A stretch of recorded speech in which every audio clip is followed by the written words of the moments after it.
This shit is crazy. All right, let's get this one up. International flight dispatch, the other half of your long haul flight. Please consider becoming a member. If there's something on one of the memberships I'm not offering that you'd like, let me know. Please consider super chat, super thanks, subscriptions, like, comment, notification bell. I think that's it for the grift. Let me turn the volume on for... Yeah, man. Everybody go get James as the F-22 Raptor. Try to take James. James gonna put you in your place though. James don't mess around. You think you go and catch him, and then before you know it, he's gonna have radar lock on you, and that's it.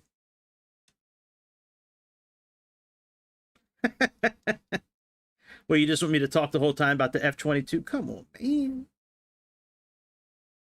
The Raptor's awesome, man. That's an awesome plane. All right, let's get this going. It's about 45 minutes long. Let's see what this is. It's from Saturday morning.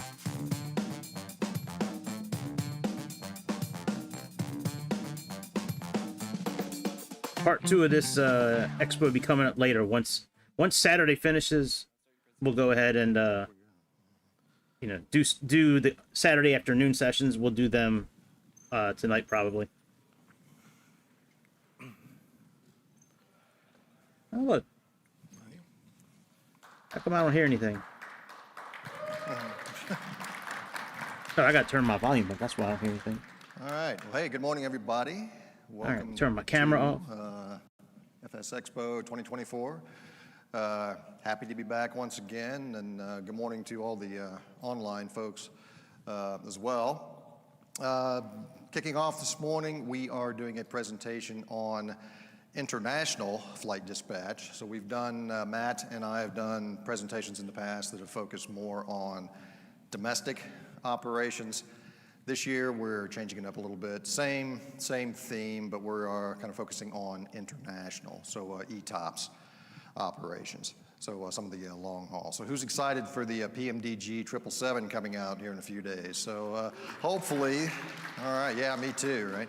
So we've all been waiting on that one. So I think hopefully after today, you'll get a little insight on what goes into the planning on some of the wide body airplanes on some of the long haul flights. So I'll turn it over to Matt. We'll do our introductions and off we go.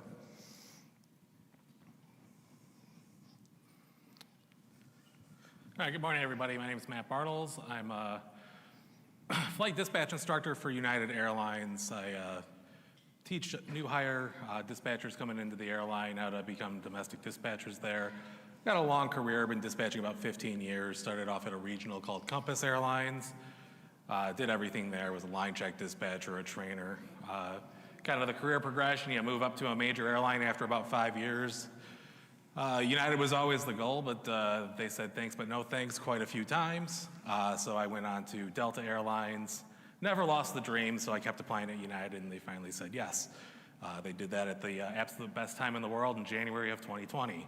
So I've now been there for almost 5 years, and I couldn't be happier. So. All right. Figure out this clicker here. So there we go.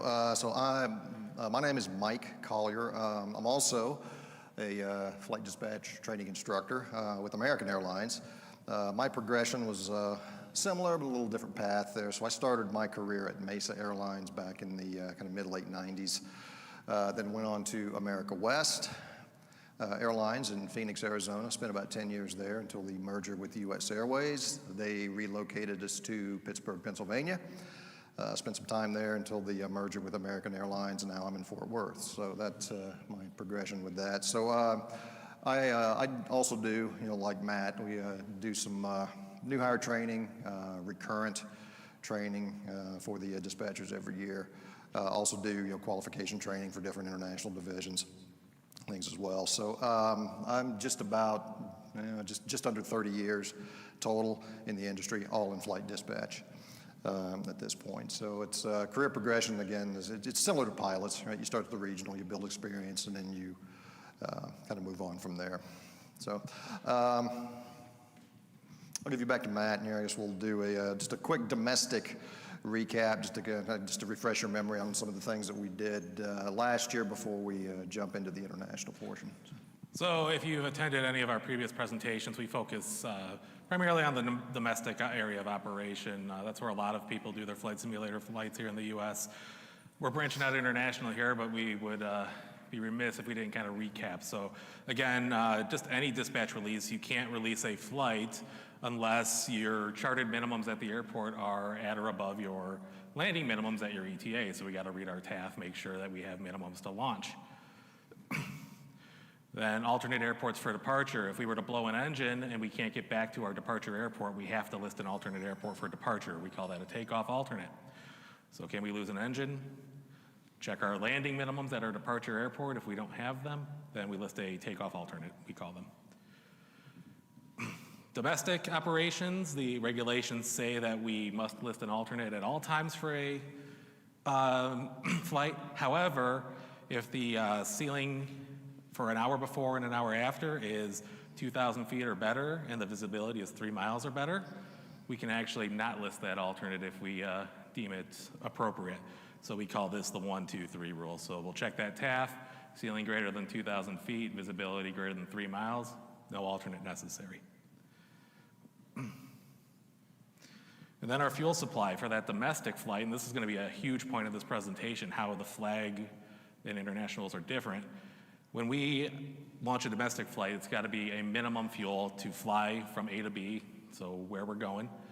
Then if we list an alternate, we have to be able to get there, and then fly for 45 minutes at normal speed cruise. So that's domestic. So what makes flag flights different? Well, flag flights are anything that starts in the U.S. and leaves the U.S., the contiguous 48 U.S. So we operate under a different set of rules to do that. And we have all kinds of differences. We have augmented crews, we have different alternate requirements, we have all kinds of fuel planning options. This is where we can get really creative as dispatchers to plan fuel. We have to deal with ETOPS. We have to start looking at different meteorological things. We start seeing meters instead of statute miles. We might see winds in meters per second instead of knots. And then our chart minimums look different. Again, meters versus statute miles. And then they're complex. They have long flying times. We have foreign airspace requirements that are different from ours here in the US. The fuel planning requirements are more complex. And then the aircraft are really heavy, taking on a lot of fuel, a lot of payload, because this is where the airlines make a lot of their money, is on this international flying. So I'll have Mike kind of walk through the basics of how we plan the routes. All right, so obviously we need to have a good route, right? You know, so these are really long flights, and having the most optimum route is really kind of a make or break on whether the flight makes money or not. All right, so we'll use some SimBrief examples as we go through today. I know that's becoming a pretty powerful flight planning tool online. Everybody, who uses SimBrief? Everybody use SimBrief? Yep, just about everybody, huh? So anybody still use PFPX? All right, one guy. All right, now I'm with you. No, I was a PFPX user. I still use PFPX occasionally in case I need to do something there. But so for today, SimBrief has generated the following routes, so you can kind of see what we're doing here. So we're going to depart New York, go to London Heathrow. So we'll break this down into 3 basic portions. So we'll talk about the departure out of New York out to the track entry point, then the oceanic portion over the North Atlantic tracks, and then the exit point onto London. So how do you know what to plan? Right, that's always the challenge. Or do you just go with what SimBrief gives you and then put some fuel on and off we go? So a little background on this, right? So New York out to TUDEP. So knowing what to plan there, so we get a North Atlantic track advisory message every day, and Boston Center puts out a Boston North Atlantic advisory message every day. So this provides guidance to dispatchers on how to get out to the track structure before actually entering the track structure. So little QR code there. So there's a website. You can access this every day and look at it on this. And we'll provide all these QR codes at the end. I think we're going to upload that on possibly Discord or someplace where you can get to it after the presentation. So don't worry about grabbing everything now if you don't have an opportunity. So you can find the track message at this location. This is an example of what this Boston advisory looks like. So this comes out every morning as well. So this provides detailed guidance depending on if you're departing maybe New York or Newark, Philadelphia, some of your East Coast airports, provides guidance on how to get to the track structure. So, and we have to plan this, right? So if you try to plan something else, they're just going to put you back on this particular route, right? This N439A, that's known as a NAR, North American Route.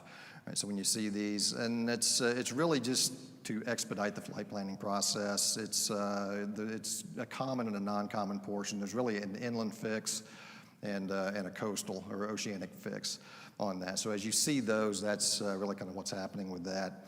And have you ever seen this on SimBrief or on your charting or the Navigraph charting? When you zoom in, you see that spider web there. So those are your NARs. All right, so if you've ever wondered what all that mess is as you zoom in, that is the North American route system. Okay, so that gets you out to the track structure on this, and then at this point we're in oceanic airspace, and that's when you're going to follow that North Atlantic track message. Okay, so the North Atlantic, it breaks it out into these areas of airspace on this. That NAT Doc 007, it's that North Atlantic Operations and Airspace Manual. It really breaks down the procedures and the defined airspace there. So if you're really kind of into the long haul flying, this would be a good document to dive into and read. Who does the cross the pond events every year? Yep, so if you guys do any of the cross the pond stuff, this is probably really good information to read and become familiar with on that. So a little fun fact, use of the OTS, or the Organized Track System, is not mandatory. They publish it every day, but you are not required to use it. It's optional, okay? So there are two alternating flows. You get an eastbound and a westbound flow every day. So those are published, the westbounds are the AM, the morning flights. So typically that's your heavy, westbound flow in the mornings. Everybody departs, Europe coming back. Eastbound is in the evening. So everybody's departing, in North America going to Europe. So that's kind of your two primary flow in that area there. So another little fun fact for the day. So that at 30 West, that's kind of the dividing line between Gander and Shanwick airspace out over the North Atlantic, or otherwise known as the Molson-Guinness line. So as you cross 30 West, and I heard that from one of our captains years ago, and I thought that was hysterical, so it kind of stuck with me. So there you go. So that's that will forever be known as the Molson-Guinness line now. There we go. So we'll step through real quick on how to read these track messages, right? So when these things are published, this is what it looks like, and it's a few pages long, depending on how many tracks are active for that day.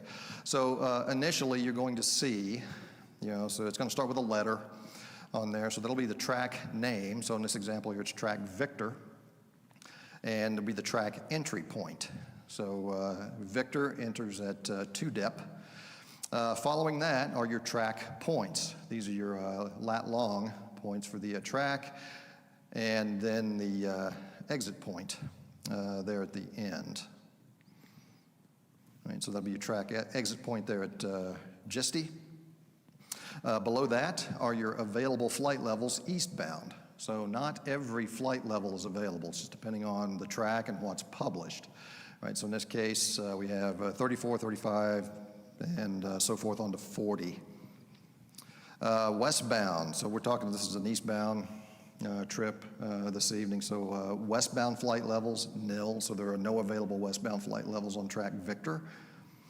And below that would be any required routes after you coast in on the European side. So in this case, there are no required routes after coast in. Below that, remember we just talked about those NARs, those North American routes. So the NAR 445 Alpha and 439 Alpha would pair up with Track Victor. So as you're doing your flight planning, those are the two North American routes you want to look at. So we've made the oceanic crossing. Remember our exit point is Gisty, and from Gisty onto Heathrow. We have a defined route here. So this gets pretty deep, but I will just say that this all comes from a document called the RAD, the Route Availability Document. If you have a little free time on your hands, it's about 700 pages. It is updated, and it's effective with every AIRAC cycle that's published out there. I will say SimBrief does a pretty good job on providing a route that will validate with Eurocontrol. So SimBrief, there is the validation portion of the flight planning system there. So you'll see the little Eurocontrol icon there. So you have to validate your route just to make sure it will be accepted by European ATC. So selecting that button, you can run that through the validator. Looks something like this. Right, so your flight plan will be presented. You can copy and paste it into the Network Operations Portal link, which is also provided by the window there.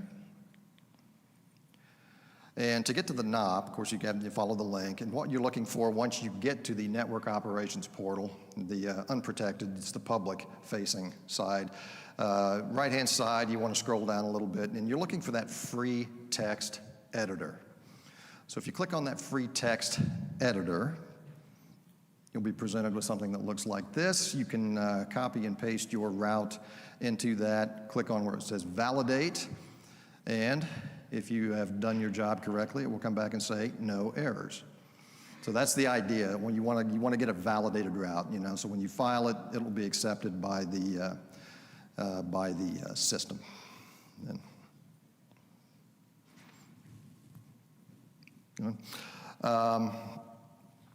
We talked a little bit about the alternate airport for destination for domestic, you know, so our 1, 2, 3 rule on this. So there's a little modification. So it's kind of a modification of this 1, 2, 3 rule for flag operations. So if a flight is scheduled for more than 6 hours, we always have to have the alternate. So for less than 6 hours, that's the really kind of the one of the few opportunities where we can not plan an alternate airport for the destination under flag ops.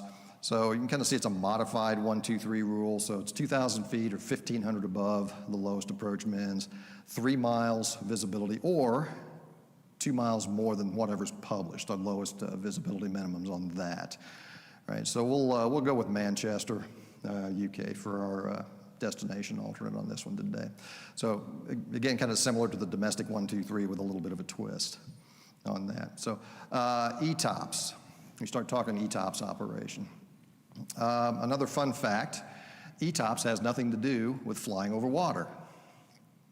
Who thought ETOPS was all about flying over water? Nope, not true. It just means that ETOPS is anytime you're more than 60 minutes away from an adequate airport. You can have that over land, right, depending on some of your remote areas out there. So it has nothing to do with flying over water, never did. Okay, so anytime you're beyond 60 minutes from an adequate airport, that is when you are officially in ETOPS airspace. Okay, so what is an adequate airport? So the bar on that is pretty low, right? Just to be an adequate airport, you just have to have an airport that meets the landing performance requirements, being able to land and stop within 60% of the runway length that's available. Has to be a certified airport or an active and operational military airport, and that's about it. The airport itself doesn't even have to be open. You just have to have an open runway. Okay, so it's, and really when we're talking adequate airports, it's just a point of reference on the map to define the ETOPS area of operation. It does not require weather minimums, anything of that nature, right? So it's just a point of reference. Okay, here's another big document for those of you that want to do some light reading. It's an advisory circular. Again, we'll provide some information for that a little later, but 12042 Bravo, that's kind of the ETOPS Bible, right? So this covers everything, ETOPS and polar. It really breaks out the various ETOPS rules and operations there. So up to 180 minutes, beyond 180 minutes. So that really gets into some of that. It's about, I don't know, 120 pages worth of that information as well. So also, when we're doing planning for ETOPS, we have to consider time-limited systems. And really, this is where a lot of the limiting factors come in when we're doing ETOPS operations. So, and it's really all about the cargo fire suppression. How much time do we have on the cargo fire suppression system? How far can you fly if you think you're on fire before you run out of cargo fire suppression? And usually that's going to be the limiting factor on how far you can operate, as far as like 180-minute ETOPS, 240-minute ETOPS, 120-minute ETOPS, things like this, right? So this is really one of the defining systems when we have to look at that.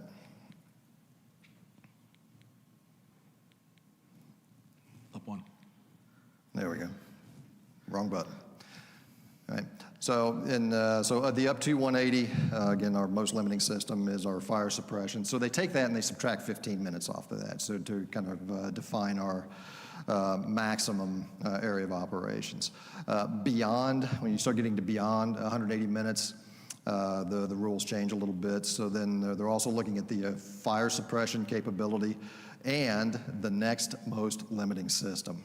So the moving parts get a little more complex on this one, but ultimately you still have to remain within that ETOPS area of operation. ETOPS alternates, right? We talked about destination alternates a little bit, but now for ETOPS operations, the rules are still the same on how we derive alternate minimums, except now we have to meet alternate minimums from the earliest time of landing to the latest possible time of landing. So a lot of the flight planning systems will calculate these times for us, and that's just for dispatch purposes. Once we are en route and underway, all we need now are operating minimums or approach and landing minimums, right? So if we take off, we're flying along, the forecast changes, it no longer meets alternate minimums, but as long as we have approach and landing minimums, we're okay to continue without changing the plan. Okay. Alternate selection. How do you know which airports to take a look at? So this advisory circular, the whole premise behind that is this preclude and protect, right? So really you want to try to operate to the shortest diversion time possible. Right, so you don't want to just arbitrarily throw out there, yeah, I'm going to do 180-minute ETOPS just because it's easier. I don't have to look at as many airports. So that really kind of goes against the guidance of the advisory circular. So really the idea there is you want to try to plan your shortest time. So plan your most efficient route, okay? Plan your best route, and then use the ETOPS operating rule that's going to provide you the shortest engine-out diversion time. So, for example, 120 minutes rather than 180 minutes. So that's really the premise behind the operating rule there. So I think this is a little video clip here that's embedded. We'll kind of go through and show you how to do a little sim brief setup on this. Let's see if we can get this to go here. There we go. So the target scenario there, we're looking at the adequate airports. So the entry airport there, we're going to use, looks like Gander.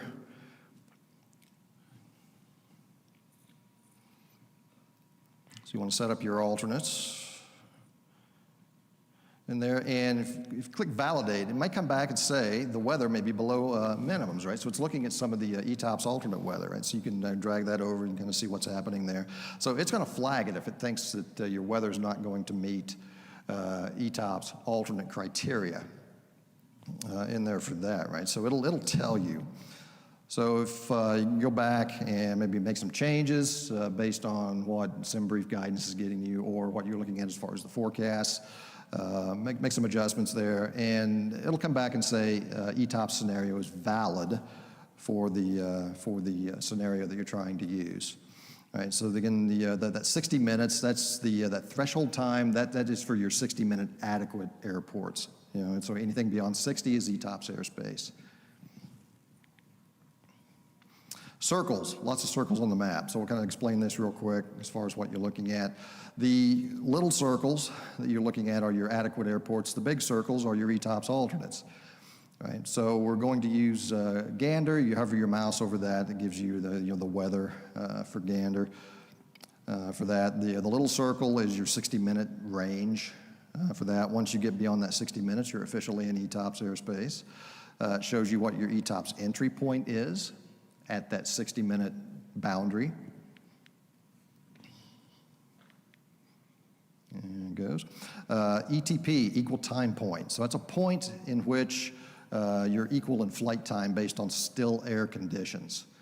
Okay, so if you had to turn around and go back to Gander or continue on up to Keflavik, your flying time would be equal.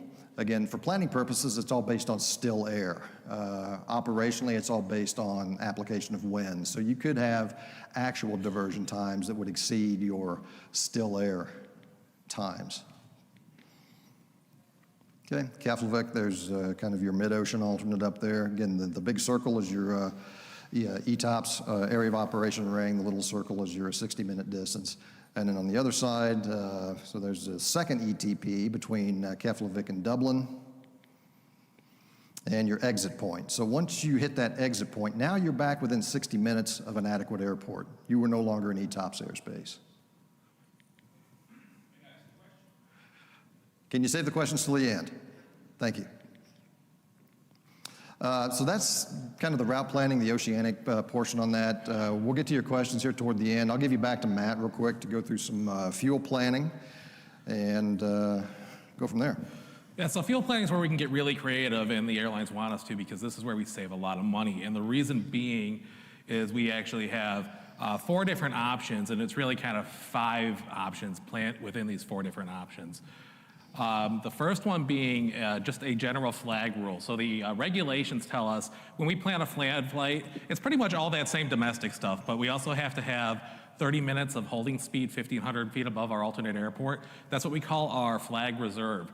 So we had that 45-minute domestically. It's down to 30 now.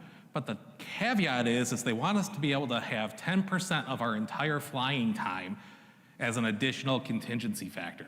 That's a lot of gas. So if we're flying for 10 hours, they're gonna want us to have an hour's worth of gas in addition to that 30 minutes. The airlines don't like that. That's a lot of gas, a lot of fuel, and a lot of potential payload we're holding off. So we got ways to get around that. But just to kind of show you what's going on here, this is our flight today to Heathrow, what those fuels would look like. So 6:30 en route, that 10% gas there, that's 39 minutes. Our alternate is 37. There's our 30 minutes for the FAR reserve, giving us a minimum takeoff fuel, what we actually have to have when we throttle up at 8 hours and 16 minutes. So we can configure SimBrief to do this for us. It's pretty easy. We're just gonna go into our reserve section on SimBrief, and we're gonna go from 45 to FAA flag. And then we can hit generate. Once we do that, we'll take a look at the briefing preview. Excuse me. And then we can see it here on our fuel ladder. So we'll see our 10%. And then if we take a look at our minimum fuel for takeoff there, and we look at our planned fuel for takeoff and our extra, we'll see we have no extra. So if we take any sort of a taxi delay, we're in trouble. So we want to come in here, add a little bit extra fuel. So I added 20 minutes of extra here onto this flag release. All right, well, we have some options. We have something called Operation Specification B43. What this allows us to do is really the same rules, right? But instead of that 10% for the entirety of flight, we only have to do 10% for the entire time we're in Class 2 airspace, which is any time we can't fix our position off of a ground-based nav aid, like a VOR, for more than an hour. So very small amount of airspace, and we're not in it very long in the North Atlantic, so very small amounts of fuel. But because we're bringing that down, the FAA says, all right, well, instead of 30 minutes, we're bringing that back up to 45. But it's not that big of a deal. So here's our Class 2 airspace. It's really only that blue shaded portion over the Atlantic. think you can see this fuel's gonna start coming down drastically, and it does. So that 10% B43 is 6 minutes as opposed to that, was it 28 or something first? Sad part is, SimBrief can't do this Yet. yet. But what it can do is it can do something called Operation Specification B343. And there's two options for B343. The first one is what we call the 5% rule. So instead of having that 10%, they want us to have 5% of our estimated time en route instead of the 10%. And then still our 30 minutes and be able to conduct a missed approach and all that stuff. So how do we do this? Well, you have to have a minimum arrival fuel program. So we have to simulate this for our own flights. So we're going to go in, we're gonna do B343. We're gonna go to the arrival fuel dropdown and we're gonna set a minimum arrival fuel. I suggest using something like 60 minutes. You can choose whatever you want, but it has to be in that column, it has to say minimum arrival fuel of something. So we'll go in and we'll make the selections, put in our arrival fuel and generate the flight.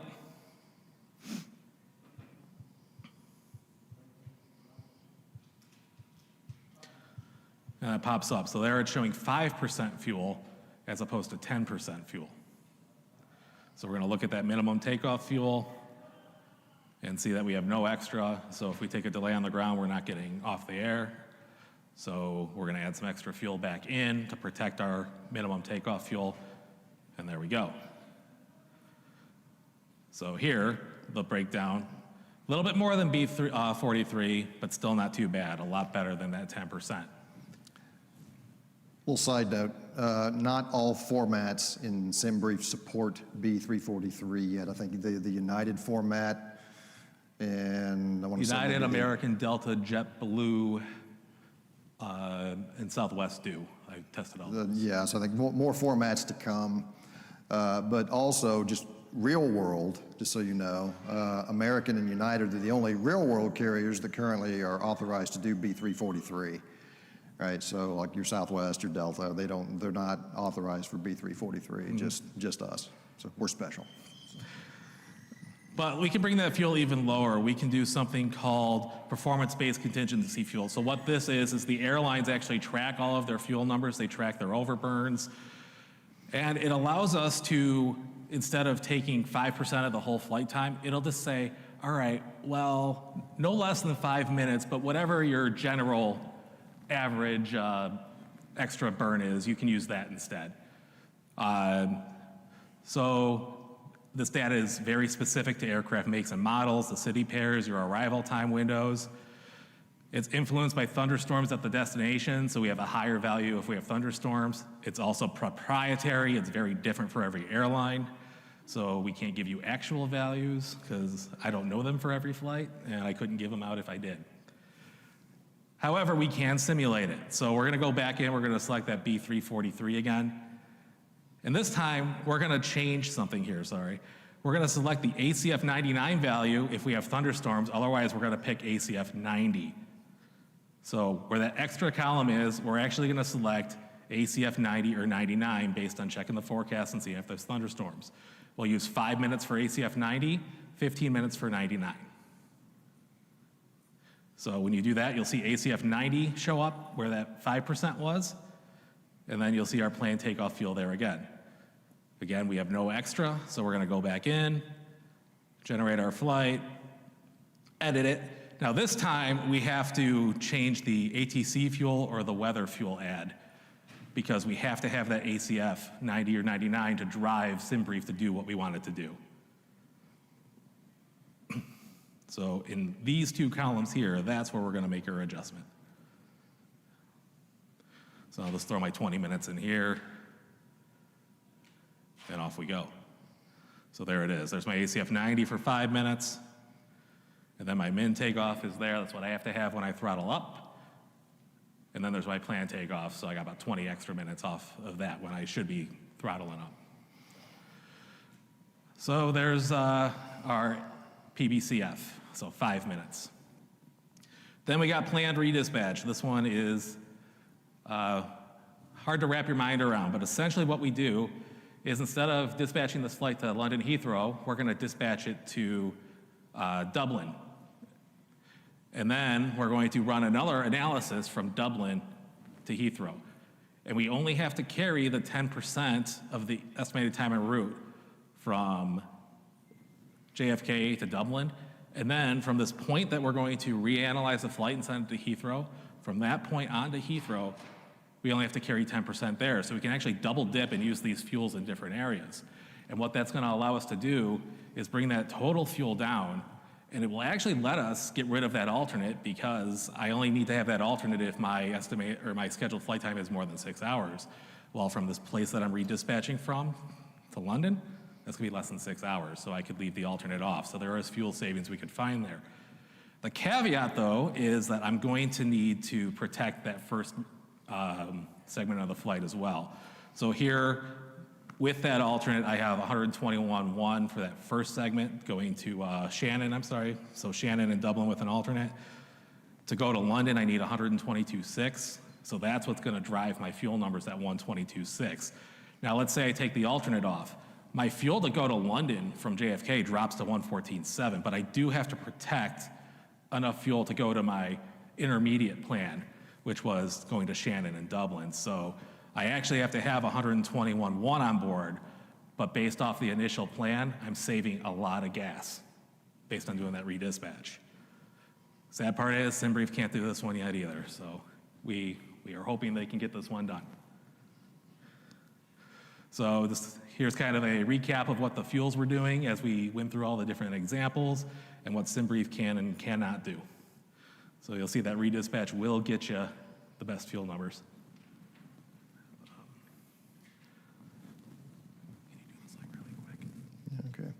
Yeah, just kind of quick on this. We were talking about ETOPS there a little bit earlier, right? So the part of the fuel planning there, we have to consider the ETOPS fuel critical scenarios. There's typically 3 scenarios that happen that are being considered and calculated. So either an engine out scenario, a decompression scenario, or if you're having a really bad day, both. Right, engine out and decompression, and usually that's kind of the most critical on that. So the additional fuel required, some of the bullet points you see here. So we're kind of baking into the planning some errors for wind forecasting, icing on unheated portions of the airframe called like ice accretion or ice drag. Just 5% for additional degradation, maybe engine performance. And then for that, the fuel for the APU, fuel for holding it at wherever you're diverting to, possibly, and for an instrument approach and landing. So that all goes into that critical fuel scenario planning. On that, hit the wrong button here again. There we go. Kind of breaks this down a little bit. You can kind of see. So the critical fuel at that first ETP, it is considering all of these things. Right, so you can see a column there for your 1 engine planning and 2 engine planning. So whatever the most critical on that would be, and you can see as you look on the left-hand side there. So your APU burn, your ice drag, your 5%, for wind errors. So the crew will see this on their flight plan. Okay, and then kind of the same information for the second ETP. Remember we talked about a little bit earlier how it's all based on still air. Distance. So occasionally you might see actual diversion times that exceed 120 minutes. That's okay. Okay, so the initial planning was based on still air. Actual operational goes with the winds. Okay. Same information for the second equal time point. And if you have more, en route alternates, you'll get third, fourth, however many it takes to cover the area of operation. And so this really just provides information to the crew. Make sure you have a legal ETOPS flight plan. It is not a diversion plan, right? So once that's produced, it just lets the crew know, hey, I have a legal ETOPS flight plan. Once they're en route, the crews they're going to do whatever they need to do. They're going to divert to wherever they need to divert to based on the scenario. On that. Maintenance, some maintenance requirements there. So ETOPS qualified mechanics, technicians are required to review the airplane before departure, sign it off, make sure that it's airworthy for an ETOPS operation. APU in flight does require periodic APU in flight starts just to, for the reliability program. So that's something you can do. You can just kind of simulate that, just periodically do an in-flight APU start as you're doing your simulations. on this. Some MELs have impact to ETOPS operations, right? Things like engine generators, or something's not working on the airplane. We might not want to fly it in ETOPS airspace. So that will be listed in the MELs. Things that have to be operational to operate beyond 120 or 180 minutes in there as well. So I can do this. yeah, I'll give you back to Matt real quick. He'll just, we're going to do a quick run through just some of the other theaters of operation. So we kind of heavily covered the Atlantic here, but some of the other theaters, like my personal favorite is like the Central East Pacific, sending flights to Hawaii. It's always 180-minute ETOPS. My other favorite is the North Pacific. I worked Pacific in my previous life at Delta. I loved it. It was my favorite theater to work.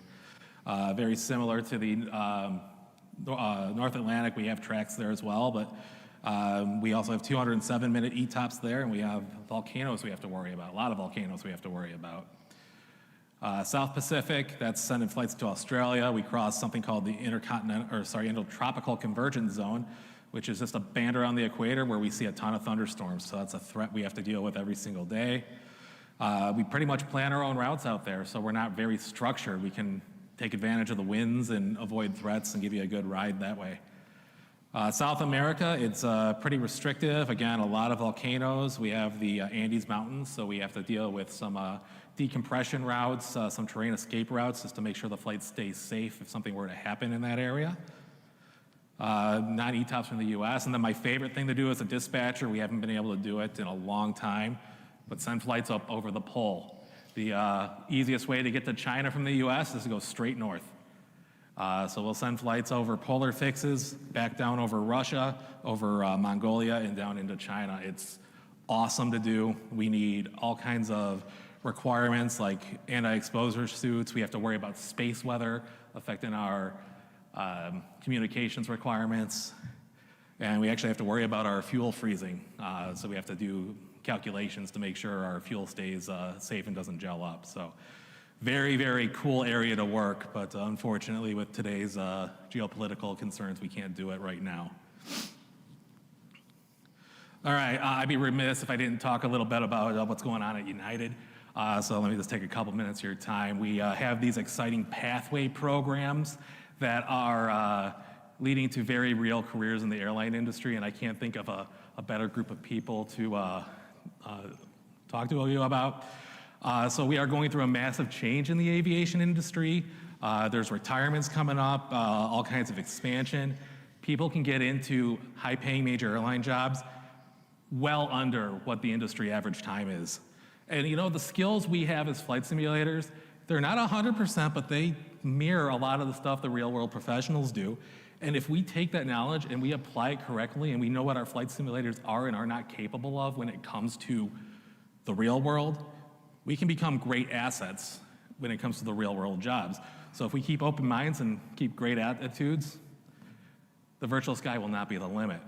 So what's our traditional career path? Well, usually we gotta do check rides and build all kinds of hours. Usually major airlines wanna see college degrees. You have to grind your time out at regional airlines before you get there. You have to do all kinds of networking, and sometimes it even takes a little bit of luck to slot in. But we got the pathway programs at United now. We got Aviate, Calibrate, and Navigate. This is our pilot, maintenance, and dispatch program that are providing paths to jobs at United in those departments. So the Aviate program was launched in 2019. It's also coupled with a flight school, so people with pilot's licenses and people that are just thinking about getting into flying, they all have a career path to get into a first officer seat at United. So you just would get your private pilot, start getting your instrument rating with an Aviate partner, then you start building your time, you fly as a captain at a United Express or a Part 135 carrier, and then off you come to United as a first officer. Calibrate program, that's a paid internship, apprenticeship, I'm sorry. We got 3 career paths on that. And then Navigate, that's near and dear to my heart. That's our Part 65 dispatch certification program. So if you wanted to get your dispatch license, we have a pathway there as well. And traditional Part 65 courses, they teach you how to get the license. We teach you how to get the license and become a dispatcher, and I actually help develop this content, and I teach it. So if you want any information on that, I'd be happy to talk to you afterwards. So yeah, the dream career starts with these pathway programs at United. So if you go to that QR code, we have all kinds of information on those if you were ever interested in pursuing a career in aviation. So. All right. So as usual, we're real tight on time, but I think we might have a minute or two here to take a couple of questions. I know this gentleman over here had a question, I think, unless we answered it for you already. Thank you, it was answered. Okay, excellent. Any other questions? And this was kind of a fire hose. A lot of information went by real fast, right? So, yes, sir.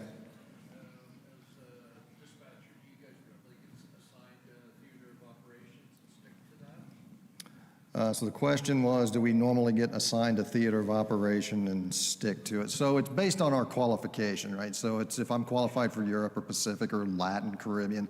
So it depends on the qualifications we have. Then we, like pilots, we bid for a schedule, right? So I might bid for a European line. So in that case, I would work a European theater operation or maybe bid Pacific. So it just depends on what I feel like working or what my seniority can hold as far as a schedule for that bid period.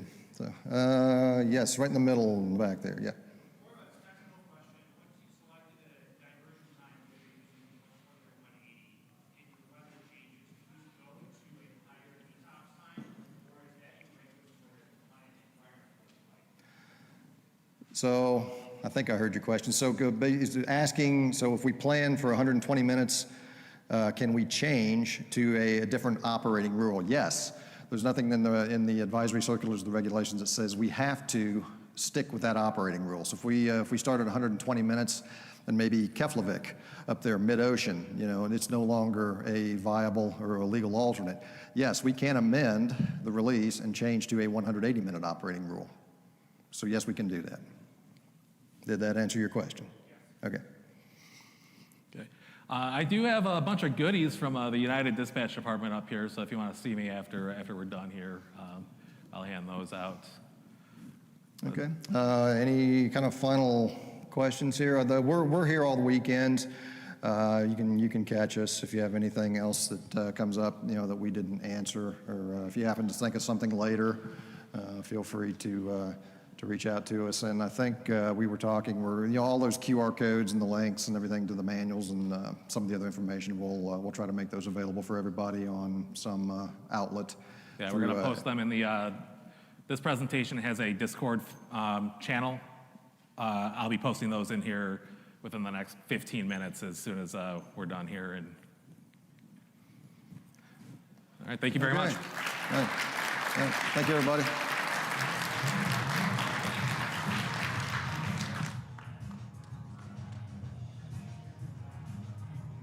All right, that was kind of interesting, I guess.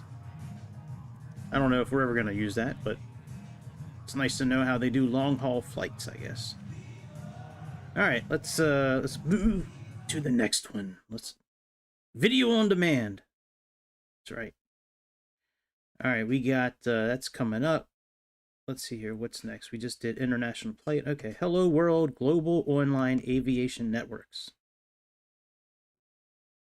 I think this would have been pretty cool to be here in person and kind of watch all this stuff. All right, Rob Shearman. Let's get it on. Let's see what old Rob's got for us today. Yeah, I guess hitting the play button would help. Just boomered all over the screen. Oh my god. All right.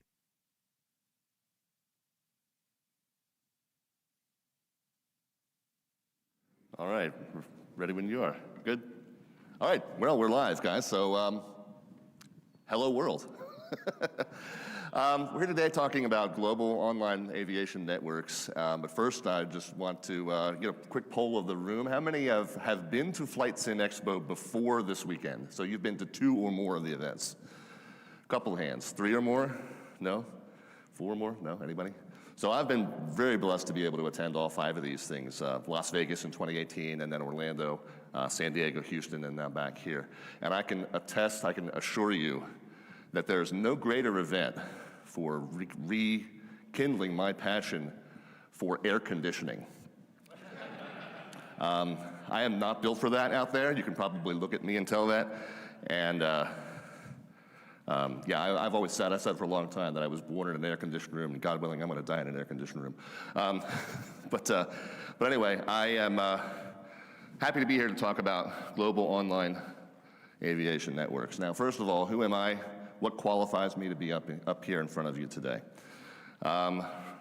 First of all, I am a flight sim enthusiast. I've been flying flight sims for basically as long as they've been around, since the early 80s. However, do take me with a grain of salt, because I have 0.0 hours in the real-world logbook.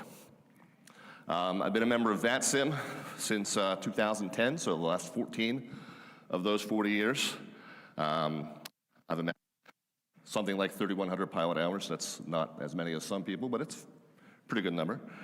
I've been an air traffic controller on VATSIM actively for the last 6 years, and almost 1,000 hours of controlling on VATSIM as well. For those of you who know VATSIM and know the VATSIM community, you might have heard of VATSTAR, was a virtual pilot training organization that just recently closed up shop, but they opened in 2015, and I wrote most of their, well, almost all of their training and testing material when they first opened. And then more recently, the last 6 years, I've been a host of a Twitch live stream called Slant Alpha Adventures. Matter of fact, we celebrate the 6th anniversary of that stream next week. So, I don't know, hopefully that gives me, I have a little bit of insight into what we're going to cover for you today. Now, this is not a massive advertisement for VATSIM, although kind of looks like it is, doesn't it? There are other global online networks besides VATSIM. VATSIM, as I mentioned, is the one that I have 14 years of experience with myself, so it's the one that I'm most familiar with, but there are others out there that are basically analogous, basically the same thing. Most of what I'm going to cover today applies to whichever one of those you would happen to want to join. What are we going to cover today? Well, I'm going to start with what are global online aviation networks, what happens there, what goes on there. Secondly, what are the pros and cons of joining a network like that versus just flying on your own with or without AI-generated traffic or AI-generated air traffic control.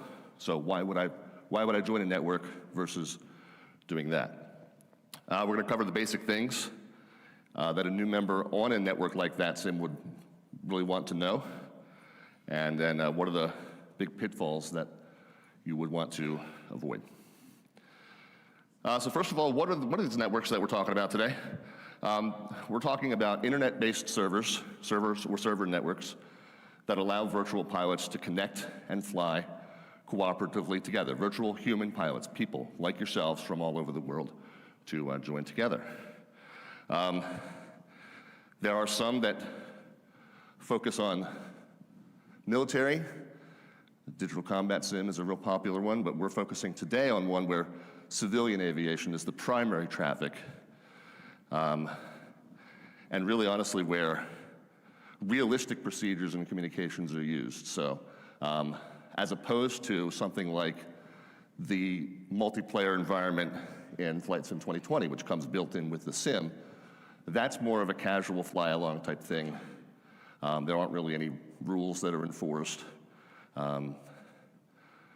And it can be somewhat of a free-for-all in terms of coordination with other aircraft, and there's no really way to communicate with other aircraft. So we're talking about, a network, a separate network that you connect to that allows you to operate with other pilots with some sort of form of communication and with realistic procedures as well. And in particular, VATSIM and IVAO, you can connect as a pilot or you can connect as a virtual air traffic controller. So that's what we're basically talking about. The big thing about these networks is they're not just the server infrastructure, but a network like VATSIM is also a community unto itself. And the members of the VATSIM community congregate on forums or discussion boards. Discord is what I've pictured here.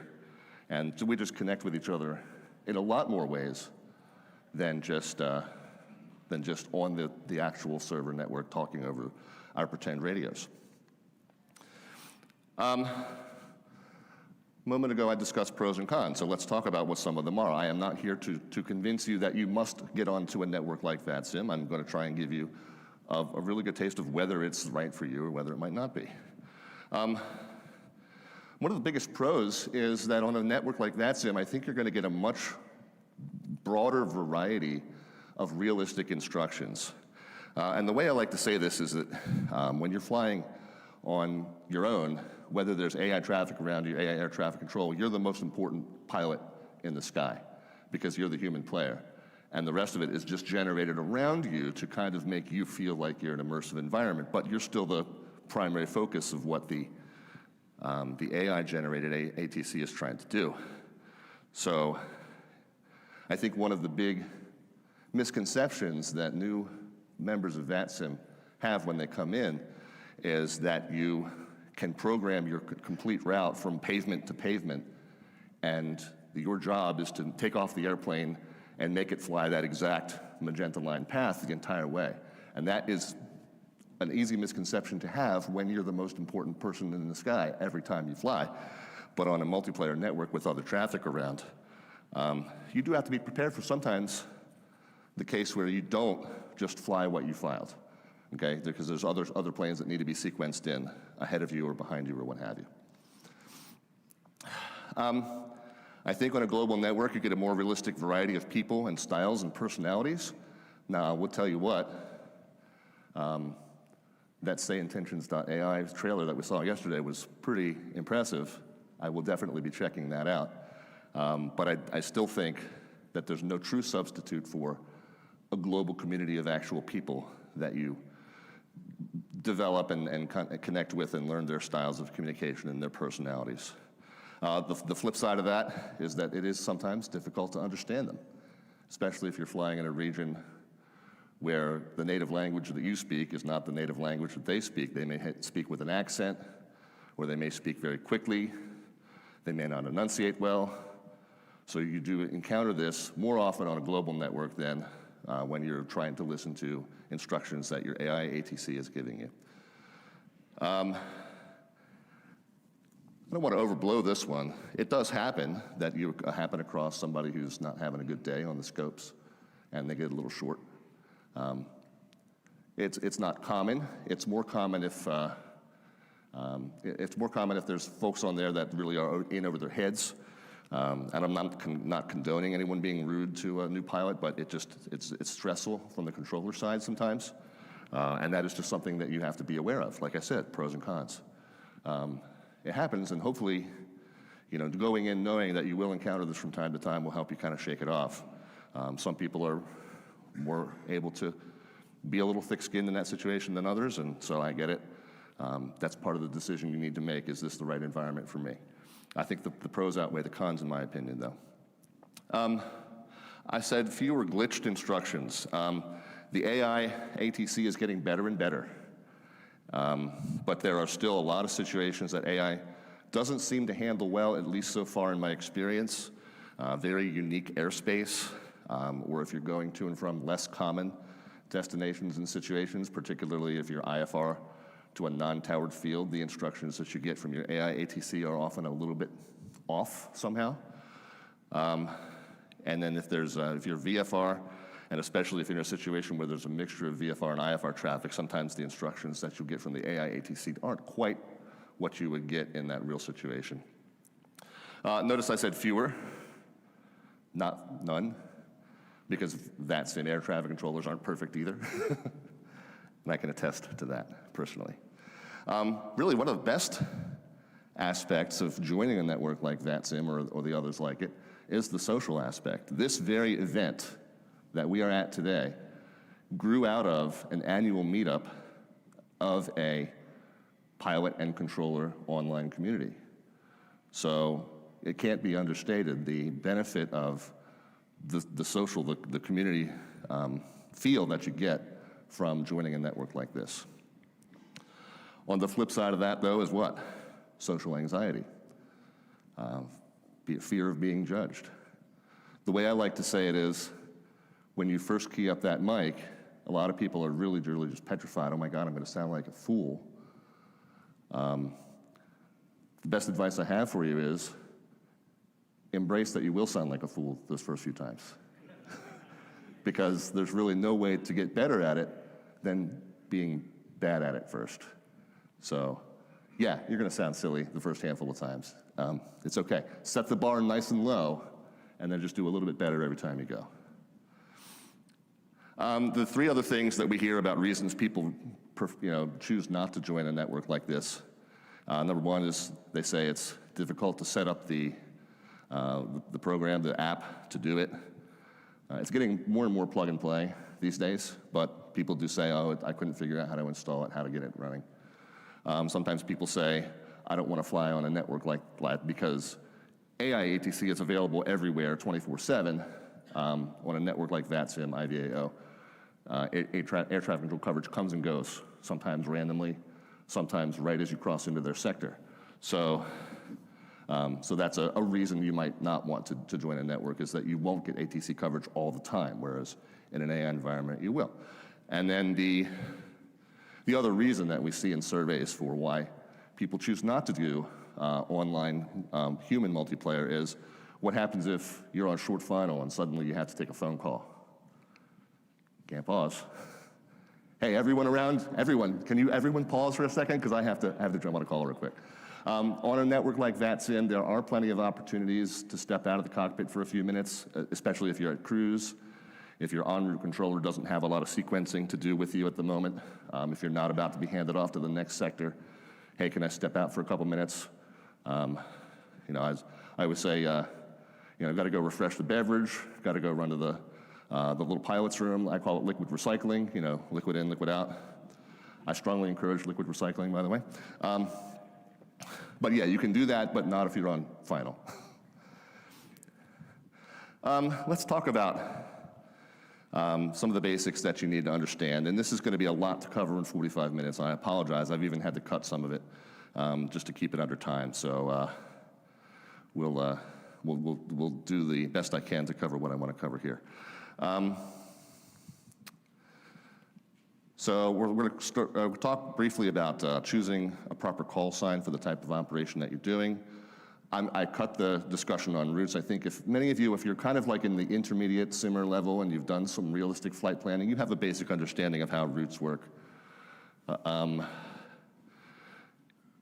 Just sticking to airways. The way I like to say it is, don't go chasing long directs, stick to the Tango Airways and the Victor Airways that you're used to. No music fans in the room? Okay, I figured no one would get that one, that's fine. I'll recover. And we'll talk about charts and why it's important to have them, and where you can find them. And then we'll talk about the basics of air traffic control communications. Now, this is, as I said, a lot to cover in 45 minutes, so I would like to refer you to a set of tutorials that I have on my YouTube channel, where I cover a lot of this stuff in more intimate detail. So please feel free to search up Slant Alpha Adventures on YouTube and a playlist called VATSIM Tutorials. And yes, I give you permission to use it even if you choose a network besides VATSIM. It's fine, I'll get over it. But I cover a lot of these topics in a little bit more detail than I'm cramming in to today.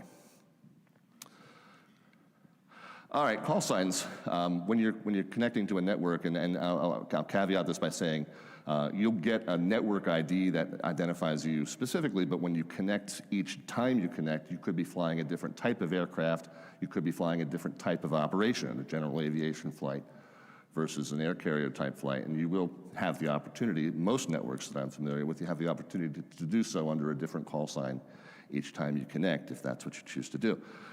The basics for air carrier call signs is to remind you to use the 3-letter ICAO identifier rather than the 2-letter one that is on your ticket. That's the IATA identifier. So that's what's on most of the passenger documentation. But for the pilots, for the air traffic control, at least in particular, they're referring to the flights by their 3-letter identifier. And I'll go over some examples of what I mean by that in a moment. The flight ID that comes after that air carrier identifier is normally a number, and here in the States, we're used to it just being the same number that the passengers see on their tickets. Outside of the States, especially in Europe, they now have sometimes randomized a flight ID that is not the same as the flight number that's on the passenger ticket, and that's in order to reduce the number of similar sounding call signs on those frequencies, which are very, very jam-packed frequencies. So in order to reduce confusion, they'll assign an alphanumeric ID to the flight instead of using that flight number. Some examples I put up on the screen. Southwest 2904, you use SWA rather than WN as you connect to the network. The other two examples here are interesting because there's a difference that it's not on the slide, but it's a difference between what you log on as versus what you actually say over the radio. So in the case of Southwest, it's pretty straightforward, okay? It's SWA, the airline's name is Southwest, and the call sign for Southwest is, wouldn't you know it, Southwest. The second one, MXY 328, would be spoken over the radio as Moxie. Anyone know off the top of their head which airline this is?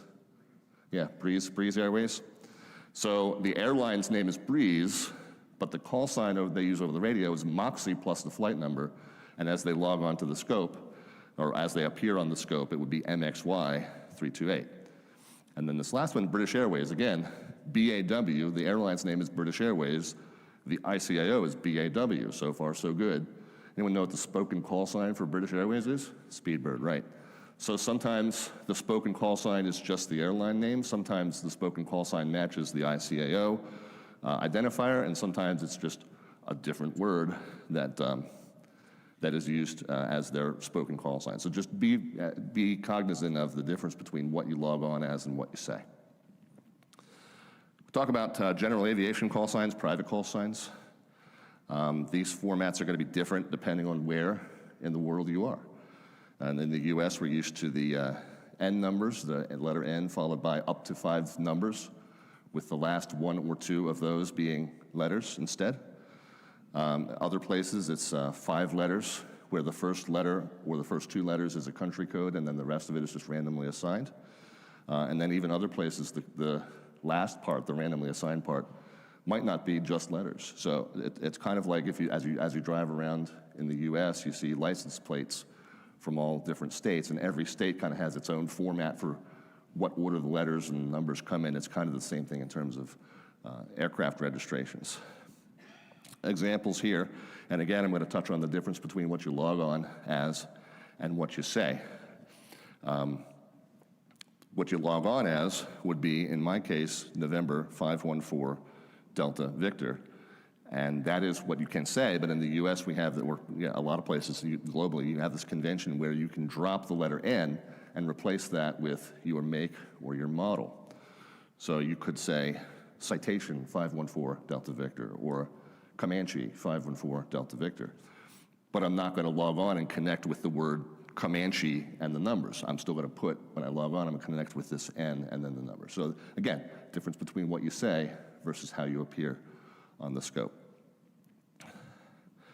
Finally, military call signs. I'll just give you the caveat that depending on the network that you're flying on, there might be some restrictions on what type of military activity you can do. So you should check with whatever network you sign up for and see what those restrictions are. The most common military call sign that you'll find is what they call the tactical call sign, which is the squadron name, which is shortened down to a 4 or 5 letter code, and then a 1 or 2 digit identifier after that. So you'll see things like Bogey 23 or Thug 01. Occasionally you see the service-based call signs, which is just the service identifier, A for Air Force. U.S. Navy uses VV, Victor Victor, and then the identifying flight number that goes after it. Let's talk about charts and where to find them and why. Well, we'll talk about why it's important to have them when you're flying in a moment. But first of all, where do you find them? In the U.S., we've got a website called SkyVector that has the complete FAA repository kind of built into it. AirNav is another one that's commonly used. Some folks prefer it just because it's got an easier search function. Just type in which chart you're looking for and it pops up. You can even go as a sim pilot to the FAA's own Digital Terminal Procedures publication. It's the very same one that a real-world pilot would use. And the FAA just makes that free access without having to sign up for any kind of an account. So that's one of the reasons why flying in the US, I think, is so much easier, not because it's just my home region, time zones match up, but also free access to every chart that you might want to need. Outside of the US, in Canada, there's a site called flightplan.com, fltplan.com. You do need a registration for that, but it's free.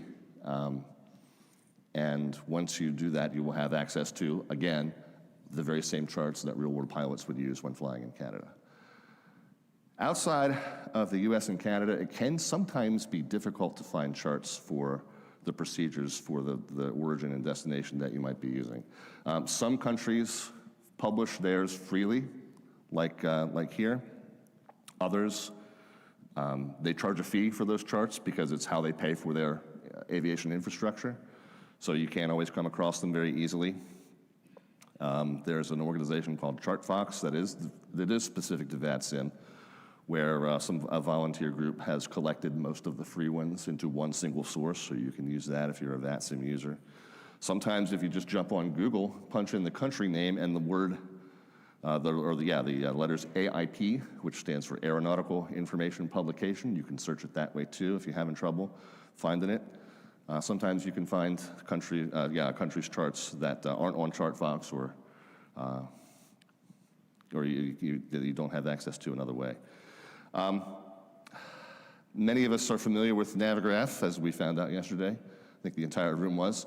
They have an app called Desktop Charts, which is global. It is a subscription service.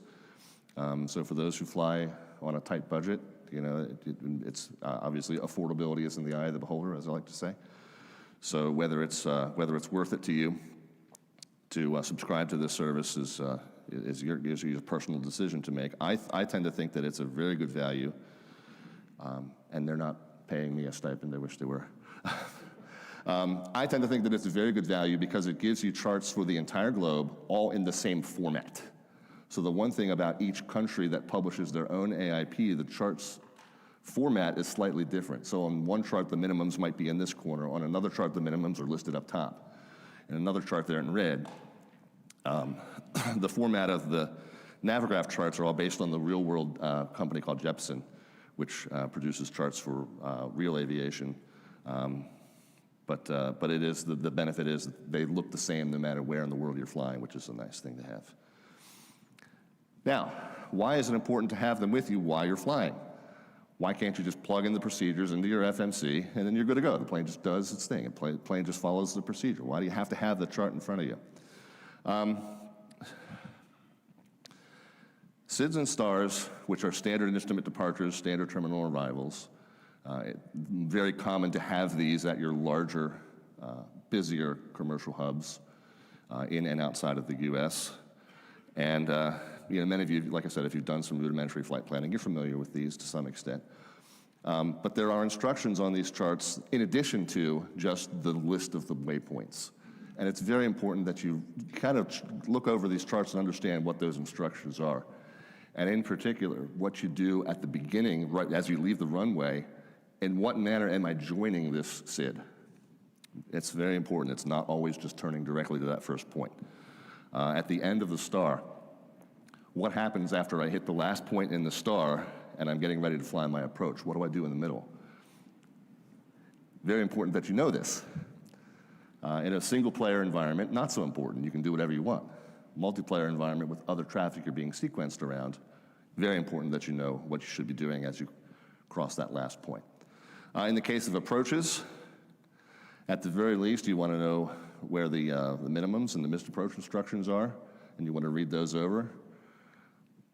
For taxiway diagrams, very important that you have the taxiway diagram. A lot of sim pilots, they think, oh, well, if I get a taxi instruction from VATSIM controller, I'll just enable the taxiway routing with the arrows that I can just follow in the plane. Well, the problem is you might get a different route from the VATSIM controller than what your sim thinks you're getting. So if you follow the arrows, you're going a different way. And the other problem that you occasionally run into is that the layout of your airport in the sim might not be fully up to date, and the VATSIM air traffic controller is working off of a more current chart. Now, this is occasionally a problem, but usually if you have a chart and you can compare what's on the chart to what's in your sim in front of you, you can kind of work around these. Oh, he's telling me to turn right on Bravo 8, but this is now called Bravo 9, but it's definitely the one that's right here at the end of the runway. Okay, I've got it. It's the same thing. So you do have to kind of figure out things on your own that might be slight discrepancies. But you definitely want to follow, in general terms, the route that your VATSIM air traffic controller gives you, and not just some random route that you want to take to the runway. And again, it stems from the concept of you're not the most important pilot in the situation. A lot of times at these busier air traffic control, these busier VATSIM events, we might be queuing up so say you're here at LAS, Las Vegas, and there's 30 planes in line to go to Los Angeles, LAX, and you're going somewhere else. You don't want to get stuck in the queue for LAX when you could be on your way in 5 minutes because you're going somewhere that is not being overloaded with traffic. So you definitely want to follow the correct taxi instructions because you may get a shorter queue than the event traffic or what have you.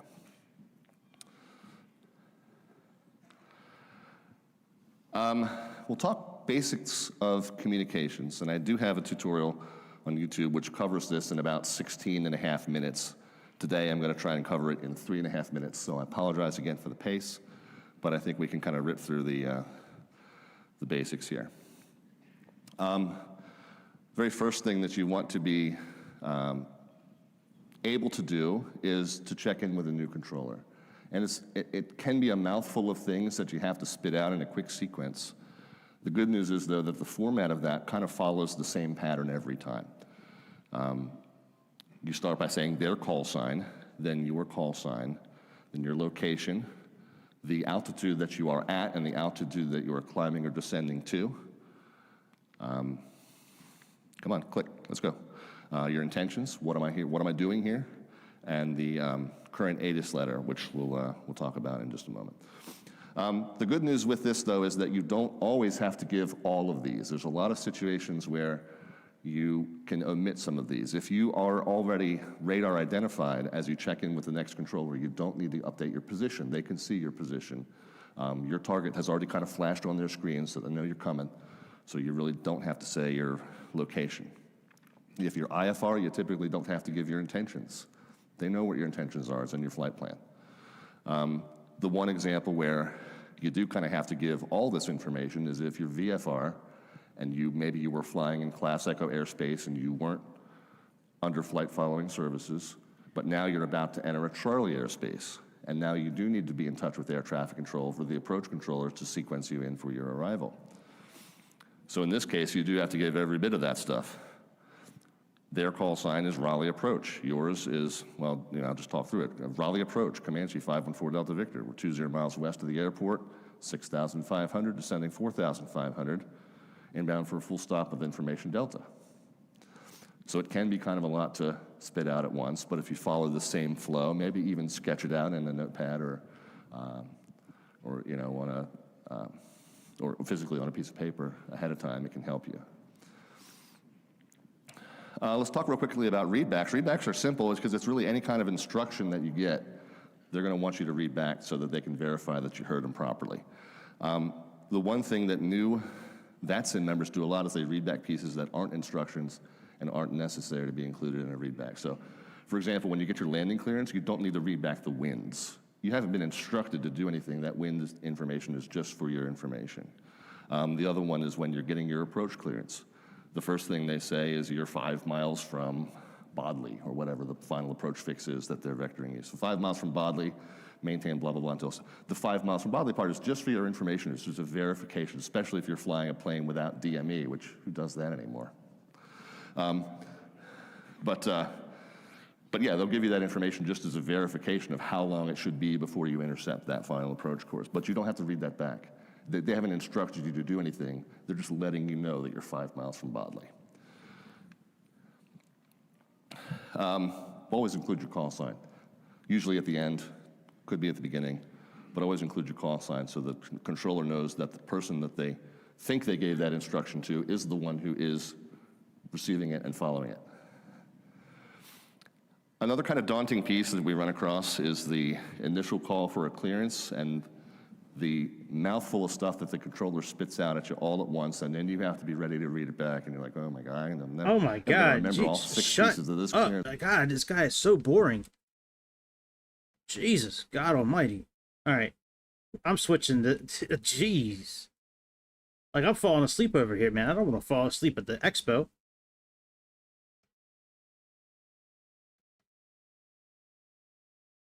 Yeah, late. This is the one I really want to watch. But that's going on 3 p.m. Is that going on now? I don't think it's going on now.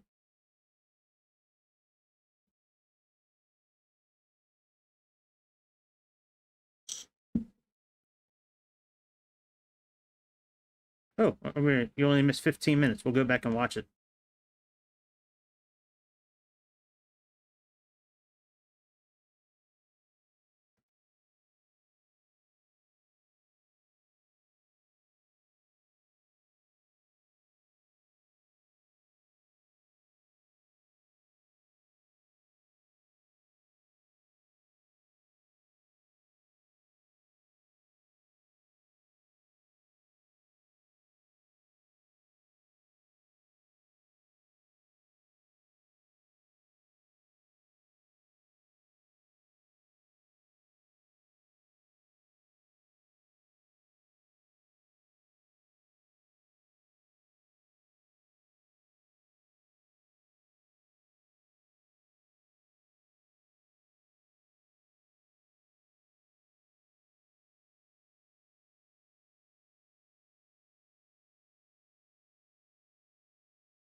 Some people may have noticed on some of the 2020 airport images, the aircraft sometimes they're a little bit green from the bottom.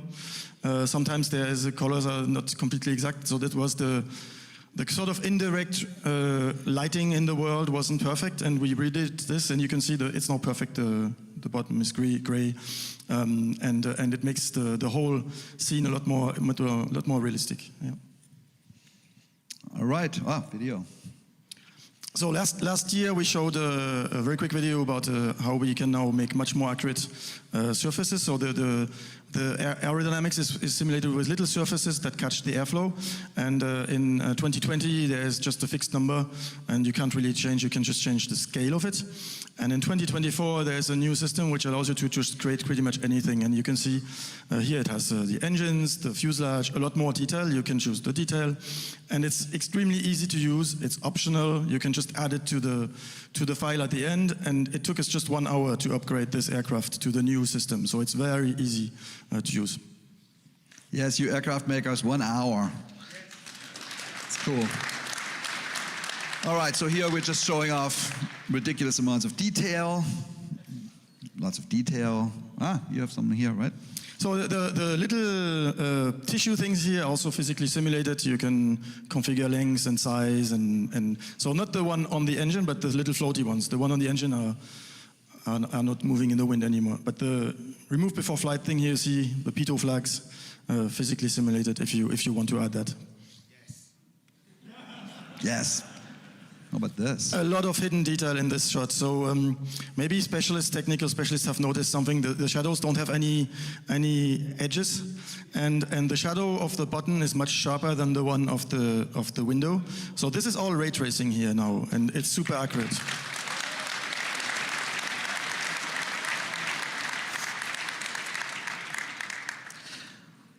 Yeah, and here one of the goals for airports was to make them not only prettier but also more alive. And so we have now people walking on walkways. They can also walk inside the airports, and that's completely controllable by you guys if you make airports. So a lot more activity. And here you see one of our character models. It was kind of interesting, you know. Obviously, Flight Sim represents the whole planet, and we introduce characters. So that was honestly, we took that very seriously. We need to represent humankind right. We'll talk about this more at some point. We just see it here. We have made a huge amount of character models, clothing that's appropriate for different regions, et cetera, et cetera, et cetera. We went way, way, way deep. We worked with one of the best companies in the industry. They're called Humane from the UK. They scan the faces of hundreds of actors and things. So it's going to be something. We'll add more detail as we go. We can spend all day here right now talking about this, but it's too much. And again, you can see the super sharp shadows, which are ray traced here as well.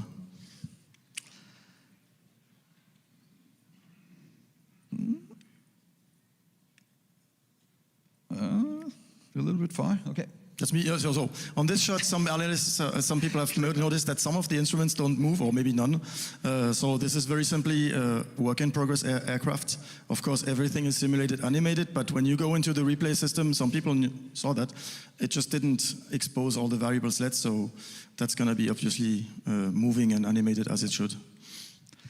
All right, and this one, if you remember the 2020 trailer, this was just a homage. We had a takeoff in San Francisco. This was a takeoff in New York. And here we go. This was a little bit of controversy. I don't think it's answered yet. So this Diamond PC-12 NGX is made by Coronado, not the one that's currently in the marketplace. All right. Monsieur.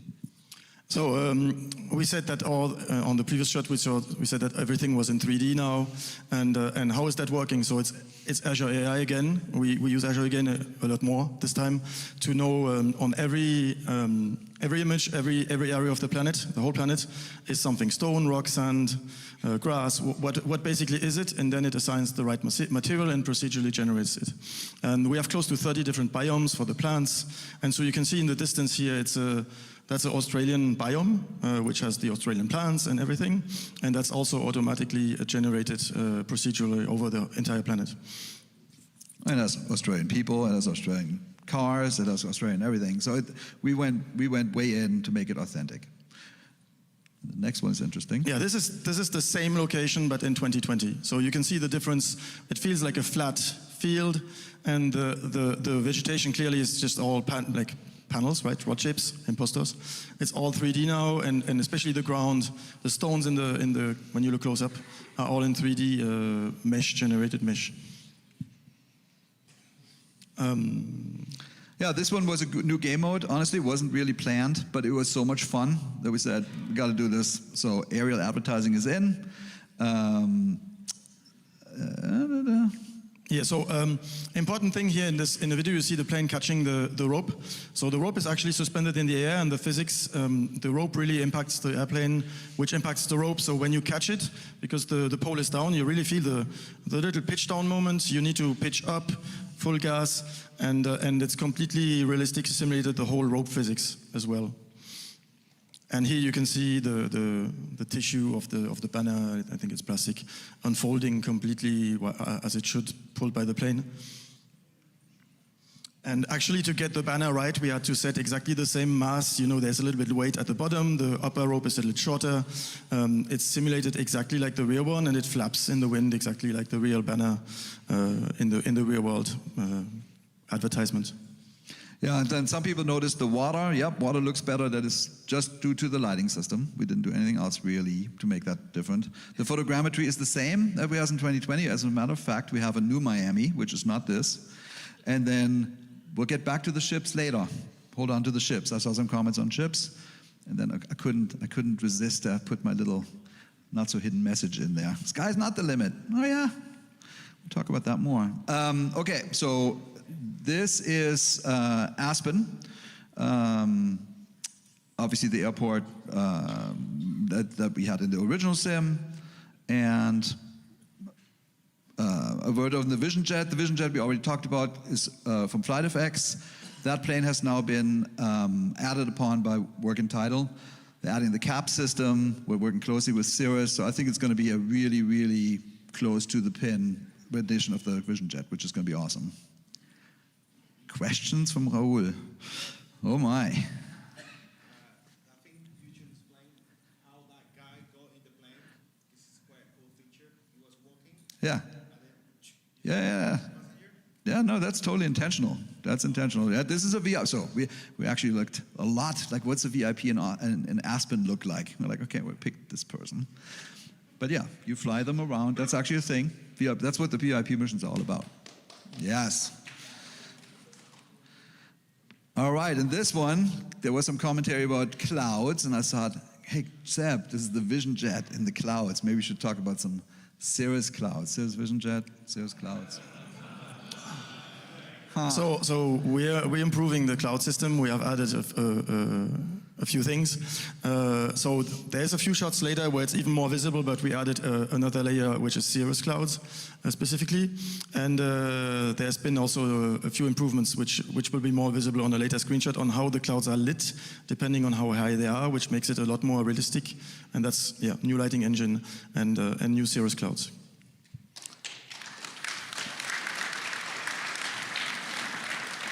So here again, Azure AI is doing a lot more work, this time on the entire planet. So on the entire planet, we're detecting crop fields, where they are, which way they're oriented, because sometimes they have lines, what type of crop. There's 20 or 30 different types of crops, all realistically simulated and automatically put the 3D crops on there. Yeah. Yeah, and then just one word about, we have never talked about this helicopter, so it's obviously Robinson 66.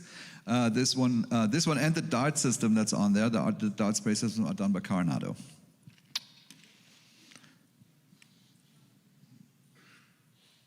Here comes it. So here we have a little video. So there's so much going on this shot that we actually make a different shot from a different angle. So yes, all the fields here are generated by AI, and it goes all the way to the horizon. And here you can see the CFD wind flow simulation of the helicopter moving the air and the grass around. And what we can see in behind is an all-new system. This is a CFD which expands as far as you can see, 6 minutes of history per aircraft. All the aircraft in the world are all simulated with the new CFD system, which is, so it's cascaded, it's a sparse voxel, it's super performant, and it can do wake turbulence for every aircraft in the world, helicopters, everything.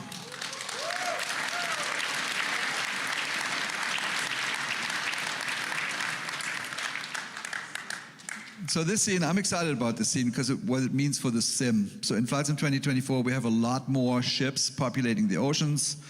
We have a new data stream, a company that we just signed with called Spire, and we get basically positional data of every ship on Earth, I think every 30 seconds. And we'll use that.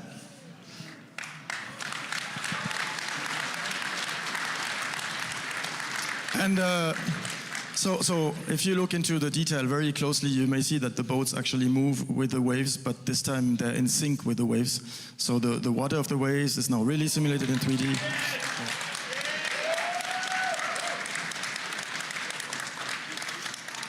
This is one of those bloopers. My first idea, nobody liked it.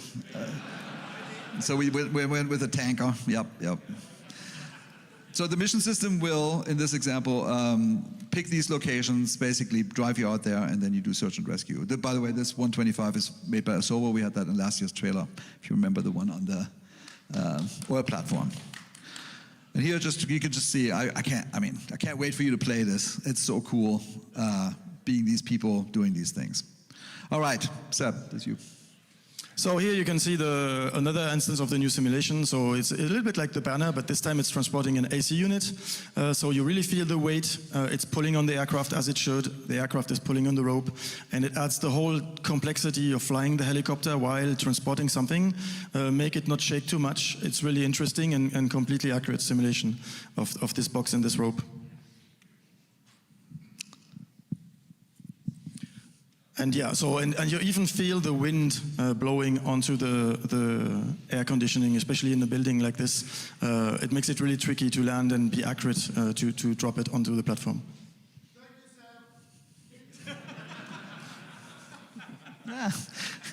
So on the helipad, it's obviously LA. So this is LA photogrammetry, and if you notice, the helipad looks really good, I would argue. And this is not the only one we're making. In fact, there's a team that is making every helipad on Earth. And we spent a year and a half researching this. And they're all modeled. I know who that was. And I think we talked about this, but the Ericsson S64 air crane is from Blackbird, and it's amazing. This massive aircraft we had in last year's trailer is the A400M, and that is a highly detailed aircraft from Builds.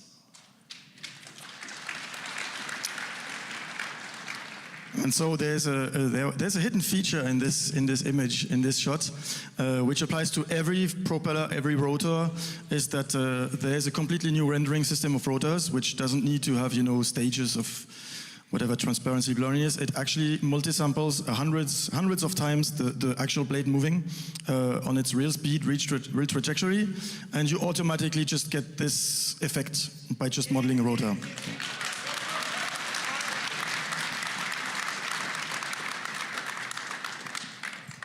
Yeah, I mean, the cool thing about the A400, actually why it's in the fleet, is because it can land on these itty-bitty tiny airstrips.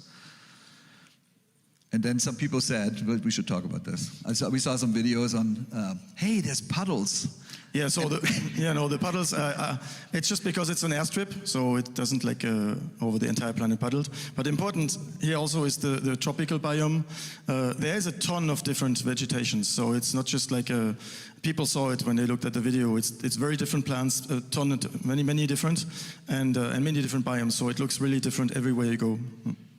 I just want to say we're not entirely sure if we have puddles or not.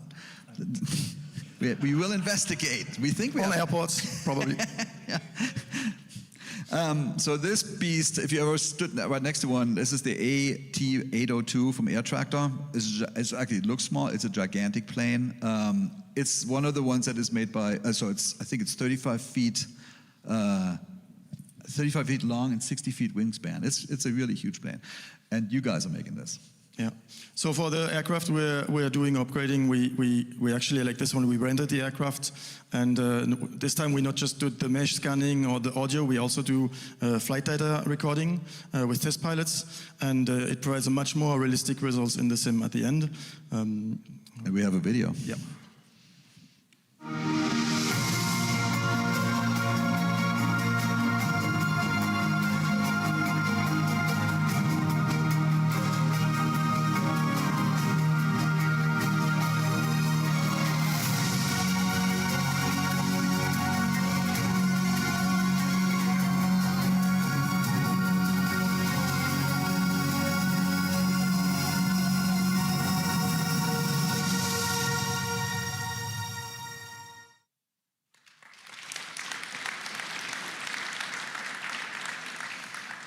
nothing much to say here. Also, firefighting is cool. All right, explore the world. So this was one of those pictures that I picked. I wanted a famous place that everybody recognizes, at least in America. Most people recognize Capitan. And then here's a picture of what this currently looks like in Flight Sim 2020. You can see a couple of things. So we actually made it POI for what it's worth. Got the size wrong. Okay. But this is what it looks like now.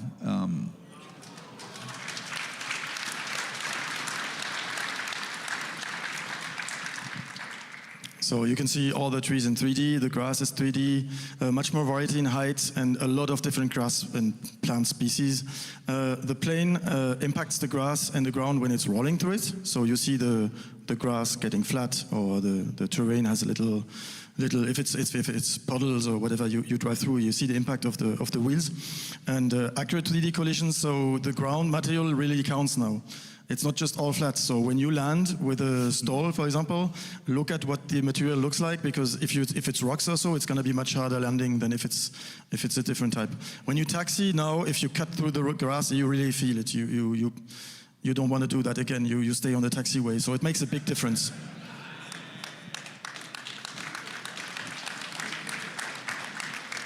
I crashed a lot. Yeah, I mean, I think backcountry flying is going to be really awesome, because the world looks really, really close to realistic now, to the real thing now. I think you can see here like another cool feature, which is dirt accumulation. I think it's really neat. We partnered with a company called Tac Aero. I don't know if you follow those guys. Really cool. So I think in general, I think backcountry, I'm just in love. And then obviously, as we said earlier, you can get out now, and then you want to do stuff, and that is why we have our little, oh yeah, I want to show that. We found that exact shot. So this is where we are now. This is where we are in 2020. Back to now. Now it looks better. Yes, coming to you soon. And then this is just a, kind of probably a me thing. Like, I love animals. I love doing stuff. I want to be delighted and surprised when we actually land somewhere. I remember there were some add-ons that actually did something similar, which I thought were great. So they're going to be, this is a mule deer. We will have tons of animals, much beyond what we had last time. We actually have a worldwide coverage map, and there will be a day where we talk about this more. Not today. All right, and here we have, there was just another idea. We partnered with this company called Flydo. I think he's from Italy, who has basically a motor on a balloon. And we found lots of people in the hobby that are a little bit scared of airplanes, actually, but they would like to explore. So we said, why not? Let's go add some balloons, and if you want to go low and slow, you can go do that. This one, you want to talk about lighting? Oh yeah, because this is one of the first shots where you see the difference. So the lighting now accounts for the rays going through the atmosphere before they hit the clouds or anything. And that's why you can now have clouds which are, when there's a sunset, white at the top, like the Cirrus, and yellow at the bottom. That's something that was not possible before. That's now possible. And you see a lot more variation in the colors in the sky, especially at sunset and sunrise.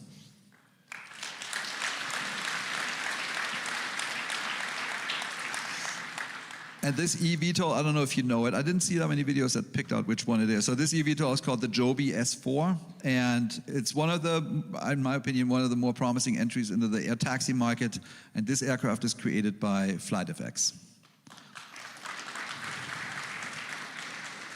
This, again, Zeppelins, kind of like, balloons. It's really, really slow, but you can get a certain view of the world that is just different. And social, which I like.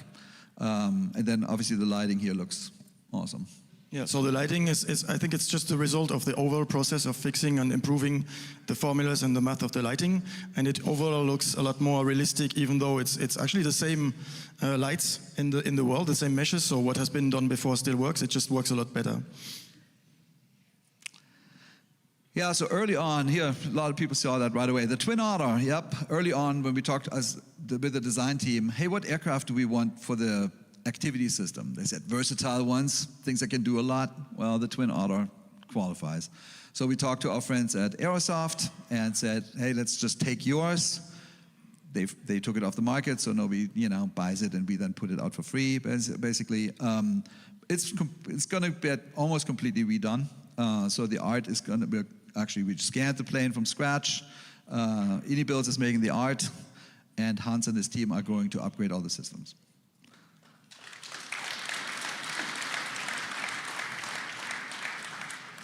And it did make me happy. One of you found the crocodiles and got excited. Yes, right there. You want to say something? Yeah. So this is one of the 30 new biomes. This is the mangrove biome. Yeah. All right, and this is just another example of what countryside tin really gives us. This is in the French Alps near Grenoble.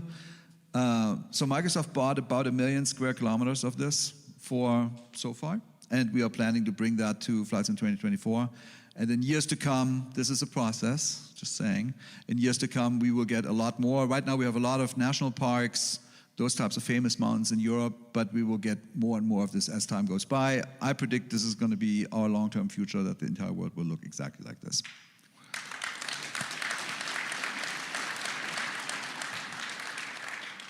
Not much to say here. This is just our dedication to go to the furthest away places possible. So it's just a helipad on I think it's in Ireland or something, I forget. This is a homage. I put that shot into the trailer when, if you remember, we were like, hey, you need to take Top Gun out. And I was like, oh, really? Okay. So this is a Top Gun celebration shot.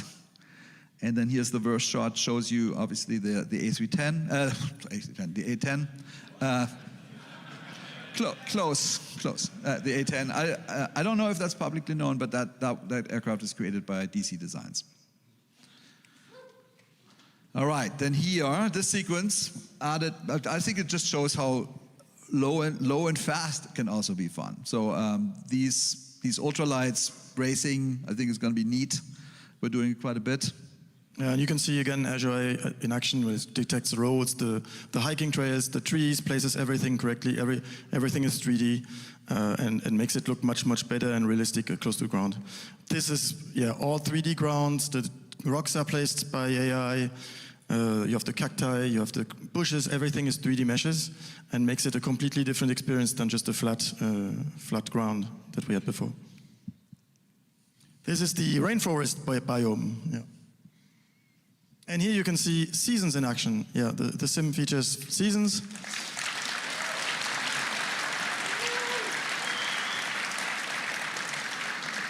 So every tree species, every grass species, every bush has similar support for seasons, and the fields and everything looks different depending on all the different seasons. Yeah, by the way, the aircraft is called the Magni M24 Orion, and it's made by Blue Mesh. There will be 3 new ultralights in the base sim.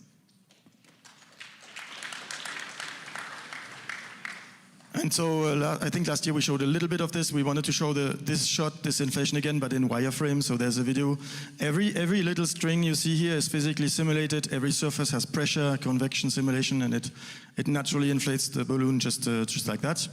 And it's easy to author because this physical mesh is mapped onto the art mesh by sort of a morphing, blending, just like facial animation, which makes it automatically animate a real mesh that can have the shape you want, as long as it's close to the balloon. But this is all physically simulated now.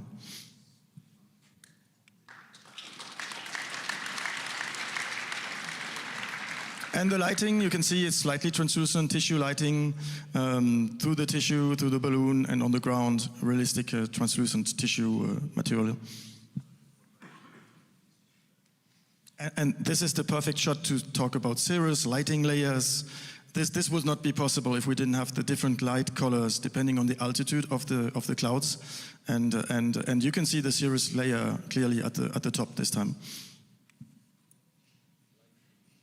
Yeah, so basically we wanted to show off atmospherics, and what better plane to show it off in than the Osprey. Osprey, my God, I should really stop. The Optica.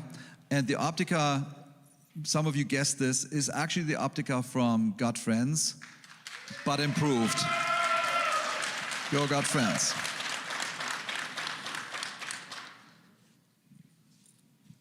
Again, type of lighting where you have the ground layer, which is dark blue, and you can see at the behind it's all orange. This is only possible because of this new lighting engine on the sun and the atmospheric real simulation of the atmosphere.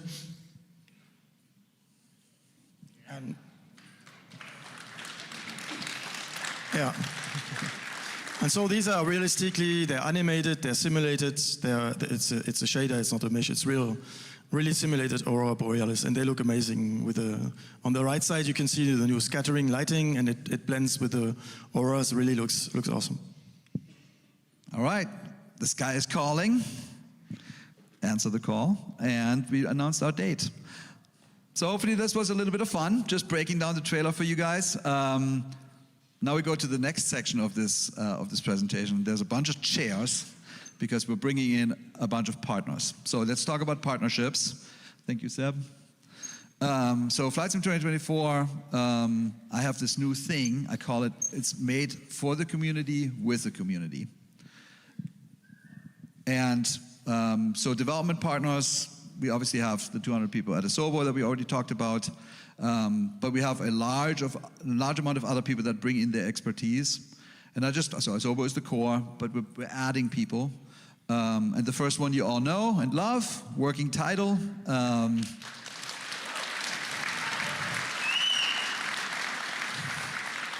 The team formed in 2020 out of the community. They had some excellent add-ons, freeware, and I remember calling them and say, hey, do you guys want to do this full time? But they were 5 then. Now they are 25 or 26. Isn't that a great Teams picture? Yeah. All right, and we have a guest today. It's Rob, who will give you a little bit of insight what other things Working Title is working on. All right, Rob Jones. Maybe.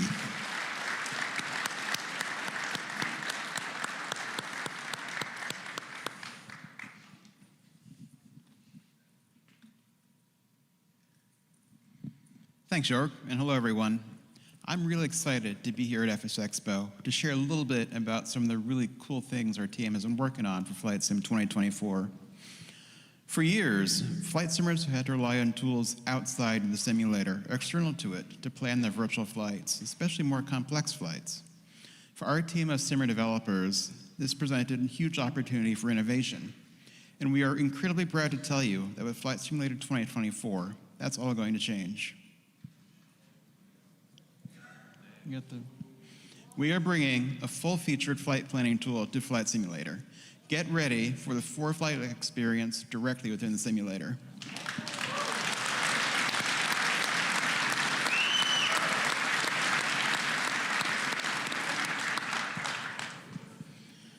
This new flight planner will be available across platforms, both inside and outside the sim, so you can pre-plan a flight on your browser, your tablet, or even on your phone. Or if you prefer, you can also build and monitor your plan inside the virtual cockpit.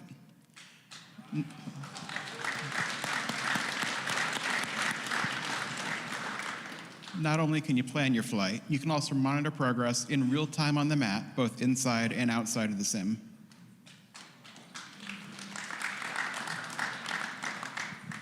So the flight planner includes a whole ton of features, but there are a few that we're really looking forward to. We're going to give you graphical and text-based route planning, fuel and payload planning, vertical profile planning, ETOPS planning, typical briefing information like weather, NOTAMs, and airport information, and VFR, of course. And VFR, of course, charts, including overlay charts. The map features VFR and IFR views, including procedure overlays and charts. We're also providing both VFR and IFR-focused nav logs and customizable OFPs. The flight planning tool will be available across platforms, including PC and Xbox, web browsers, and mobile devices, and I think you're going to love it.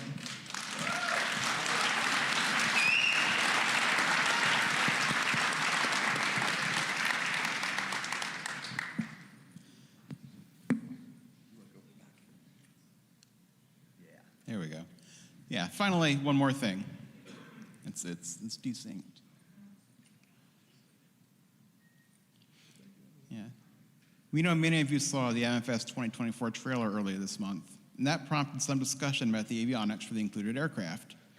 So we're excited to announce that one of the platforms we've built for Flight Simulator 2024 is the Primus Epic 2.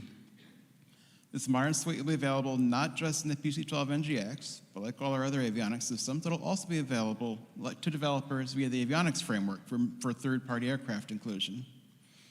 So I want to thank Jorg and Seb for the opportunity to give me this, to share a little about some of the projects our team is working on for Flight Simulator 2024, and I can't wait to see you all there in November.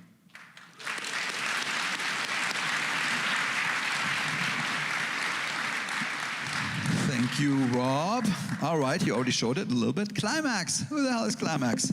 So Climax is a game studio founded in 1988. They were called Images Studios back in the day. And basically what happened was I looked at all the things we wanted to get done, and we didn't quite have enough people. So I asked Climax if they can help us. And I'd worked with them on, you know, I come from games, right? So I worked with them on Crackdown 3, I worked with them on Age of Empires 4, and they're really, really good. And so the CEO, I know him really well, Simon, and he had a team ready for us, and they will help us with things like Red Bull Air Racing and also Reno Air Racing. And as a word to Reno, so Reno in 2020, I have some regrets on that because I wanted Reno to be played as much as possible, and we put it up as a payware thing. Shouldn't have done that. And we're going to revert that. We're going to put the base Reno experience into the base of Flight Sim 2024.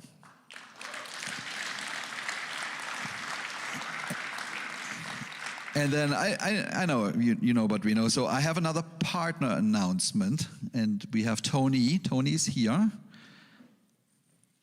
Aha, here's Tony.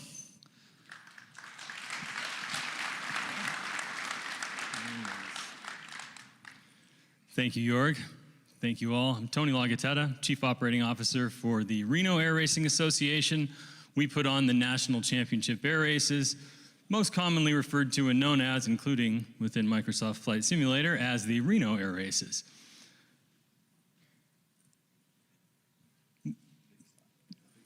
Big button? There we go. One more? Oh, there it is. Sorry about that. So for anybody who doesn't know what we do, I'll do a very, very brief little history lesson here. We are 8 planes racing wingtip to wingtip around a closed course, a closed pylon course, 50 to 250 feet above the ground at speeds up to more than 500 miles an hour. NASCAR in the sky, but a lot faster, right? Plus Stoll Drag, which is a 2,000-foot down and back drag race in an airplane.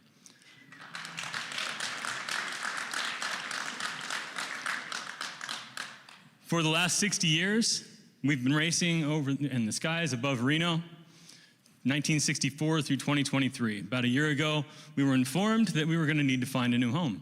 So for the last year, we've spent most of our time figuring that out, and we recently announced about a month ago that Roswell, New Mexico will be the new home of the National Championship Air Races starting in 2025.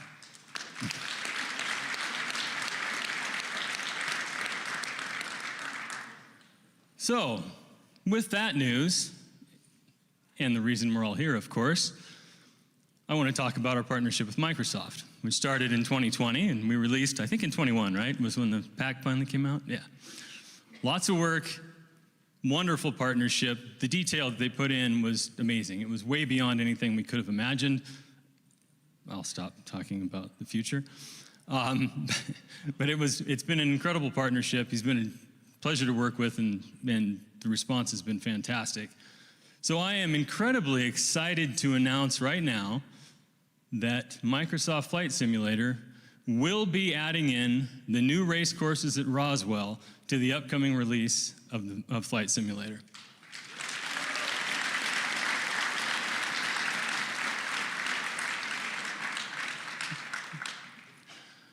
What's really cool about it is it's actually coming out before the race happens. What that means is you all get to fly the course before our pilots get to fly the course. Thank you, Jorg. So I hope you all enjoy it. Thank you so much. We're really excited about it and can't wait to see what the future holds. Thanks, Jorg.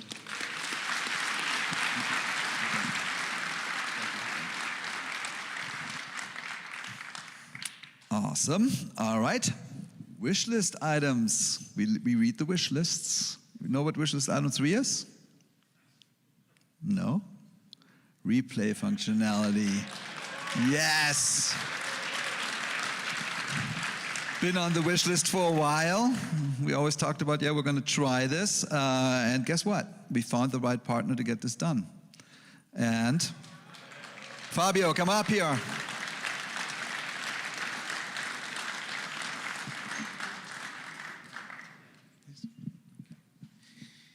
Good morning, everyone. I'm Fabio Merlo, the developer behind the Flight Control Replay Recorder. It's a pleasure to be here in Vegas for Fsexpo 24, and thank you to Microsoft and Asobo to invited me. And my passion for flight simulation began in 1994. With the Flight Simulator 4.0. I've enjoyed every iteration of the Flight Simulator series, and thanks to this passion, I studied and I worked on software development industry.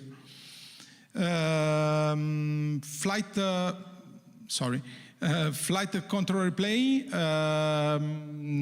I developed Flight Control Replay for review my flights, and initially was my personal project, and only after I released it to the community.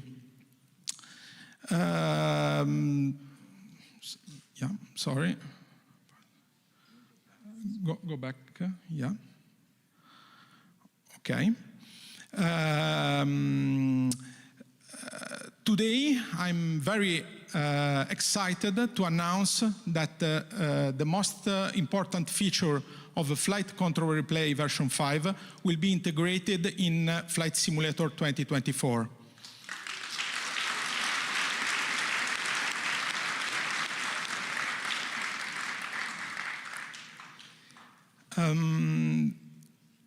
Talking about features, will be inside the FCR embedded, will be record and replay feature. In that way, you can save, you can create your flight, save and replay it. There will be also, sorry, I needed to start the video one more time. Yeah, okay. We will have an instant replay feature also. This goes a step further, enabling you to quickly review critical moments like landings and takeoff without interrupting your session. You can, thank you. Thank you. You can replay the last minutes of your performance, available in any time. Control it easily via with the time slider, and you can, if you want, you can push on take plane control, take plane control button. In that way, you can sorry. Okay. In that way, you can take the control of your plane. Another feature is Ghost Plane. Ghost Plane is a feature that allow you to use a ghost, and a ghost plane will follow your flight path in real time. And in that way, you can enjoy the ghost plane, and you can also customize this experience. Trying to configure the distance offset, the degrees angle offset, and the delay offset between the maneuvers that from the user plane and the ghost plane. Okay. Another feature will be Play AI that enable flight formation at another level in replay mode. So you can populate your skies with even more aircraft and with the different. It's a different way to replay because with this feature you can replay your flight path previously recorded with an AI plane. And last but not least, we are introducing also the FCR embedded fly-by camera only for recorded flights.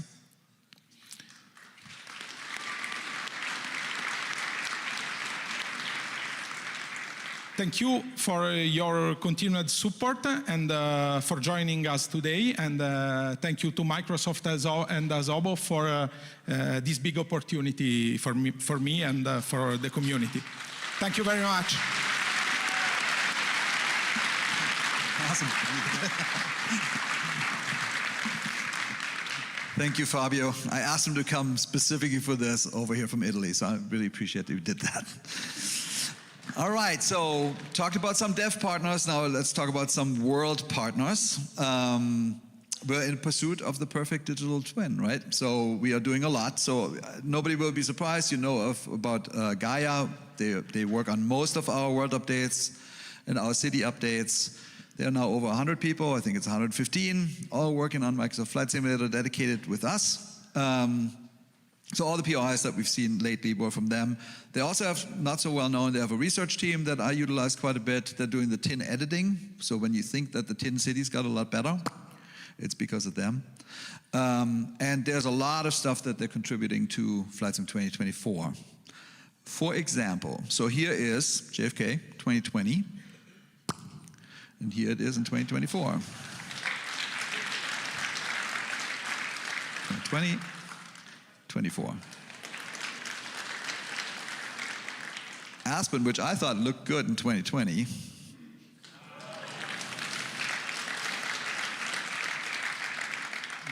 Here's Donegal in Ireland. So the ground markings are going to be dramatically improved. We'll have a separate dev Q&A or something about this at some point. And then there's something that we haven't talked about at all yet, gliders.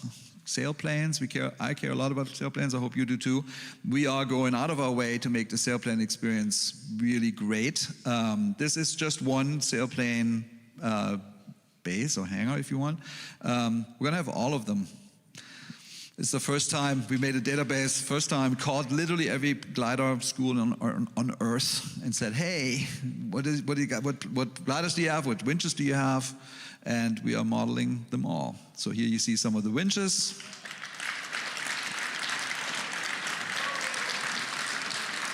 And it's going to be crazy good quality. Then you saw that one, oil rig, right? Flight Sim 2020 had a roll. But we're not just making one oil rig or two or three or that. Well, too far. We're making all oil rigs in the world.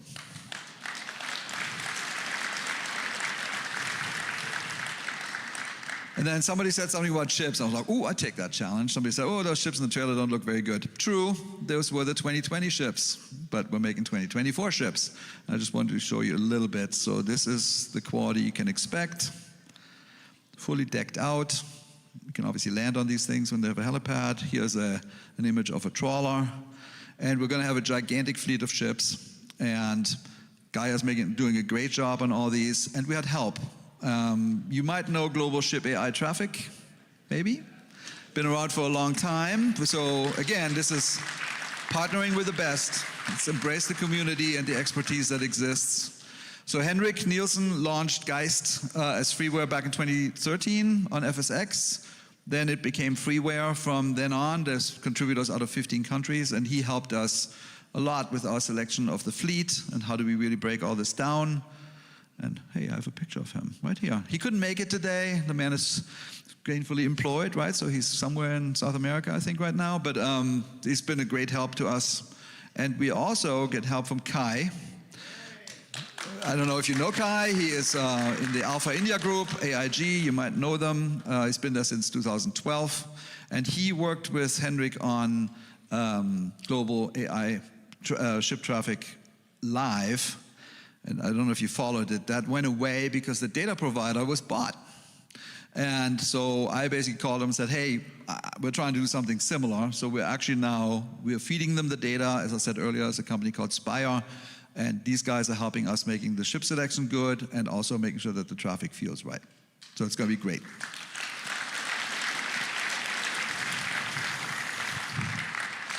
Another partner which doesn't need any introduction, as a matter of fact, check out your lanyard, the name is right on there.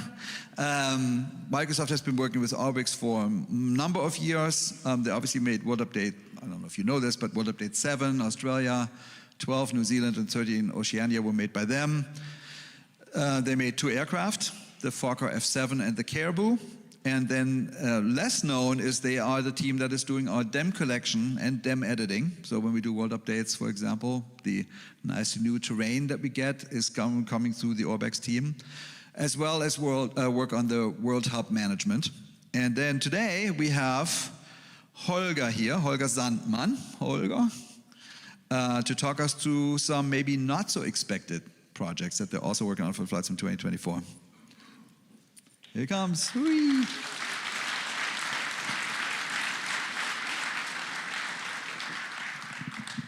Hello, everyone.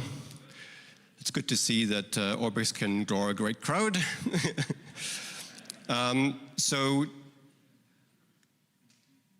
Sorry.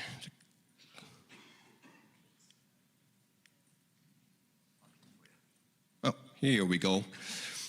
I am the head of the geospatial team at Orbix, and I've been with the company for about 15 years, in fact over 15 years, and during that time we have created and developed a large expertise in dealing with large geospatial databases and processing them and then transforming them into these regional and sometimes global projects that we've been creating for a long time now. And the reason I'm showing you this particular map, which is basically just your standard VFR map, is that it contains a type of spatial data that are very important to pilots, and those are vertical obstructions or obstacles. And as you may know, so they are contained in this map as symbols basically, but obviously they are in the landscape and pilots are trying to avoid them, but also use them as important navigational landmarks. So in Microsoft 2020, so in the current version of the sim, as you probably know, they are very poorly represented, I should say.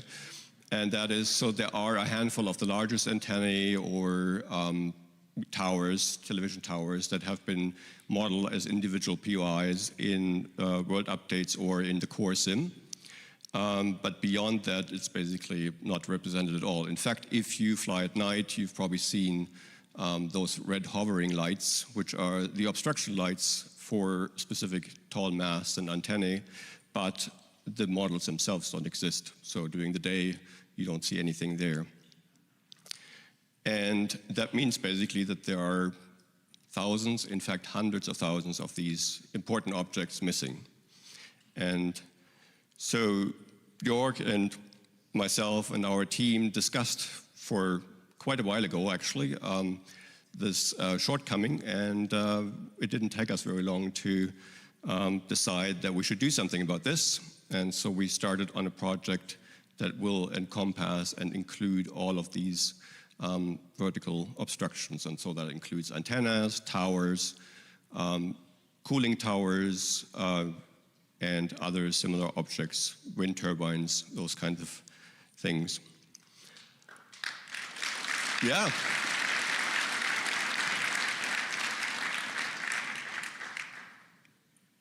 The clicker is, yep, slow. I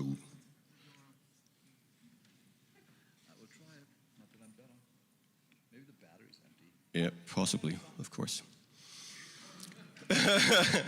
So this was about 18 months ago that we started on this project. So we've been into this for quite a while, and obviously when we started, we were also aware that there's already a project out there which is very popular.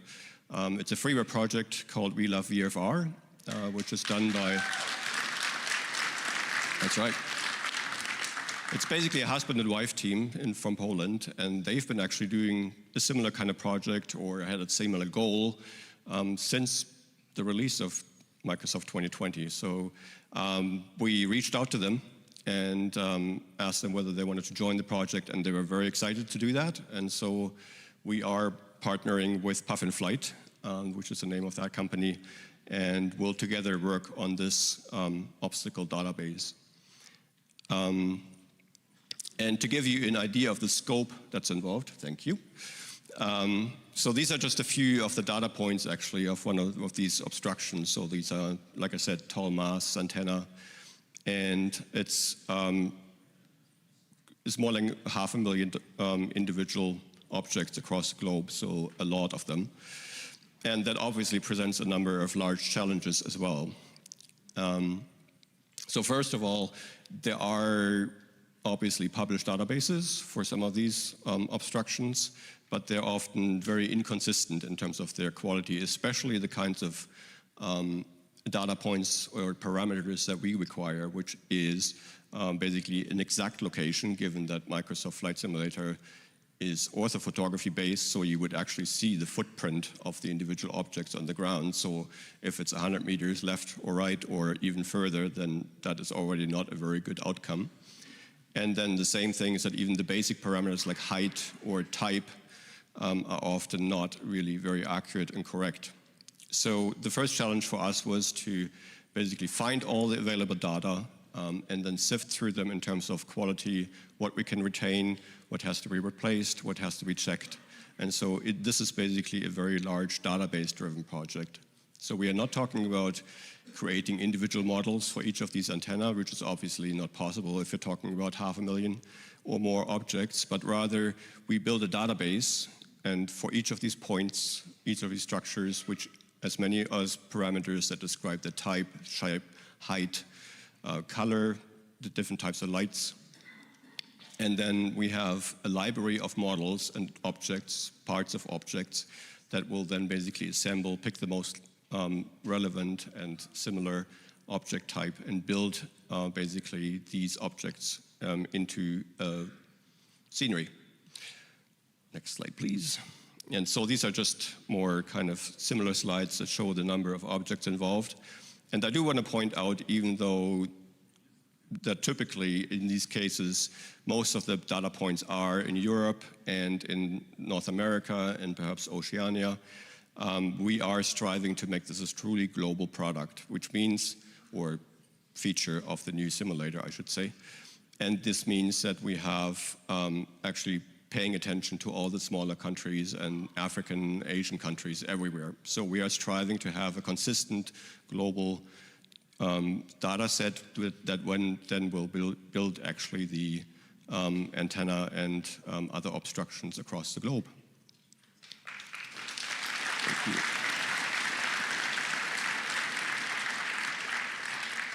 So we don't have any direct screenshots to show you yet, but we have just a few towards the end here, a couple of examples of before and after. So this is what it currently looks like. This is the power plant in the simulator, and then afterwards with the cooling towers and the chimneys and associated visual effects. And then this screenshot shows you the diversity of antennas. So we're not going to place the same object, as I mentioned, everywhere, but rather we have our database, and the database will actually inform what kind of objects we will place. And so even a grouping of antenna will represent the real world as closely as possible. So we do believe that this is a major step forward for flight simulation in general for us, but also personal for me. I think it's fascinating that this is actually an example of how flight simulation drives the development of a database that doesn't even exist today for commercial aviation. So the consistency, the quality, the accuracy, that is our goal, and we hope to achieve that. And this will be incorporated in the core sim for both 2024 and 2020.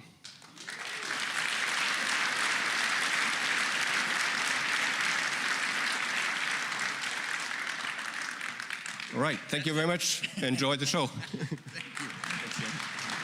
Well, thank you, Holger. We're way over time, so I'm gonna, yeah. Hey, Evan, sorry, I don't know where you are.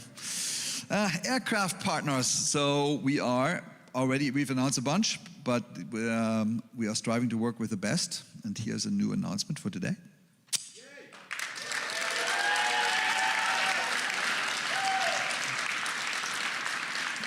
And we have another speaker. Raimund Kuhlmann is here. Thank you, Jörg. Hi, guys. First of all, thank you to this awesome community. You're the best, really. It says Raymond Kuhlmann, I think, but you know me better as Scott Gravel, probably. And I'm gonna here and show you a few cool things. Now, you've seen this wonderful aircraft. It is designed from scratch again, the Optica. Beautiful aircraft observation. You're gonna love it in VR. It's great. This is our team. Fresh photo. They're sitting over here. We all love you. You know that. This now, gliders. We love gliders. You know, Godfriends loves gliders. But we needed something more. We needed world-class avionics in modern gliders that really that can take your glide to the next level, basically. You needed a flight computer that takes Microsoft Flight Simulator flight plans and converts them into popular gliding tasks that do live calculations to waypoints, give you arrival height, everything you use all the way to finish. So that opens the way for Xbox as well to finally use this. So we're getting a real good flight computer, the LX family. We roped in the support from Ian, also better known as B21. He's been doing this for a long time also. It's designed from scratch, wonderful flight computer, very capable, highly configurable. You have dark mode, light mode, and you can turn off all this data visualization that you see. You can configure it completely to have more data or more map visibility. It's really up to you, and that really will help your glide to plan everything better with all the thermals, everything. Super capable. It's too much to cover right now, but trust me, it's going to be wonderful. It's a suite, so it's not just the LX navigation computer. It is also an LX Vario, and not what you have now. This is going to be a very potent one. It's complete. It provides all the speeds that you expect. So it has netto, total, speed to fly, MacReady. It has various pages. There's a wind speed page. There's as you can see here, artificial horizon page as well, settings. And because it's a suite, they work together. So if you set your metrics for one, it will be automatically the same in the other. So this is a lovely suite you will find in the gliders that are coming to Microsoft Flight Simulator.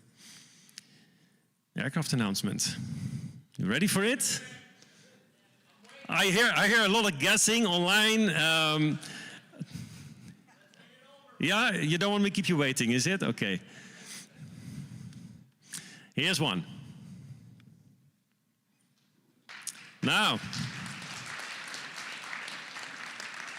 some of you may wonder, what is this thing? It's a wonderful glider. It's kind of a luxury glider. It is a side-by-side, self-launching glider that has a combustion engine, a Rotax 914. It is the STEMI S12. Hard to afford in the real world. This thing is very expensive, but who cares? We're here. We can all fly it now. So it's a beautiful machine. We went all out for realism. The solar panels you see here actually working, taking into account the position of the sun, the latitude you're at. So it really absorbs the right amount of solar power to help charge your systems if your engine is off. Wonderful detail, I think. It looks really good. Avionics, they will be here, the LX navigation suite as well. Very, very functional. Even the choke is working on it. So yeah, we went all out here. You're gonna love it. It glides really majestically, as you would expect. It's 25 meters. It will not be as nimble as a 15. The flap system is fully functional in a way that you would expect for gliders, because when you select a flap on a glider, it's a bit different from a normal aircraft. On a glider, a flap tends to settle you in a certain speed, and does exactly that. So if you go for your full negative flaps, it tries to settle above 100 knots, and if you go down, it tries to go slow. So it is like your gears in a car, as it works in the real thing. It's beautiful. Very, very stable aircraft because it's so big. Back to you, Jorg.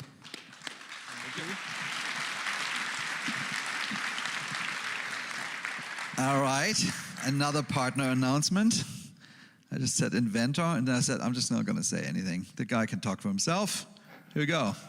Hello, welcome all you Microsoft Flight Simulator fans. For those of you who do not know me, my name is Mike Patey. I like to build wild, crazy flying machines, from backcountry bush planes that carry motorcycles to my legendary bush plane called Draco, which unfortunately I crashed, but I'm bringing it back bigger, better, more power. Over 1,000 horsepower jet engine turning propeller to fly and build the craziest bush plane ever made. That is now underway in my shop, but for those of you who love Flight Simulator, this aircraft is Draco X, the new, bigger, more improved backcountry radical bush plane. And with the modern technology we have today, you get to fly it on simulator while I build it in the shop. The technology allows us to put in that over 1,000 horsepower, the bigger wings, all the modifications I'm doing in real life, and you're gonna fly it first because Microsoft is paired with me to bring that to you early. So welcome to Draco X. Follow on my channel, MikePatey.com is my website, Mike Patey YouTube channel. Enjoy the build, fly the plane while I finish the bigger, badder, better Draco X. Love you guys, back to work.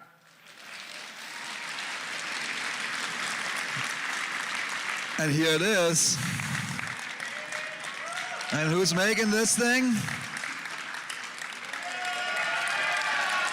Yes.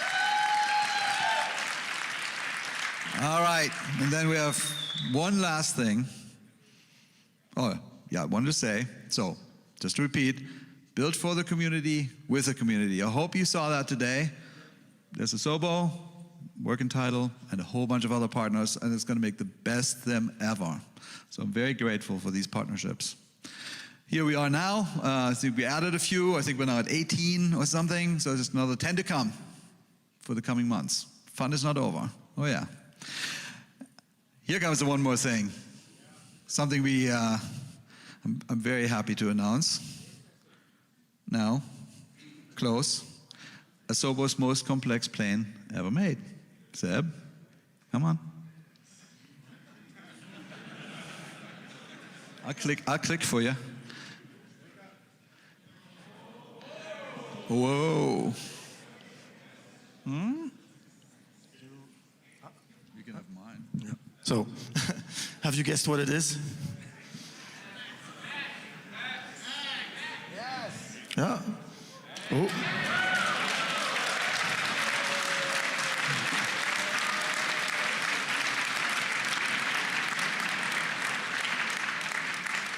So we can see a lot of detail on this airplane. Yeah.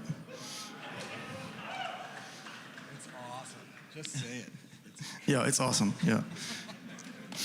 So we'll be part Boeing 737 MAX 8 will be part of the base simulator.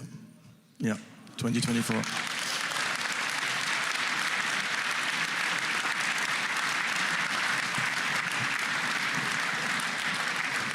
Alrighty, that was it. Thank you. I hope you had fun. I hope it was interesting. And I hope you feel like we do, that the best days for flight simulation are still ahead. The sky is calling. I'll see you all there.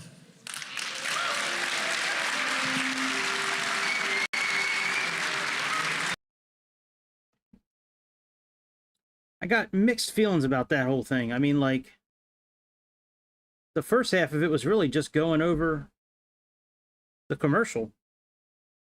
But we did miss the first 15 minutes, so let's go back and see if we can play that. Well, maybe like the first 20 minutes we kind of missed. Well, let me play it now, or do I need to go back and do it later?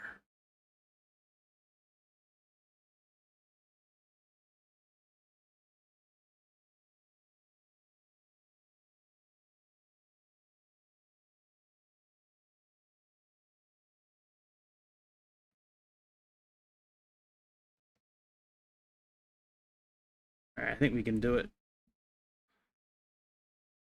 2024. Jorg and Seb, would you please come up on the stage and join me?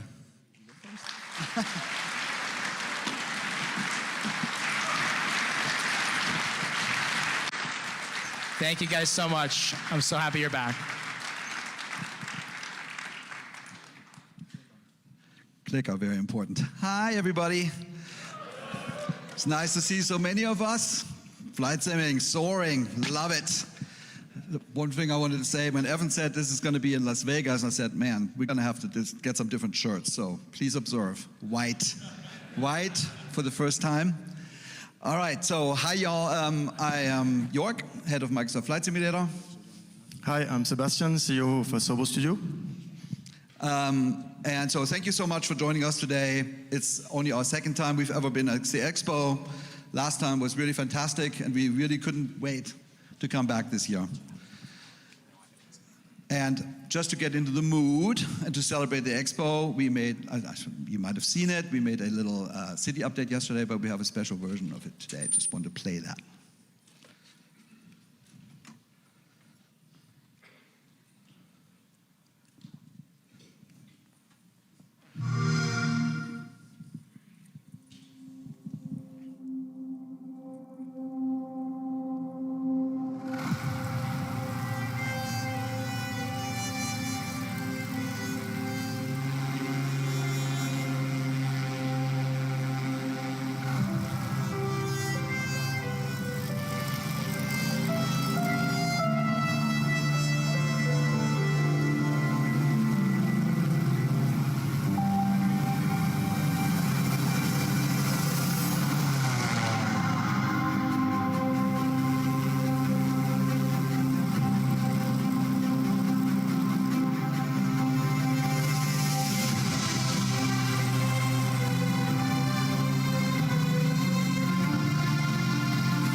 You should have seen our audio director's face when I said, just do something that's like Frank Sinatra meets Celine Dion. And he's like, what? Anyways, that's how it came out. Okay. So here we are at the Rio in our wonderful photogrammetry. Hope you like it. So first thing I want to say, like I said last year, thank you for entrusting us with the hobby, and I really mean that. It's been almost 4 years now, and since we released Microsoft Flight Simulator in August 2020, that's how long it's been, and these have been really simply incredible years for us, so thank you for that. Yeah, for the last 48 months. And here's our journey, that we took together for 48 months. We said, hey, we're going to do monthly updates, and we did. 15 sim updates, 16 world updates, 8 city updates, Xbox, Reno, xCloud, Top Gun, Pelican, 40th anniversary edition, Dune. 48 updates, 48 months, and it's been great. We updated the sim several times, as you know. So we launched on PC first, then brought it out on Xbox. Then we celebrated the Game of the Year edition, where we had jets and things like that. And then we did the 40th anniversary edition just to celebrate the franchise, and added helicopters and gliders and a bunch of other things, including an A310. And then just recently, we added IndyBuild's A320. And I think that really raised the bar for what airliners are in the core sim. And it's been really fantastic. I have an announcement. Today, we have reached 15 million unique users.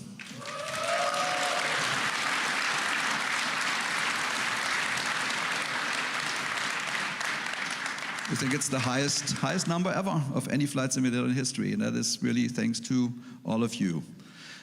There's also an interesting stat, 1 billion flight sessions. I was like digging around, like how many flights have we have? 1 billion. Happened like a week ago. I'm like, wow, I need to share that. 230 million just the last 6 months. Incredible. It's overwhelming, it's humbling. So again, thank you. I want to say something about creators, because the creator community has now created nearly 5,000 add-ons. I did the math, not so hard. 3.5 add-ons per day for 48 months.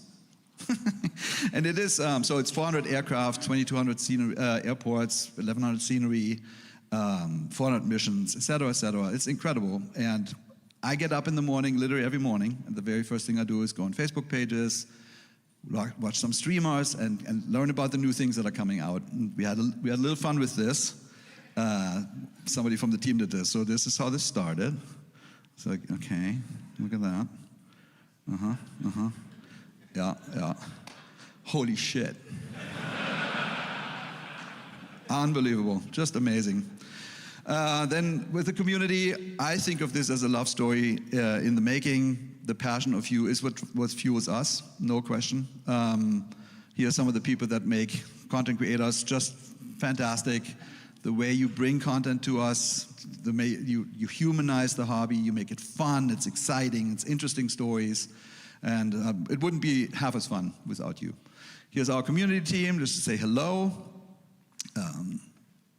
Here's kind of what we do. We go to fly-in events. We have fly-in events every week. Some of you obviously join these. We have developer streams. We show up so often.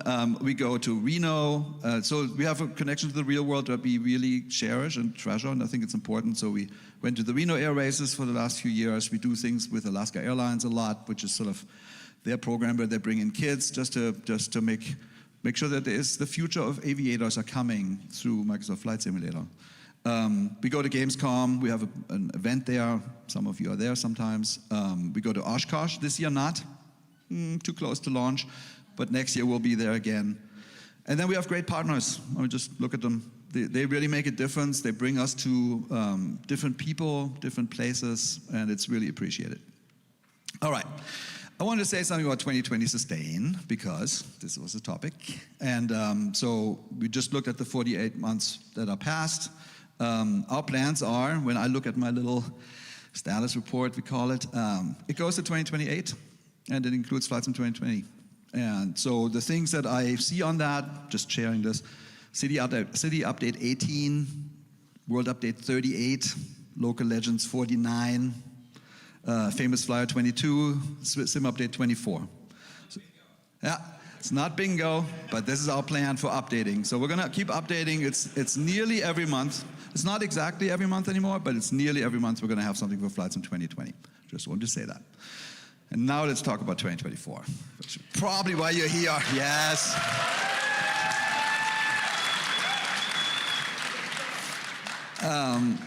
So I said a few times, this is a massively huge, ambitious product. It is by far the biggest, most complex flight simulator ever undertaken. I wanted to share teams, and here's some united and excited still, very much so. So this is our team just today. It's not all of us. This is the Microsoft team. We have about 50 people. We have white shirts. Seb was there, so not just Microsoft people. No, this is the team photo taken this week in Bordeaux at Fsexpo. So amazing team doing awesome work, working very, very hard to bring you this next version. Of this 200 people, 200. Yeah. Yes, keeps growing. And here's our partners. So there are quite a few on this slide. I want to say that Flight Simulator 2024 is made with 25 teams. When you look at this slide, you will see 13 dev teams and art teams and 2 partner teams. So that makes 15. Simple math, 10 are missing. We're going to announce a few of them today, and a few of them are still coming over the next few months. It's an interesting noise. And then Dustin from the team was nice enough, he made a world map. So we have 800 people working on the sim right at this moment, and we just wanted to show you a little bit where they are. It's interesting. So thank you for all of you creators that help us. It's really fantastic. Well, so it's all continents except Antarctica. I was like, huh, damn, got to find somebody. And then there's the Microsoft Teams, Bing Maps, Azure, Cognitive Services, PlayFab, things that don't say that much to you, but I'm serious, this sim wouldn't exist without them. It is critically important, and it's really great that we leverage Microsoft's tech stack, because we get all that for free. So then on 2024, so far we've been super quiet. Well, we showed this trailer, you know, people, like, we showed it at a game show called Xbox Showcase, and we talked about this last year. It was very, gamey. It looked like missions and things and nothing else. We then went to the expo to explain it a little bit more. We gave a keynote, and in the keynote we said, hey, look, this is exactly what Flight Simulator 2020 is, plus a ton more. So we didn't take anything away. All we did is add. And Shep showed some cool tech, I showed some content, et cetera, et cetera, et cetera.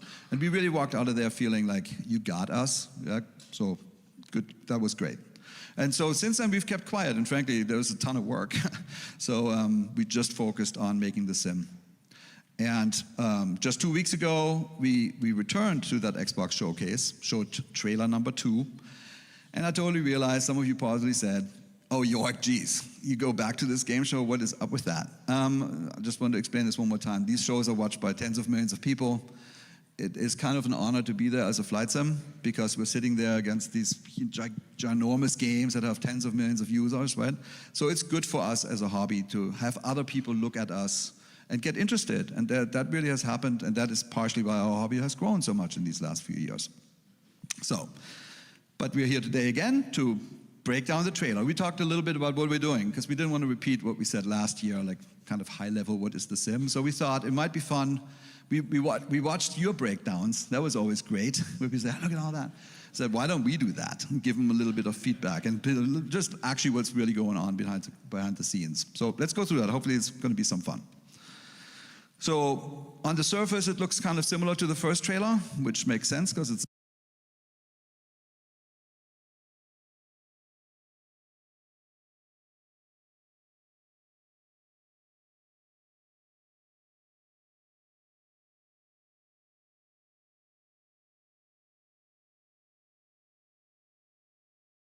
It might have gotten stuck because, let me see if it's on demand. A second here. Let's pause that. Let's do that. Yeah, let me go back a screen. So I guess we can't play it from the live bit anymore. Let's go back one more time.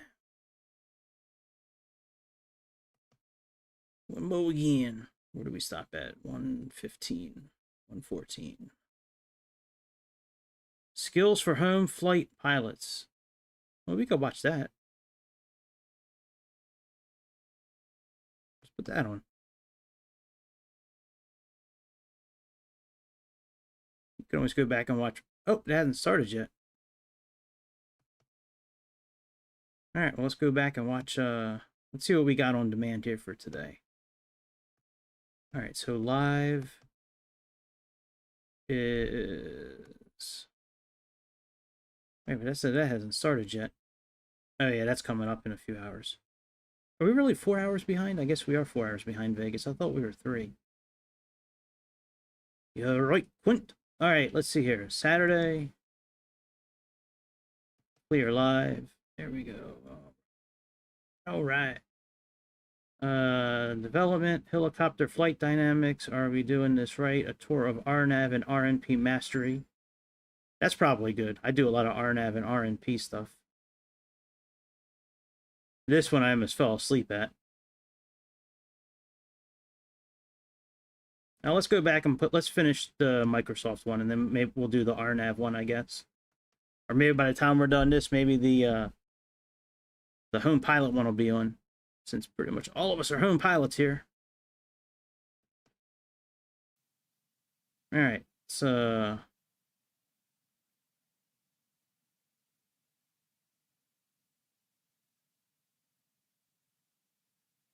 guess we'll start. Yeah, we can start right there. I remember that part. Airports, 1,100 scenery, 400 missions, et cetera, et cetera. It's incredible. And I get up in the morning, literally every morning, and the very first thing I do is go on Facebook pages, watch some streamers, and learn about the new things that are coming out. And we had a little fun with this. Somebody from the team did this. So this is how this started. It's like, okay, look at that. Yeah. Holy shit. Unbelievable, just amazing. Then with the community, I think of this as a love story in the making. The passion of you is what fuels us, no question. Here are some of the people that make content creators just fantastic. The way you bring content to us, the way you humanize the hobby, you make it fun, it's exciting, it's interesting stories, and it wouldn't be half as fun without you. Here's our community team, just to say hello. Here's kind of what we do. We go to fly-in events. We have fly-in events every week. Some of you obviously join these. We have developer streams where we show up so often. We go to Reno. So we have a connection to the real world that we really cherish and treasure, and I think it's important. So we went to the Reno Air Races for the last few years. We do things with Alaska Airlines a lot, which is sort of their program where they bring in kids just to make sure that the future of aviators are coming through Microsoft Flight Simulator. We go to Gamescom. We have an event there. Some of you are there sometimes. We go to Oshkosh. This year not. Too close to launch. But next year we'll be there again. And then we have great partners. I mean, just look at them. They really make a difference. They bring us to different people, different places, and it's really appreciated. All right. I wanted to say something about 2020 Sustain, because this was a topic. And so we just looked at the 48 months that are past. Our plans are, when I look at my little status report, we call it, it goes to 2028, and it includes flights in 2020. And so the things that I see on that, just sharing this, City Update 18, World Update 38, Local Legends 49, Famous Flyer 22, Sim Update 24. So, yeah, it's not bingo, but this is our plan for updating. So we're gonna keep updating. It's nearly every month. It's not exactly every month anymore, but it's nearly every month we're gonna have something for flights in 2020. Just wanted to say that. And now let's talk about 2024, which is probably why you're here. Yes.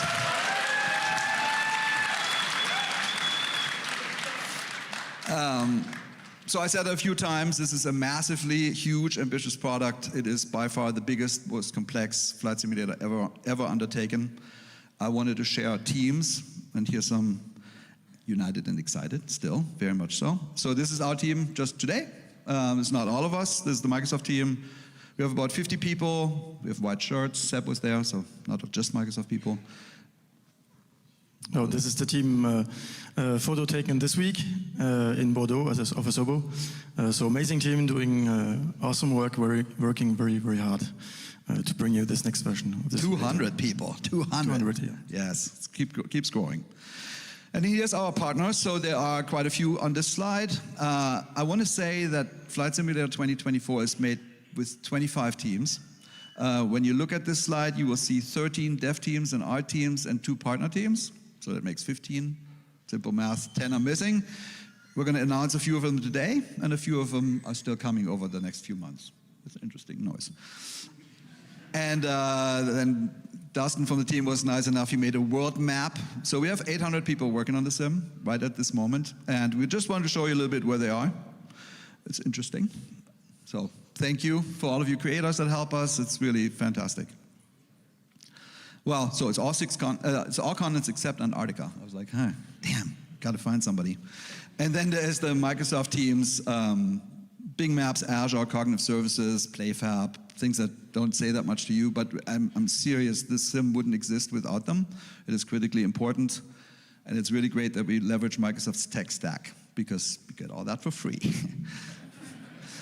So then on 2024, so far we've been super quiet. Well, we showed this trailer, you know, people, like, we showed it at a game show called Xbox Showcase, and we talked about this last year. It was very, gamey. It looked like missions and things and nothing else. We then went to the expo to explain it a little bit more. We gave a keynote, and in the keynote we said, hey, look, this is exactly what Flight Simulator 2020 is, plus a ton more. So we didn't take anything away. All we did is add. And Seb showed some cool tech, I showed some content, et cetera, et cetera, et cetera. And we really walked out of there feeling like, you got us. Yeah? So good, that was great. And so since then we've kept quiet, and frankly, there was a ton of work. So we just focused on making the sim. And just 2 weeks ago, we returned to that Xbox showcase, showed trailer number 2, and I totally realized, some of you probably said, oh, York, geez, you go back to this game show, what is up with that? I just want to explain this one more time. These shows are watched by tens of millions of people. It is kind of an honor to be there as a flight sim, because we're sitting there against these ginormous games that have tens of millions of users, right? So it's good for us as a hobby to have other people look at us and get interested, and that really has happened, and that is partially why our hobby has grown so much in these last few years. So, but we're here today again to break down the trailer. We talked a little bit about what we're doing, because we didn't want to repeat what we said last year, like kind of high level, what is the sim? So we thought it might be fun. We watched your breakdowns. That was always great. Where we said, look at all that. Said, why don't we do that and give them a little bit of feedback and just actually what's really going on behind the scenes. So let's go through that. Hopefully it's going to be some fun. So on the surface, it looks kind of similar to the first trailer, which makes sense because it's the same product. But so the beginning, very much activity-based. The second part, actually not at all. We sort of divorced ourselves from that. And then the beginning was something completely different, which I called sort of the James Bond intro, you know, action stuff. So I call that creatively the intro. The interesting thing about these trailers is, so we spent, I don't know, 3-4 months on these, and it's quite a bit of work. But what's interesting about it is it focuses us too. So the first step is we want to say things. Like if you remember the first time we showed a 2020 trailer, it was this, you know, long shots of Chicago and like faraway cities, and we said, well, people had not seen that before. In this case, we wanted to show the natural environments are something that people have never seen before. Not on this scale, certainly not on this level of detail. And because we're making a real-world product, we can take real-world photographs as our guide. So took a famous photograph from Monument Valley over here, and then we put it in the sim. Voila. And it looks pretty damn close. Like we didn't do a whole lot. Seb, you might want to talk about the augmentation. Yeah, so this area is photogrammetry, but what we do is we now have the ground, which is all 3D, instead of like it used to be 2D with the texture. So the ground is now all 3D. There's a lot of different 3D materials. The grass, the rocks, and the trees. Everything is now 3D as opposed to 2D as it was before. And everything is procedurally generated on top of the existing world data. Yeah, so photogrammetry, you might remember last year we showed the Grand Canyon, looked cool. This is the same tech. This comes from a partner from Microsoft called Vexcel Imagery, something like that. And they have special cameras with which they fly and make these things possible. This was not possible just a few years back, actually, at this scale. And then this was the second shot. Again, kind of like the same idea. Let's show the breadth and the width. One of the things I thought I wanted to show you, just sort of bloopers. That second shot was this once, like, you know, I was like, hey, we need to show the living world. Let's make some Mustangs and have Mustangs run around. Well, it turned out to be a huge amount of Mustangs. It started to look like Red Dead Redemption. I'm like, no, let's go back. This is more airplane related, you know. Let's keep up there. Anyways, so then there's this shot, which made me really happy. Red Bull was something we tried to get into Flight Sim 2020. And it didn't happen, contract stuff, but it happens this time. And I'm super happy that works. There's going to be 2 planes, the MXRS, the Zivco Edge 540 version 2 and 3. And those planes are made by Builds, excellent partner. And Seb? Yeah, another interesting detail here is the cones that you actually see here. So we have a new physics engine that does tissue and inflatable stuff simulation. And so the cones here are inflated and simulated completely, and you can fly through and they rip apart into pieces and then they inflate again and all sorts of stuff. Just like it should be, yeah. This is actually this is just our process, right? This was a cool picture from Red Bull. We tried to get this right just to show, hey, there's different liveries, different planes. Same with this. This was sort of the outro shot. And this is the real world shot from Red Bull. We tried to get as close as we could. I think we did okay. Okay, so then came the second sequence, which I call sort of the core simmer one that we didn't do in 2023. So that was about airports and airliners, because we had kind of omitted that, honestly, in the first trailer. So here we have, obviously, JFK. You guys picked that up right away. And people noticed the right things. Hey, there's liveries. There's lots of plane models that are interesting. And the airport obviously looks a lot more realistic than it does. So I would say this was the inspiration for this. So just a busy airport, lots of ground stuff going on the ground. There's lots of ground services, obviously airplanes, good-looking sky. And I think we got pretty close. This is what's possible now with the SDK. That is what makes me really happy. This is a moderate amount of work. We took the JFK that we had in 2020 and just upgraded it. Gaia's doing this on their side. And the improvements, I think, are quite dramatic. And you will see a little bit more of this here in the next few slides. All right, here we go. So people said last year, commercial flight, anyone? Why is a commercial flight? Of course it's there. So this time we showed commercial flight. That's one of the big pilot careers.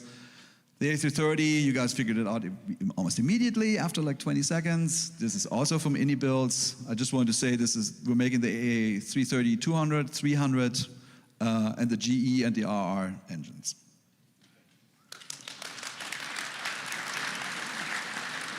So I think I've watched a lot of video analysis of the trailer, a lot of speculation on every shot where there is a character walking.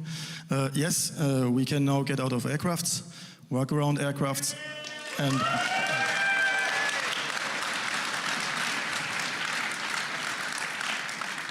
just open the door and go out. And the most important is you have the pre-flight checklist is now also outside, so you can remove the covers and. But that's very interesting. We've never shown the pre-flight checklist. Oh yeah, announcement, pre-flight checklist. Yeah, keep going.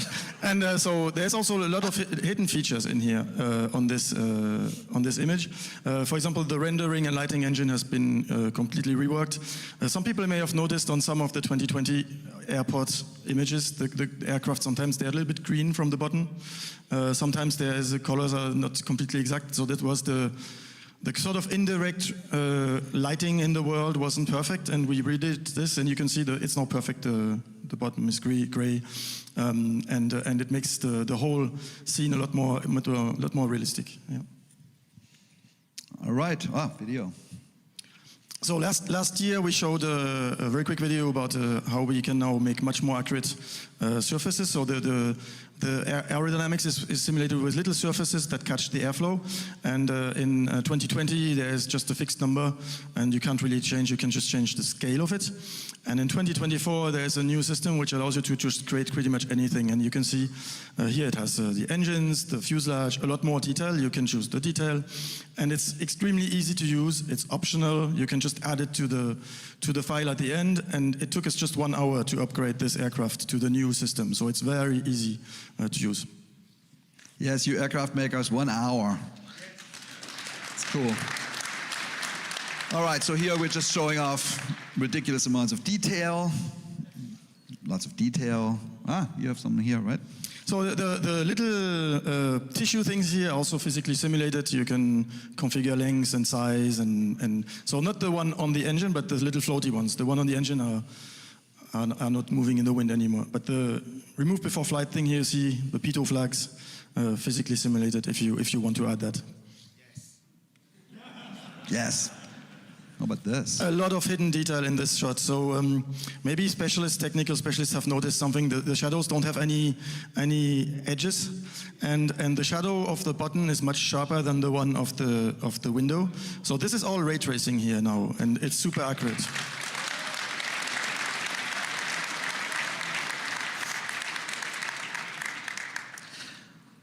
Yeah, and here one of the goals for airports was to make them not only prettier but also more alive. And so we have now people walking on walkways. They can also walk inside the airports. And that's completely controllable by you guys if you make airports. So a lot more activity. And here you see one of our character models. It was kind of interesting, you know, obviously Flight Sim represents the whole planet and we introduce characters. So that was you know, honestly, we took that very seriously. We need to represent humankind right. And we'll talk about this more at some point. We just see it here. We have made a huge amount of character models, clothing that's appropriate for different regions, et cetera, et cetera, et cetera. We went way, way, way deep. We worked with one of the best companies in the industry. They're called Humane from the UK. They scan the faces of hundreds of actors and things. So it's going to be something we'll add more detail as we go. We can spend all day here right now talking about this, but it's too much.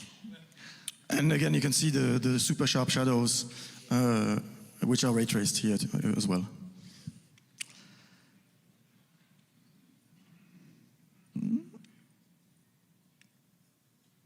A little bit far, okay. That's me. So on this shot, some analysts, some people have noticed that some of the instruments don't move, or maybe none. So this is very simply work-in-progress aircraft. Of course, everything is simulated, animated, but when you go into the replay system, some people saw that, it just didn't expose all the variables yet, so that's going to be obviously moving and animated as it should. All right, and this one, if you remember the 2020 trailer, this was just a homage. We had a takeoff in San Francisco. This was a takeoff in New York. And here we go. This was a little bit of controversy. I don't think it's answered yet. So this Diamond PC-12 NGX is made by Coronado, not the one that's currently in the marketplace. All right. Monsieur. So we said that on the previous shot we said that everything was in 3D now, and how is that working? So it's Azure AI again. We use Azure again a lot more this time to know on every image, every area of the planet, the whole planet, is something: stone, rock, sand, grass. What basically is it? And then it assigns the right material and procedurally generates it. And we have close to 30 different biomes for the plants, and so you can see in the distance here that's an Australian biome, which has the Australian plants and everything, and that's also automatically generated procedurally over the entire planet. And that's Australian people, and that's Australian cars, and that's Australian everything. So we went way in to make it authentic. The next one is interesting. Yeah, this is the same location, but in 2020. So you can see the difference. It feels like a flat field, and the vegetation clearly is just all panels, right? Rod shapes, imposters. It's all 3D now, and especially the ground, the stones in the when you look close up, are all in 3D generated mesh. Yeah, this one was a new game mode. Honestly, it wasn't really planned, but it was so much fun that we said, we got to do this. So aerial advertising is in. Yeah, so important thing here in the video, you see the plane catching the rope. So the rope is actually suspended in the air, and the physics, the rope really impacts the airplane, which impacts the rope. So when you catch it, because the pole is down, you really feel the little pitch down moment. You need to pitch up, full gas, and it's completely realistic, simulated the whole rope physics as well. And here you can see the tissue of the banner, I think it's plastic, unfolding completely as it should, pulled by the plane. And actually, to get the banner right, we had to set exactly the same mass. You know, there's a little bit of weight at the bottom, the upper rope is a little shorter. It's simulated exactly like the real one, and it flaps in the wind exactly like the real banner in the real world advertisement. Yeah, and then some people noticed the water. Yep, water looks better. That is just due to the lighting system. We didn't do anything else really to make that different. The photogrammetry is the same that we have in 2020. All right, let's it's not really that much more to watch from today. Let's I want to see that RNAV thing. And then we got about 15 minutes until that other presentation starts. I'm wondering if we should just wait. Come on, computer. Go on, computer, don't be a bitch. This old man laptop I got, this thing is grumpy sometimes.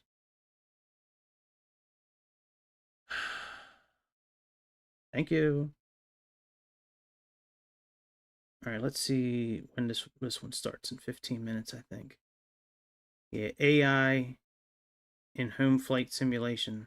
Oh, that's Sunday. Oh, that'll be good. AI in home flight. What's Yeah, that starts. So there's one more for today. Flight controls. Let's see here.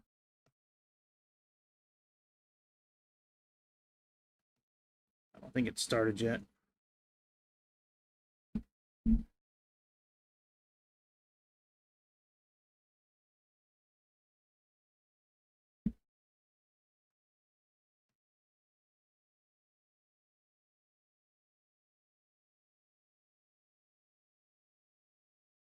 Man, fuck their schedule, yo. For real. It said 4:15, and it's been on for almost 20 minutes. It's 8 o'clock here. There's no way. Whatever. All right.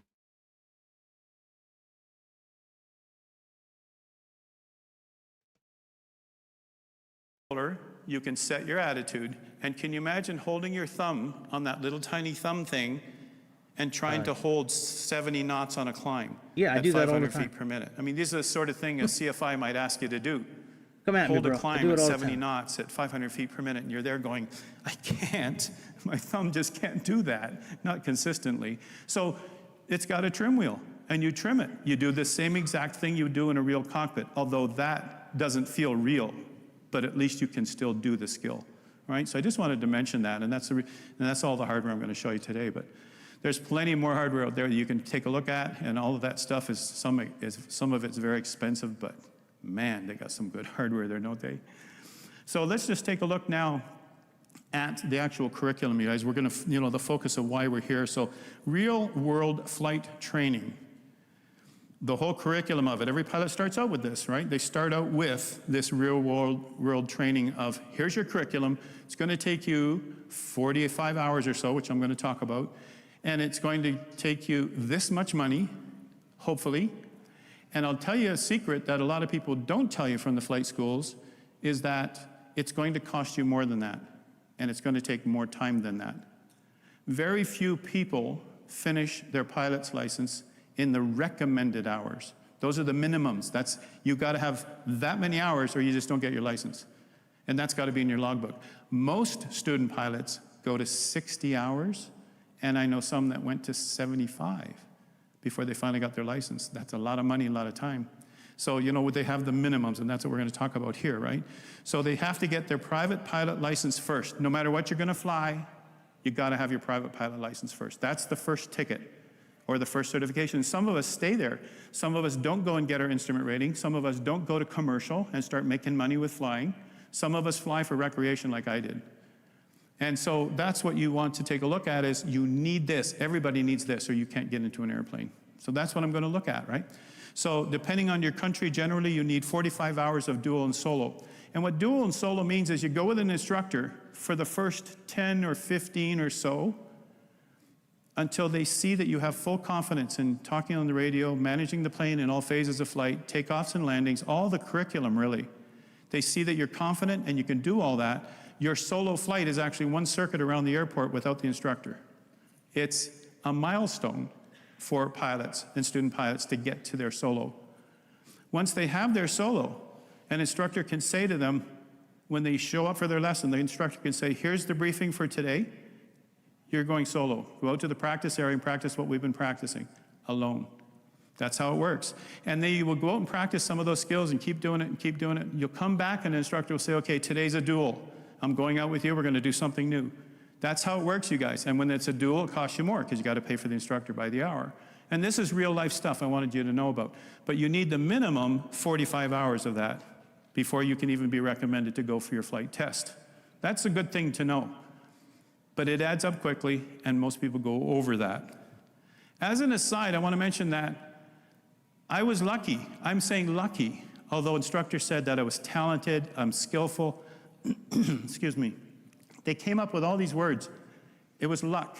It was luck because I took the lesson of the day, exactly what it was, and it could have been just straight and level, keeping the same altitude, keeping the same direction. It could have been controlling the plane, trimming it. That's the lesson. I don't know how to land yet. And I would go back home and I'd do the same exact airport, same exact runway, same exact airplane. and I would do the same skill again and again and again.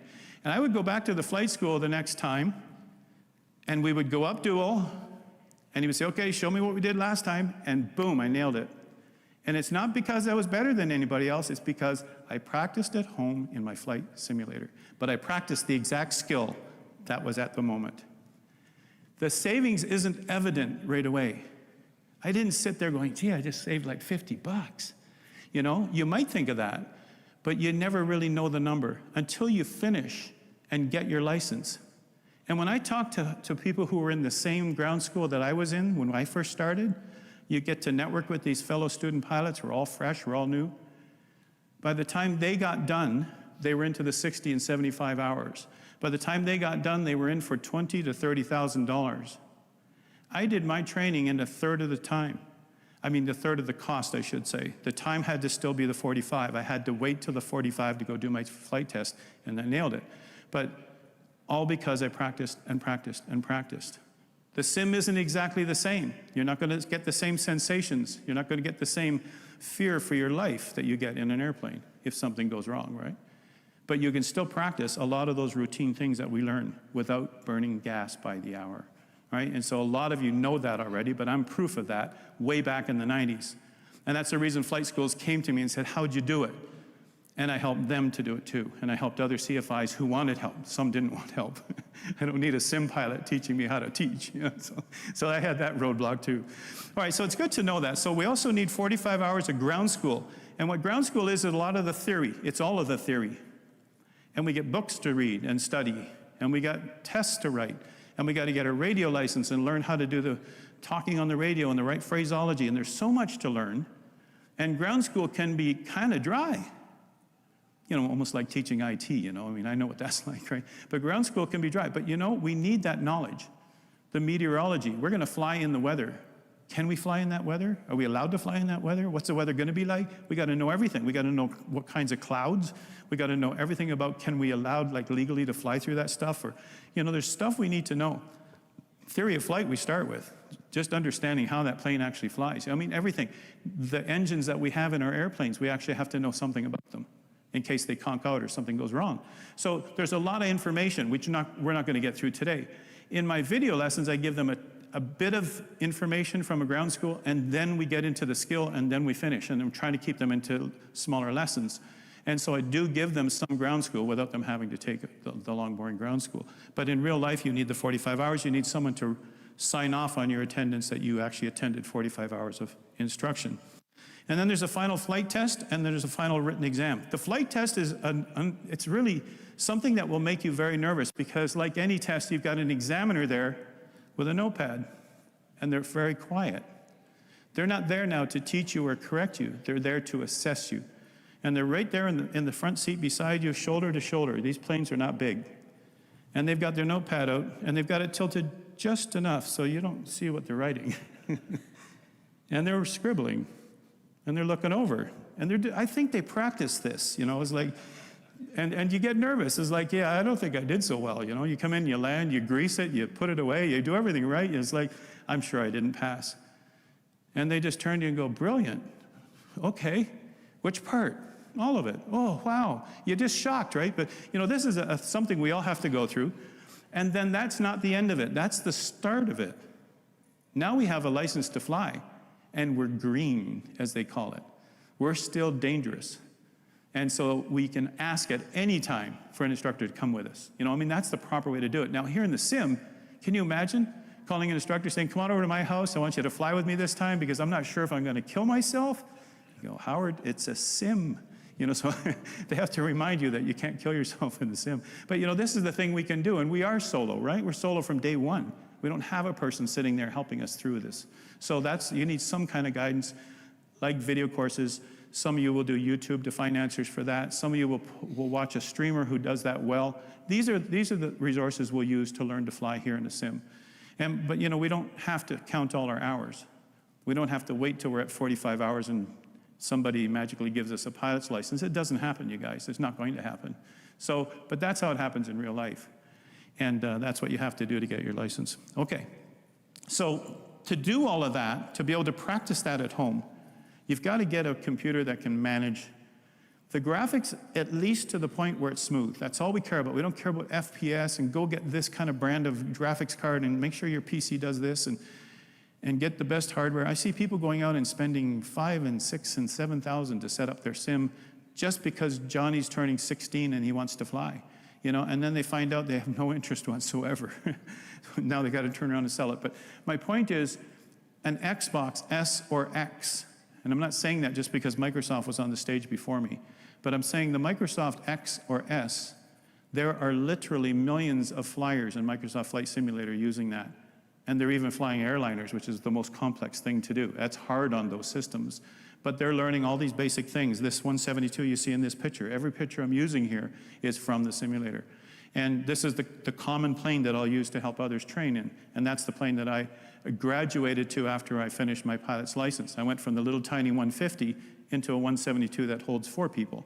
And it's cheap enough to rent by the hour and take friends golfing or take friends somewhere. A lot of fun.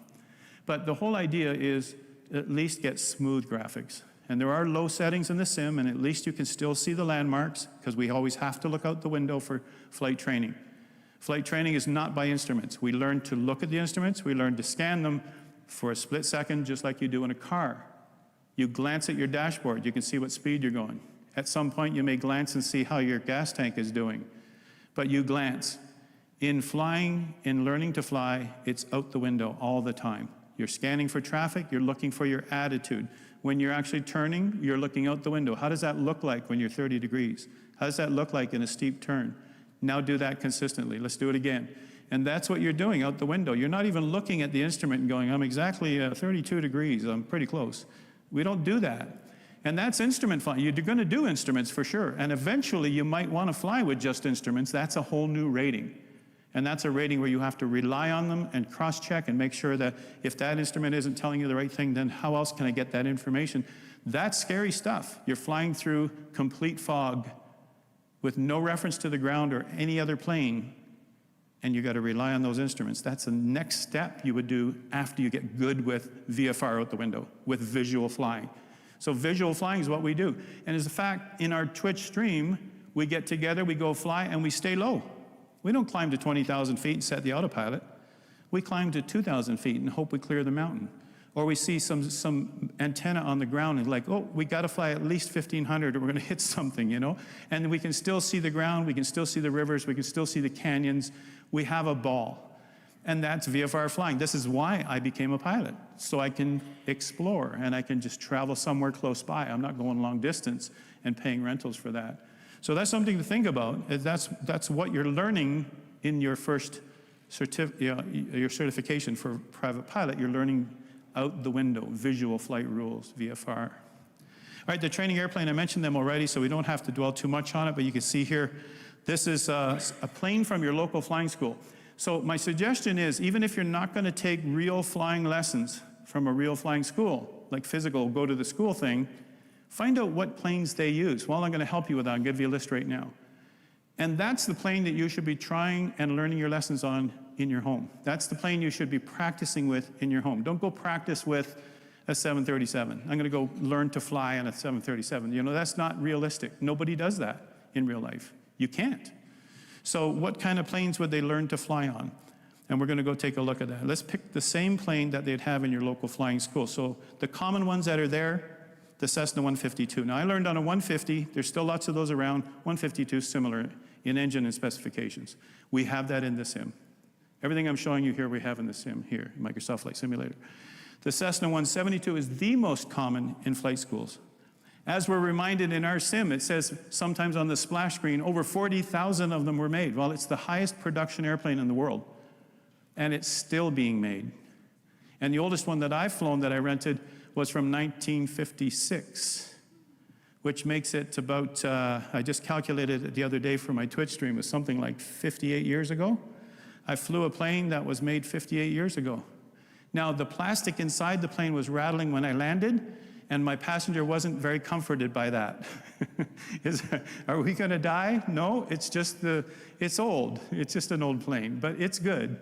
And so, you know, that's what can happen. That 172 is so good and so well made as a trainer forgiving plane for students that it is the plane of choice, and it's good for operators for cost. But there are other planes, and the more modern schools, or the schools that can afford it, will move up into the glass cockpits. The Diamond series have the glass cockpits. They got the G1000s, and they're gorgeous, and they got a stick, and they're made of fiberglass or composites, and oh man, it's such a dream to fly. And I remember sitting in one of the first ones that were ever made and going, whoa, what's a G1000? Now I teach lessons on it, so. But that's a beautiful plane. The Diamond also makes the DA-40, which is the equivalent of the 172. I mean, it's got single engine, non-high performance, seats 4 people, you know, that kind of plane. And that's what you learn on also. Just looks different inside. You still got to learn all the same skills. And then the low-wing airplanes like this, well, the Diamonds were the low too, but the Piper PA-28, these have been around for forever. The Cherokee and the Archer, you'd hear about people talking about learning on these planes. And they're still at the schools too. They keep them all up. The maintenance schedules are pretty rigorous. And finally, which we just saw out here, I think, Andrew, it was the Cirrus 22 that we just saw, the SR-22 out here. There's a setup like that at the Real Sim Gear booth. It's like, ooh, that's sweet. And that's becoming a very common training plane now in the modern flight schools that have upgraded their planes. So if that's what the local school has, if that's what you're going to fly in for your discovery flight or your training, why not fly in that in the sim? And then you've got something you can relate to, the same thing you just saw in real life. And so that would be something you might want to. I might give you a little added comfort there that the SR-22 and the SR-20 have optional parachutes in them for the whole airplane. Is that comforting? I think it's optional. I don't think it's standard, is it? Does anyone know? I just know that it's actually a rocket behind your seat. And if you do eject that rocket, it'll go through your rear window and it'll make a parachute and your plane will just land wherever it's going to land. So look out.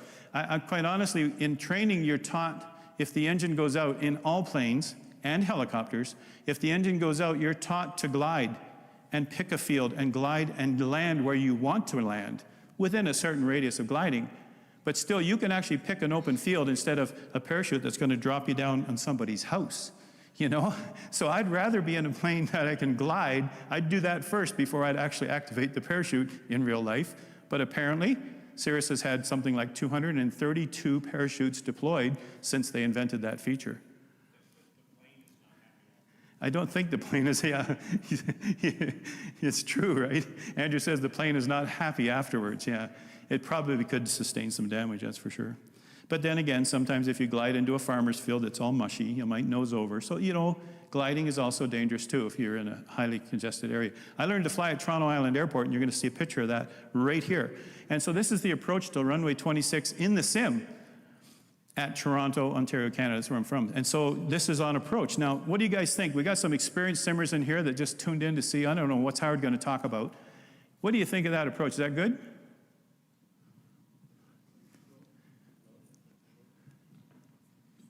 I heard one person say too low, maybe. I don't know. It's like, you know, just looking, you know, some of you may look at that and go, you kidding? Apart from the violin being in the way. But it's doable, but it is low. But I'll say this, in visual landings, you can correct for that. I give it some more power just to stretch it. But if I were too high, I would do a side slip. You know, can you do a side slip? Can you do a forward slip? What can you do? Well, we're given these skills so that whatever it looks like, we can correct that. You know, and we know what to do. We're confident with it. We have to handle that bird with confidence and get people safely back on the ground. But the point is, this is exactly what it looked like in my training. I trained with conventional dials like that, and that's the exact same thing that happened to me again and again and again when we came back into land. And I practiced that in the sim, and it's great. And if you drop it in the lake, well, just reset the sim. You know, I mean, it's such a good thing, right? If you were to put that in the lake. One time I came back to this airport in the 150 with a storm coming. We were told on the radio, we were out in practice area. I was told on the radio, get back now. A storm's coming. I mean, they don't usually talk like that on the radio. It's very polite, right? Yeah, like in November 672, can you please return to the airport? Well, of course I will. But you know, it's all polite. But this time it was like now. And so we firewalled it all the way to the airport as fast as a 150 could go, my instructor and I. And we put it down on a carrier landing, if you know what that is. And we put the 150 over where it's supposed to be, and we tied it down. We heard there was this violent storm coming that wasn't even in the predictions. We just tied it down, and we were running to the hangar when the rain started already, and we got wet, and then the wind started too. Well, there was another 152 behind us that wasn't so lucky. And he came down, did a carrier landing, and brought it over, and they were just getting the ropes to tie it down, and the wind just flipped it right over on its back. And to see that in real life is scary. To see it in the sim is like, hey, he's got a reset. You know, it's not such a bad thing. But I got memories there at that place. I was playing the violin. I was going to mention what that violin is, so I better get to that point too, right? So scenarios that you can practice, which is part of, you know, the lineup that I wanted to talk about. Scenarios at home, you can practice all of them, right? But there's some scenarios that you'll have to do with an instructor, of course, and they have to assess if you're doing it right. But the point I want to make here, and that's why the violin is there, we can practice real-world lessons and procedures, but if we just jump in the plane and I think I'll just try to land it. Who needs an instructor? And it's, you know, I say it's akin to playing the violin without having lessons. Any musicians in the crowd? And I'll say that because you've been playing an instrument. That makes you a musician, right? So any musicians in the crowd? Has anyone here tried a violin? Are you good at it?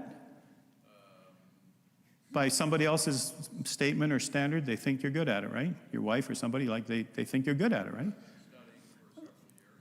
And I was going to ask how long, right? So, I mean, I play instruments and I've played guitar all my life and all this stuff. And I thought, what's the hardest instrument I would be challenged with? And my wife said, violin, for sure. There's no frets on it. It sounds like the screeching cat when you first start. And it did for 2 years. And I remember coming through the airport once in business, right? And I was taking it with me to the hotel. I got a mute for it, and I'm going to practice in my hotel room at night. And the security guard says, at the airport, says, play us a tune. I said, you don't want to hear a tune. He says, it's Christmas time, play a Christmas carol. I said, I'll sing it for you. I'm not playing the violin, right? But, you know, that's something that does take, just like a lot of hard things in life, it takes an instructor to guide you through and to listen to you and to help you refine it and help you make it sound and sing the way a violin should. And that's going to take a lifelong kind of commitment.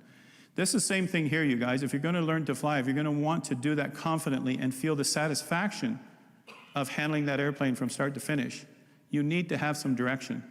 And you need to have someone who can actually look at your performance and say, okay, try this, or you're missing something. And I do this on a regular basis with my online students. This morning, before I even came downstairs and met everybody for breakfast or whatever we were doing, I was late coming down because I was assessing 2 videos. One was a steep turn video and one was a straight and level. Beginner pilots that are just taking my courses. And I look at their videos and I comment on them. And I'm very positive about it. I don't say ever that you're wrong. I just say you're forgetting about trim, or your climb was too steep. Try for 70 knots. Try to, I give them suggestions. And I say, just send me another video afterwards. And they're using something in Microsoft Flight Simulator called Flight Recorder, and it's a very simple tool. You open it up on the screen, it's a little box, and you just hit record, that's it. And they send me this file afterwards, and it's like a binary file, it's like a black box file. And I replay that file on my sim, and I see exactly how they're doing. And I look from the outside of the plane and get that outside view of their attitude. I go behind the plane and see how they're doing coming in for landing, which you can't do in real life. I'm sorry, guys. I can't do it anymore. I can't do it. I can't put up with that guy anymore. Look, there's one other thing I wanted to put on from earlier today. It was an RNAV RNP deal that I wanted to watch. But what this guy's talking about, I guess, is good in theory. However, we got to remember, we're flying simulators. Like, if you're trying to do all this stuff training wise, like you're going to do in the real world, then you need to have equipment that's going to make the airplane feel like the real airplane. That I was holding back on because I didn't want to interrupt, but like, we need to have the right kind of yoke that has the right kind of resistance. We need to have pedals that feel like real pedals. We need the throttle needs to move. Like, I mean, like, we need if this guy's trying to say to do what it is in the real world and try to have us do it like that at home, then we need all that same stuff at home, man. This guy must be a troll. Like I said in the chat, this must be a troll. Like, he must have told the expo he was going to talk about something else, and then he got up here and said, "Hey, give me this mic," and he's like just going off. What a waste of time, man. I bet you there's like 3 people left in that room. Everybody else probably at the buffet, at the strip club, or at the casino right now. All right, where's the, yeah. So I'm gonna watch this. RMP deal for a little bit, and I think that's going to be the last thing I watch today, and then we'll be back tomorrow for Sunday. Let's see what's coming up on for Sunday. Let's see what Sunday's got. Ooh, the Microsoft Simulator Marketplace. That's going to be good. Cable management. Well, they're going to build a PC live. That's cool. Tomorrow looks like it's going to have some good shit to it. So yeah, I mean, I'll just put this on live tomorrow. So it looks like I guess we're about 4 hours different. So I guess around 1 o'clock tomorrow it'll start, and we'll just pretty much watch it straight through tomorrow. Yeah, that'll be fun. All right, let me put on this RNP RNAV things. I do a lot of RNAV landings and a lot of RNP landings. I mean, they're basically the same thing. RNP is required navigation performance, so it's what you're trying to get your airplane to do while you're coming in for an RNAV landing. And a lot of the Jeppesen charts have an RNP number that you are supposed to plug into the flight management system. Yeah, let's see what this deal's about. And then after this, I'm gonna call it a night, eat some dinner, come back tomorrow, and we'll do it again.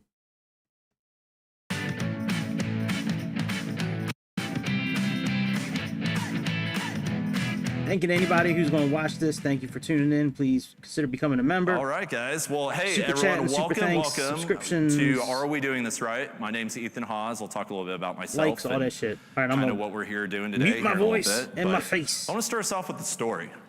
And this is a story that actually happened to me, feels like 2 lifetimes ago, but really it was back in the summer of 2016 during a blazing hot summer day. And I'd been flying cargo at that time, and we were flying a long day that day, probably about 8 hours into the day, and we had so much more flying to go. But we were flying a load of chickens, believe it or not, down to a town called Saltillo, Mexico, which, if you're not familiar, is located in a bowl of mountains. And if you look at the right slide, you can kind of see the lay of the land, the geography, and the cities on the left. But it's a challenging airport to fly into, and it's about 50 miles west of Monterrey, Mexico. Well, at that time, I was flying the Fairchild Metroliner, which, in its beauty, grace, and glory, that's actually the airplane I was flying that day. And some of you may be too young to even know what this airplane is. So if you're not really sure, it's a turboprop aircraft. Flies up to about 23,000 feet for the service ceiling, and about 16,000 pounds for the max takeoff weight. So just to give you an idea of what the airplane can do. So beautiful picture here of Saltillo, Mexico. Unfortunately, that day it was not beautiful. We had a low cloud layer kind of moving into the valley with a bunch of smog and stuff. That's kind of normal with that area. And of course, Murphy's Law, it was going to be there right at our time of arrival. So fuel was also, of course, critical at this point, and we only had one shot on an approach to get in, or else we're going to have to go to our alternate. So once we got to Saltillo, the weather really, unfortunately, like I said, dropped off, and Saltillo only had a VOR approach available to the airport. And with our luck, of course, the VOR approach minima was not low enough to get below that sky deck of where it was at the time. Well, we're sitting in the airplane and we're buzzing along. We're like, man, this sucks. Like, what do we do? Oh, that's weird. There's a GPS approach into Saltillo now. Well, just that month prior, they had started adding GPS approaches into a lot of these smaller Mexico airports. And guess what? Because of one of those GPS approaches, we're able to land successfully. And I actually took this picture on the taxi out when we were heading back home. So really cool what GPS approaches can do, and how they've kind of helped me in my career at one point. So yeah, a little bit about myself. Longtime flight simmer since FS 2002. How many people here started back in FS 2002? Before FS 2002? Wow. Wow, awesome. Well, thanks guys, everyone, for coming, new and old, really excited. We'll talk about the rules of engagement here in a bit for this, but a quick tidbit about me, FS 2002, buzzing around Meigsfield. I remained active in the community, specifically VATSIM, since then. I graduated from college back in 2016, and I ended up majoring in professional aviation business. So really cool to see what the flight sim world can change and alter people's life and career paths. And that's one of the cool things about this weekend, is getting to meet people and network. And you'd be surprised how many people make a living doing this just because of this hobby. So it's really cool to see what events like this and this hobby can bring to people's lives. I currently have a master's degree that I finished up last fall in aviation business. I flew metros out of college, though, to build flight time, instructed a little bit, went to the regionals, flew for Republic out of Newark and LaGuardia and Intercontinental for about 5 years, upgraded to captain there, and also became an instructor in the training department. Unfortunately, something called COVID happened, so when I was there, it wasn't looking too great, and a buddy of mine went to Collid Airways. If anyone knows what that is, it's a Part 121 supplemental cargo carrier. Flew the 767 around the world for a year there. My wife's actually here, so she got to deal with me being on the road for 16 days at a time. And somehow, she'll testify to this, after 16 days of flying on the road for hours and nights on end, I'd come home and what would be the first thing I would do? I would jump in the sim and go fly, of course. So, you know, dog tired, fatigue, jet lag. Oh, let's go do a flight in the sim. Sounds great. Or let's go control. So, obviously, I love the community, and you guys are all part of that. So, thank you. Ultimately, though, Southwest Airlines ended up calling me about a year after being at Collida. That's my dream job, and I've been there since January 2022. So, been a blessing. But I've used GPS approaches all around the world, over the ocean, to shoot approaches into the smallest airports like Saltillo and turboprop airplanes, to shooting an RMP approach actually coming into Vegas a few days ago on a trip. So really cool to see what GPS approach technology can do for us. So like I said, rules of engagement today, guys and gals.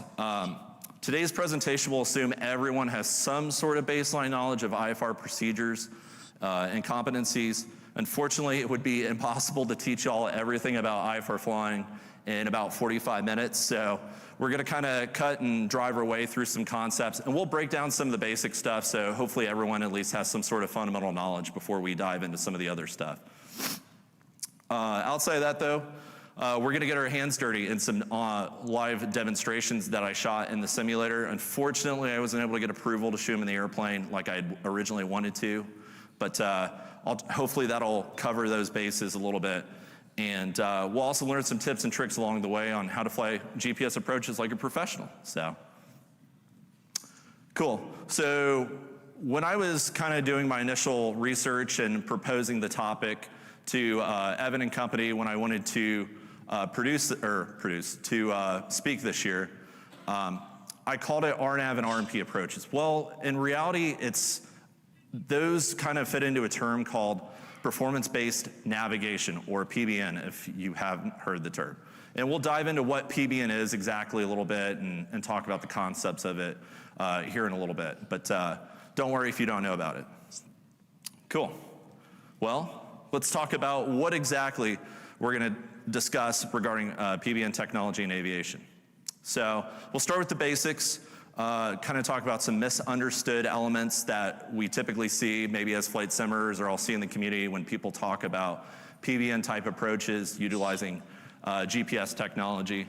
We'll briefly talk about kind of today and tomorrow's advancements in this world, and then we'll also get into some demonstrations after that. So, cool. So let's start with the basics. I'm assuming everyone knows what GPS technology is here. Pretty straightforward. Unfortunately, GPS will get looped into this thing I call the generic term. So think Advil or Tylenol, ibuprofen, acetaminophen. Those are all generic terms, right, for those drugs. Well, GPS is, everyone's like, oh, the GPS approach. Well, it's more to it than that. And of course, like anything in aviation, it's a little more complex. So, for starters, let's talk about GPS. Global positioning system that was developed by the Department of Defense back in 1978. So almost 50 years ago. It's kind of crazy to think about. But originally it was designed to be a military tool that they would use on the battlefield. Well, they finished their 24th satellite launch back in 1993.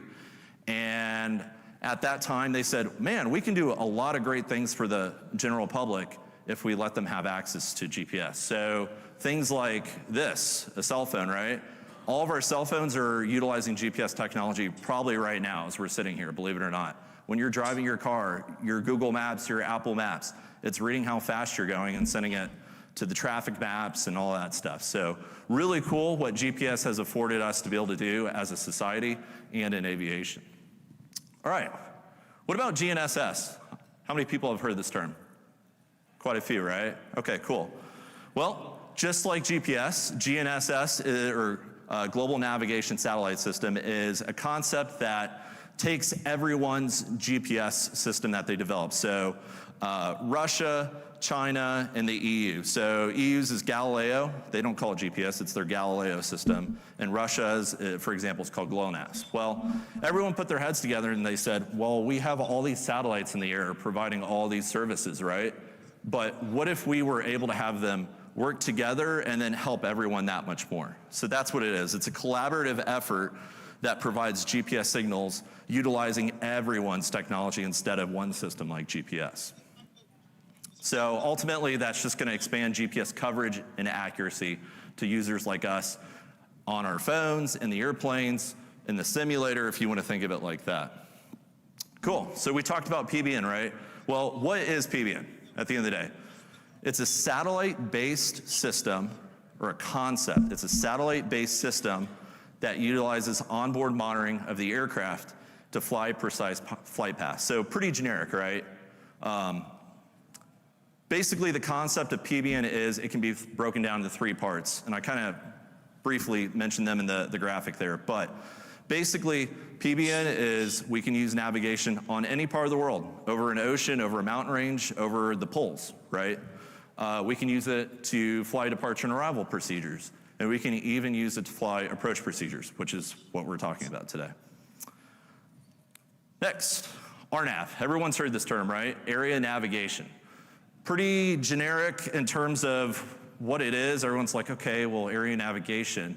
Well, let's take a time out and kind of drill back to what it was before we had area navigation. So back in the day, everyone had to use ground-based nav aids, right, to get around. VORs, DMEs, NDBs, all that stuff, right?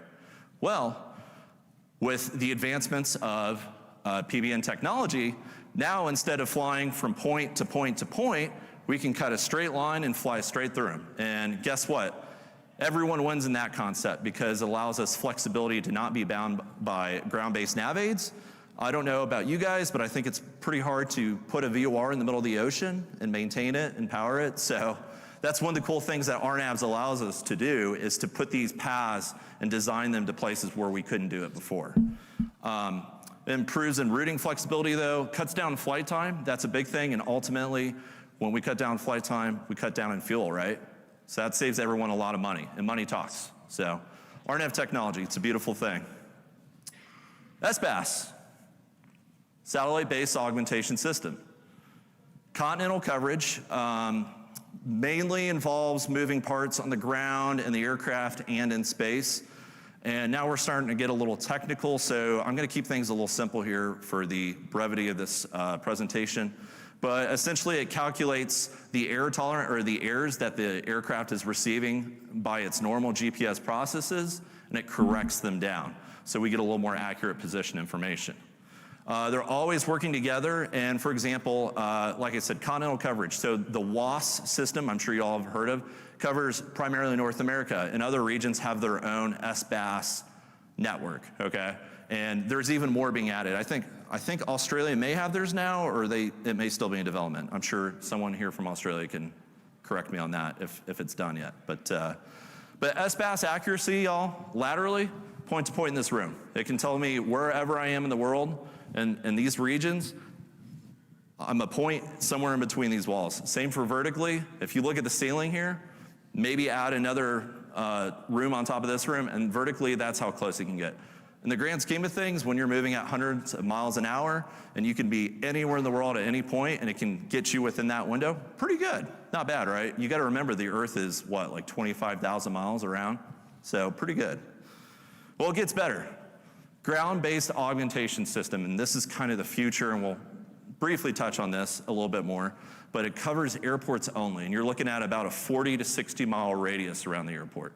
But it uses a variety of components like SBAS to get the job done.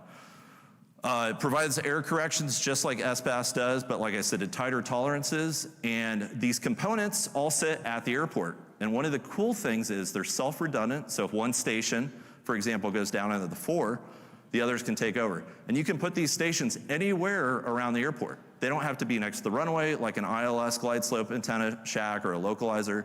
And guess what? If you drive or taxi past these little masts, nothing happens. It's pretty cool. So that's kind of the direction we're going, and this is the cool part. The approach environment accuracy on these, pretty freaking good. You're looking at about almost the width of the stage to probably half the height of this room. So we're getting really good. Cool. RMP, well, that's kind of why we're here today, right? So required navigational performance. And really it's there for safety, everyone. These are measurements in nauticals and miles that procedures and standards are built to that we want the aircraft to be within.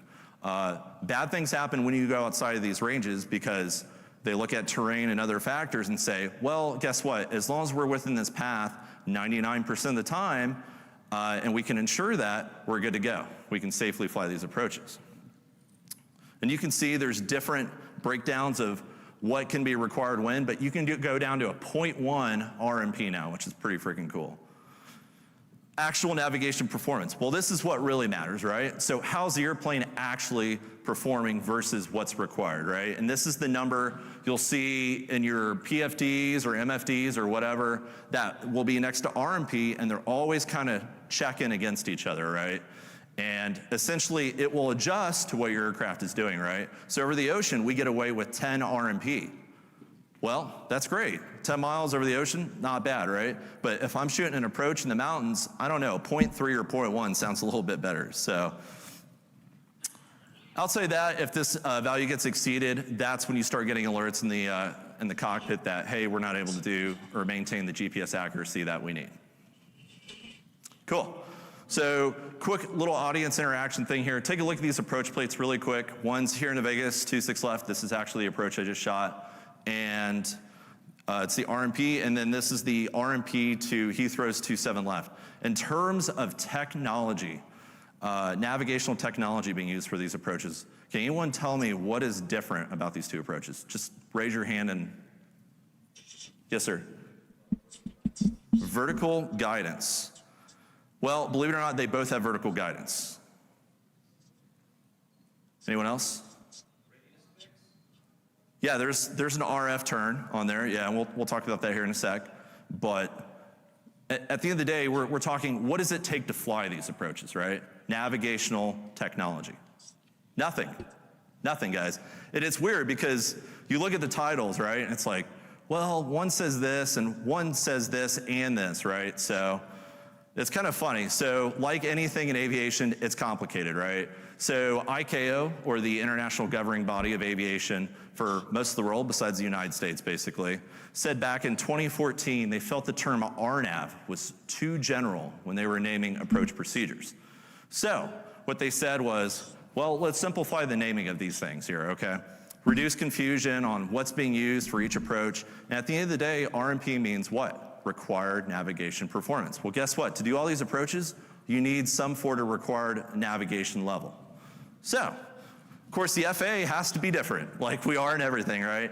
And the FAA decided not to play ball. Ultimately, they cited cost and the hurdles of changing names of procedures to be just too difficult. So their concept of maybe reconciling the issue and making things a little more clear was, well, we'll just put in the approach description or the equipment description on the approach plate what exactly RMP technology we're using here or what is going on. So RNAV GPS, RNAV RMP, RNAV approach, whatever it's titled for the FAA, look in those notes and it'll tell you what's really going on. Cool. So PBN today, over 24,000 procedures used worldwide, utilizing PBN technology, departures, arrivals, approaches, et cetera. ODPs even, obstacle departures, if you're not sure what that is. Used in every corner of the world, including Antarctica, so pretty cool. And basically, to kind of give you an idea of the advantages of using GPS technology versus like an ILS that we all know and love, right? A Cat 1 ILS roughly is about 10 million USD to install. So not cheap, right? And then they say it's about $25,000 a year to maintain. And that's on the cheap level. That's not, you know, if you have terrain and all sorts of other issues that these systems may have to put up with. So PBN technology with approaches, much easier to maintain and more efficient. So, all right, so the future. Well, we talked about GBAS, right? So there's a GLS, and how many people have here heard of GLS approaches? Show of hands. Okay, fair amount, nice. So about 30% of the room. So think RMP approach, but to lower minima. Currently, GLS approaches can go down to Cat 1 minima, which is half mile, 200 feet above touchdown zone elevation. It's not, like I said, specific to ILS interferences, so your ILS hold short lines and all that stuff may be a thing of the past. Who knows? You know, in our lifetime, ILSs may go away and this may be a thing in the future. And they can be used at any runway at the airport. Like I said, those stations, you could put them right next to the terminal and they can serve every single runway that that airport has. So pretty cool. Further implementations being researched. Right now, I know specifically in the United States, they're looking at a specific set of airports to start utilizing these procedures more as aircraft and air crews and whatnot start to have this technology to be able to shoot these approaches. And they're also researching these approaches to be able to go down to Cat 3 minima. So pretty cool. Like I said, it's getting really accurate. So let's kick the tires and light the fires and get started with some demos. And before we do that, we'll just cover a couple quick concepts so we have a good fundamental knowledge before we go and start talking about some stuff in these demonstrations. Flyover versus flyby waypoints. So flyby waypoint, just like most waypoints, if you zoom in on your map far enough, the turn's gonna get led to the next segment, right? It's gonna cut that corner. And these waypoints are used to accomplish various goals when they design these procedures.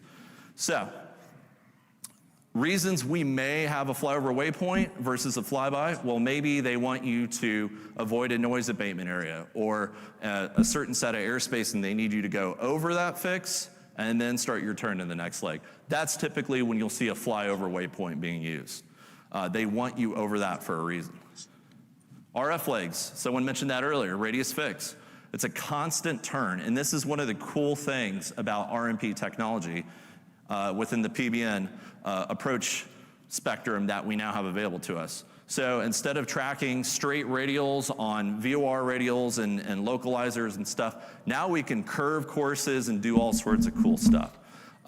Yes, we could fly curve paths with conventional-based nav aids, right? ARC, DME approaches, stuff like that. But the tolerances that they have to certify terrain clearance and whatnot on those are a lot greater than these RF legs. Remember, I said 0.3, 0.1 miles from that center line of that course. So we're really able to surgically kind of get in there and use these procedures and design them.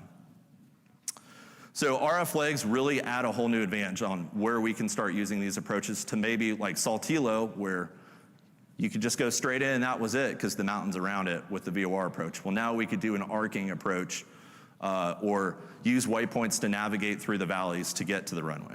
So,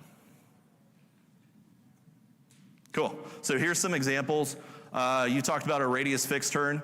Pretty simple one there on the left. However, you can get really creative with these and put them through valleys and mountain ranges and around airspaces and stuff like that. So there's a really cool example on the right. That's one of the FS 2022 scenarios. If you're not familiar, I grabbed that screen from.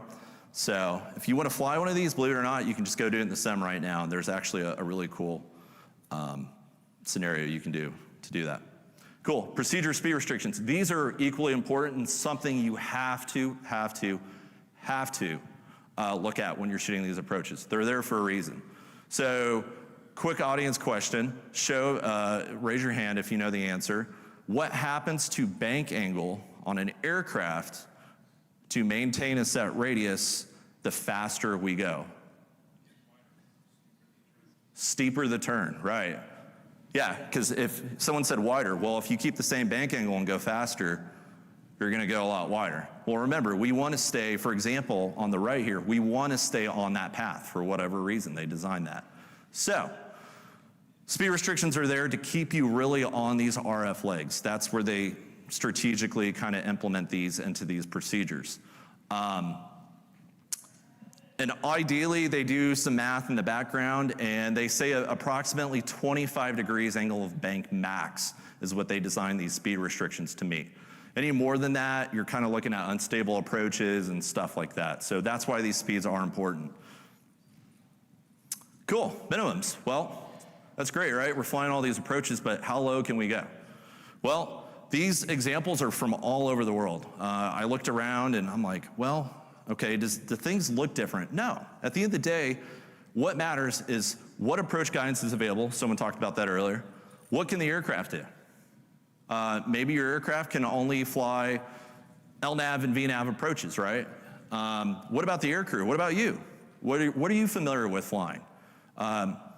If you can fly a straight-in approach, great. If you're not comfortable with flying RF legs and stuff, maybe not a good idea to try to shoot those in your simulator. Because we're trying to avoid that red screen. Someone talked about dying in the seminar yesterday, in the opening seminar.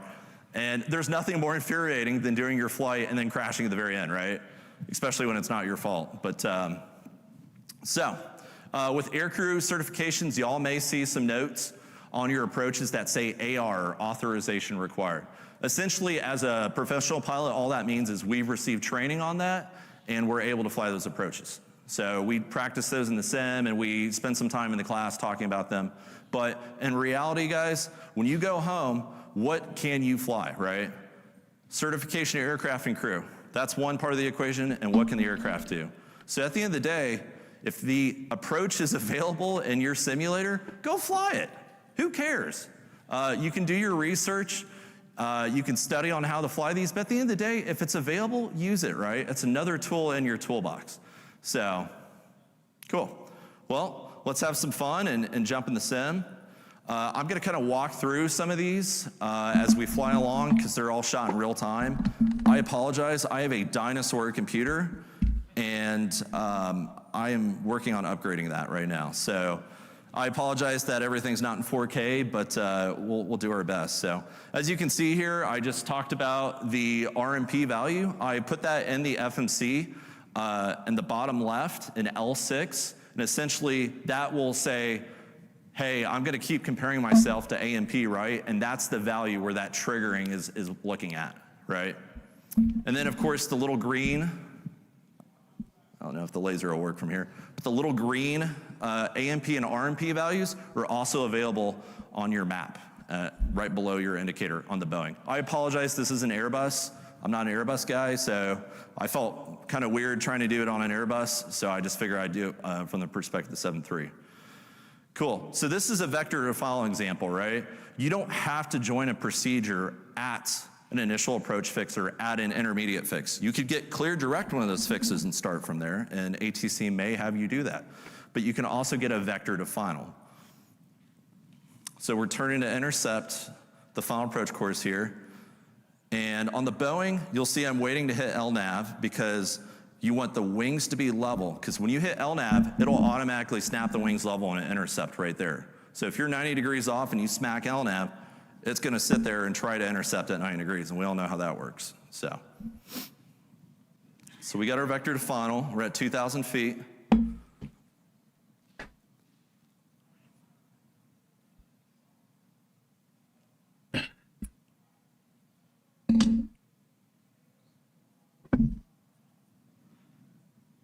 And I would have provided the approach plate, but it just would have been too hard to have this and the approach plate up at the same time. So 2,000 foot is our final approach fix intercept, which we're coming up on right now.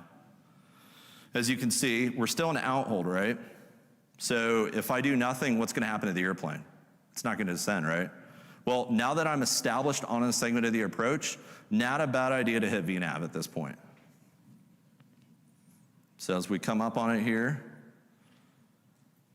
all right, we're on a segment of the approach, we're cleared for the approach. I just hit VNAV, and now I'm gonna set a lower altitude, right? Because we need to authorize the aircraft to go to a lower altitude. So at Southwest, we set rounded up from the touchdown zone elevation to the next highest setting. So the aircraft will start a descent and leave the previous altitude we had set in there. And the aircraft starts down as it hits our VNAV path. And y'all are gonna get to see a true Southwest Airlines approach here, because I'm doing 173 knots, 178 knots, and I'm at a 4-mile file right now. But this is accurate. But guess what? Watch what happens at 1,000 feet above touchdown zone. We'll be stabilized. And that's stabilized criteria, guys, so. Then you land like And then apparently we land like Ryanair. At Midway, yes. At San Jose, not so much. So cool. Everything's kosher. We're LNAV, VNAV path. And everything, I preached this like 2 years ago. Everyone needs to be looking at your FMAs and be familiar with your FMA modes. Flight mode enunciator, right? It's above your PFD. You got to be familiar. Put your nose in the books and get familiar with those things, because a lot of times the answer typically we see as ATC on VATSIM or whatever's, I don't know what the airplane's doing. Well, that's okay, but well, why? Your FMA is what tells you the story. So as you can see, we're coming down. Guess what? We're fully configured, flaps 30, gears down, speed brakes are armed, like we're clear to land. So pretty straightforward. It's kind of like an ILS, right? And once you're more than 300 feet below your final missed approach altitude on the Boeing aircraft, you can set that missed approach altitude, which I'd done. Cool. We'll go to our next example. All right, cool. Well, let's do one with an RF flag. Well, guess what? Las Vegas 26 left, right? Just did it last week. We just talked about it, so let's do it. So at this point, we're coming in on the Rounders arrival, which is from the LA direction. And we're gonna kind of demo joining the approach up with the arrival and kind of what that looks like and taking out a discontinuity. So as you can see, the approach starts at Bourbon, and guess what? The arrival terminates at Bourbon. They specifically design these procedures 99% of the time, asterisk there, to join up with each other, to make ATC's life easier and to make your lives easier. So we've joined up the approach, and as you can see, now we're gonna get our radius fixed joined in instead of flying that downwind vector like the star originally had called for. So we're gonna start down on this. We're in an LNAV VNAV path. I have the bottom of the arrival still set because we're not cleared for the approach yet. However, a good habit to get into when you're cleared for the approach, set that final approach fix altitude to keep that airplane going down. Because if we have it set at 8,000, what's gonna happen? The aircraft's gonna stay at 8,000 feet. Yeah, it's not gonna go any lower, right? So we gotta authorize the aircraft to go lower. There's some speed restrictions along the way. You can see in the box there, I think it's 220 at Bourbon? 210, thank you. So pretty standard. You're gonna see 210 a lot, 170, 180, speed restrictions like that.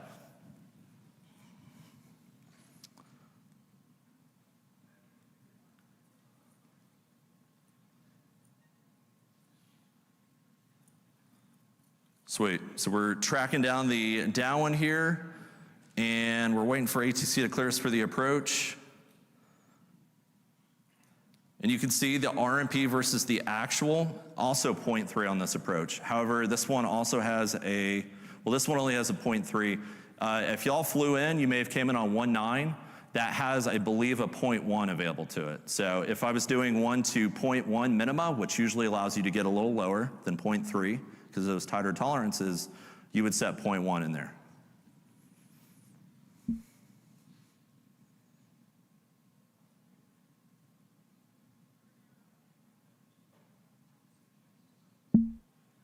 Cool, I'm looking ahead here, so I'm like, okay, relin's at 3K, okay, that's what I'm gonna set next. So, all right, we got 1,000 feet to go here, 9 for 8.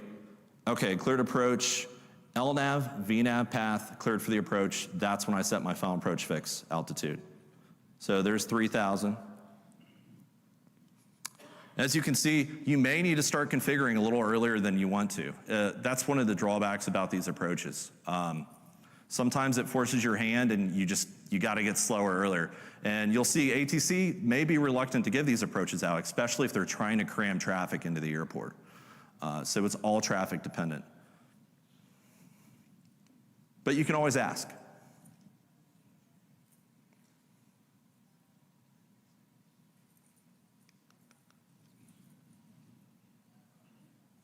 So we got our 210 speed restriction met. I did that with flaps 1.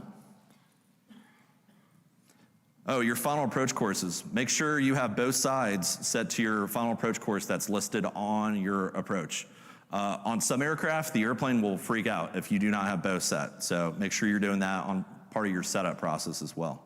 Briefings are equally important in these, y'all. So a lot of the work for these is really done at cruise altitude before you even get to the airport. Because if you're trying to brief and do these right now, you're gonna start missing details and trying to fly through things. So try to brief these ahead of time if you can with yourself and kind of look ahead, and we'll talk about that here in a minute.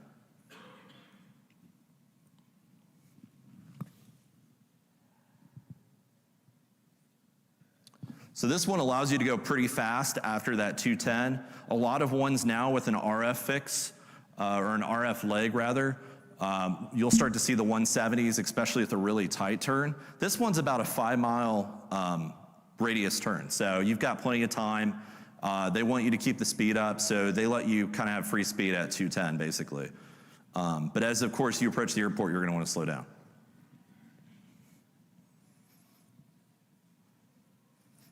Cool, so at this point, I'm starting to think about, all right, well, my missed approach altitude is X, so I know when I'm more than 300 feet below that, within the final approach fix, I can set that missed approach altitude. On the Boeing, if you set the missed approach altitude before that criteria, the airplane will level off. So just be careful about that, and that's why we set that runway elevation, or just round it up above it, because it allows the airplane to keep going down, especially if you have a lot less higher missed approach altitude. Some are pretty close, like 2,000 feet, AGL, so it doesn't give you a lot of time window to set that. Cool, so we're coming in. I'm monitoring AMP versus RMP at this point. I've got my map zoomed in. Our company policy is we need to be on the 10-mile range selector or closer, just to have that fidelity with the map display and have a good situational awareness of what's going on. So not a bad idea to keep it zoomed in versus 20 miles out where it's just a bunch of lines and text and you can't see anything.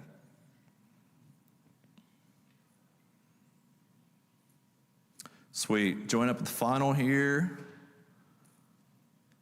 I'm also looking at my vertical navigation performance, and that's one of the cool things about these is, VNav does a lot of the work for us, right? We're not having to do mental math or fly things with vertical speed or anything like that. I set my missed approach altitude at that point, which is 7,000 feet, because we're well below 300 feet below it.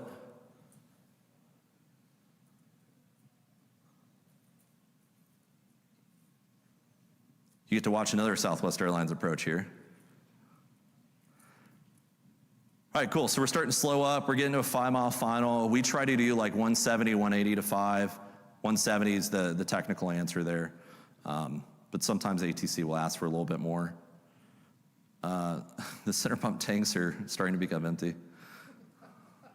Y'all have no idea how annoying that gets, and it's always Murphy's Law at the worst time. You're taking off down the runway and you get a master caution light because the fuel's sloshing around when it's below like 1,200 pounds, so. Cool, so we're coming down the runway. Beautiful picture of Vegas there in the West Mountain Range. We're coming up on just inside 5 and we're slowing to final. So that's pretty much the end of that demo.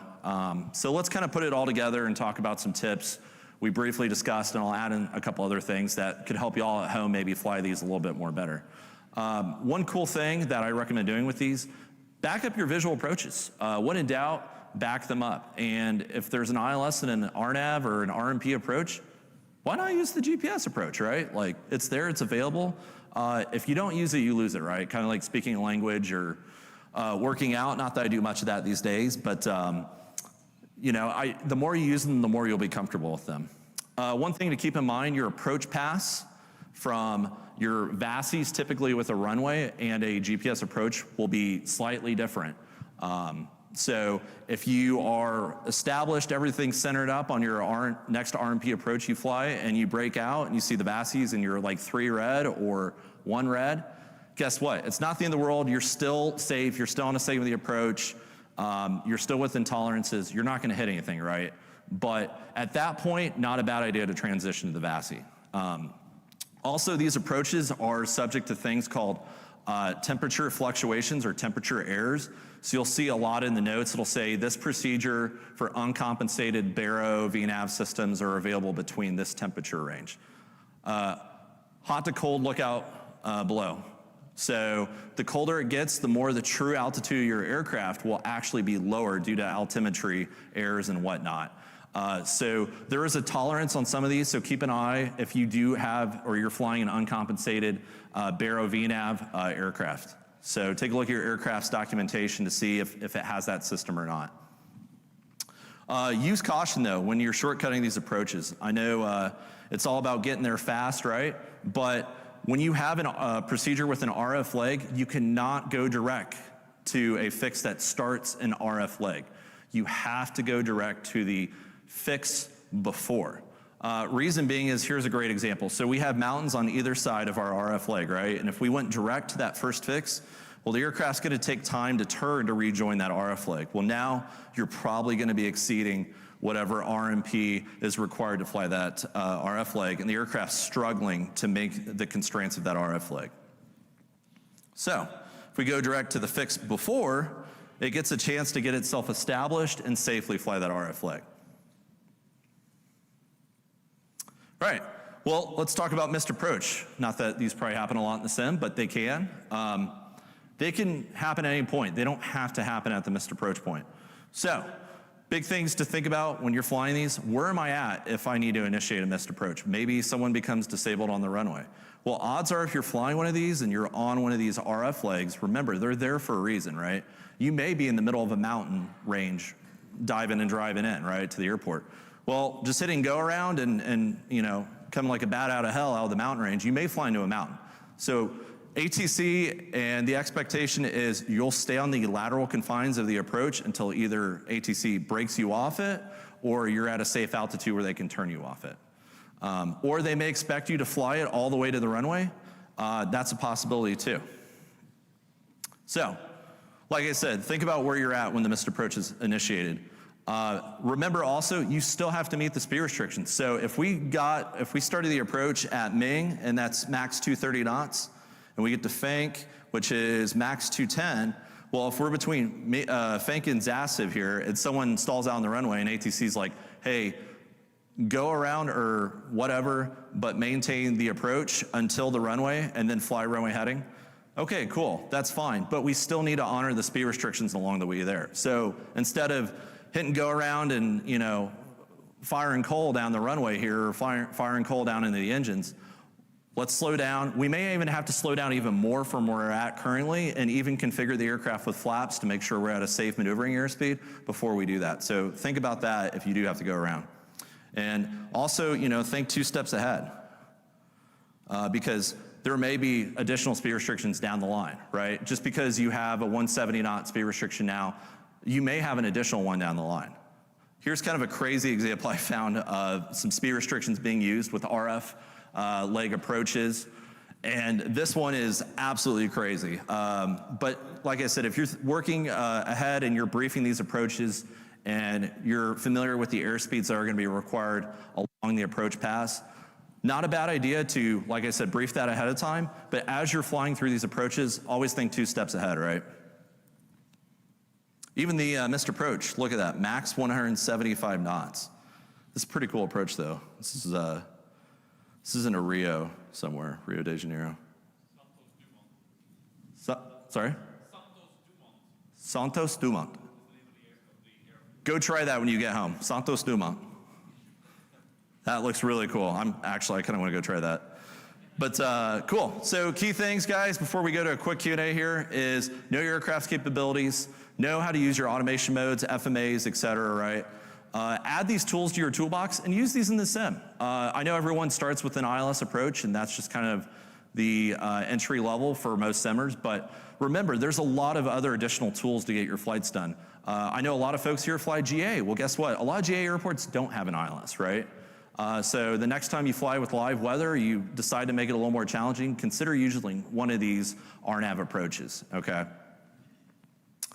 Like I said, just think ahead, think 2 steps ahead, brief, build, bug, checklist, and enjoy these. So thanks everyone. If you have questions, feel free to come up to the podium. We've got 2 minutes for questions. If any of the live stream has a question, I'd be okay with taking one. And if you have any additional questions, feel free to email me, take a picture. And all right, guys.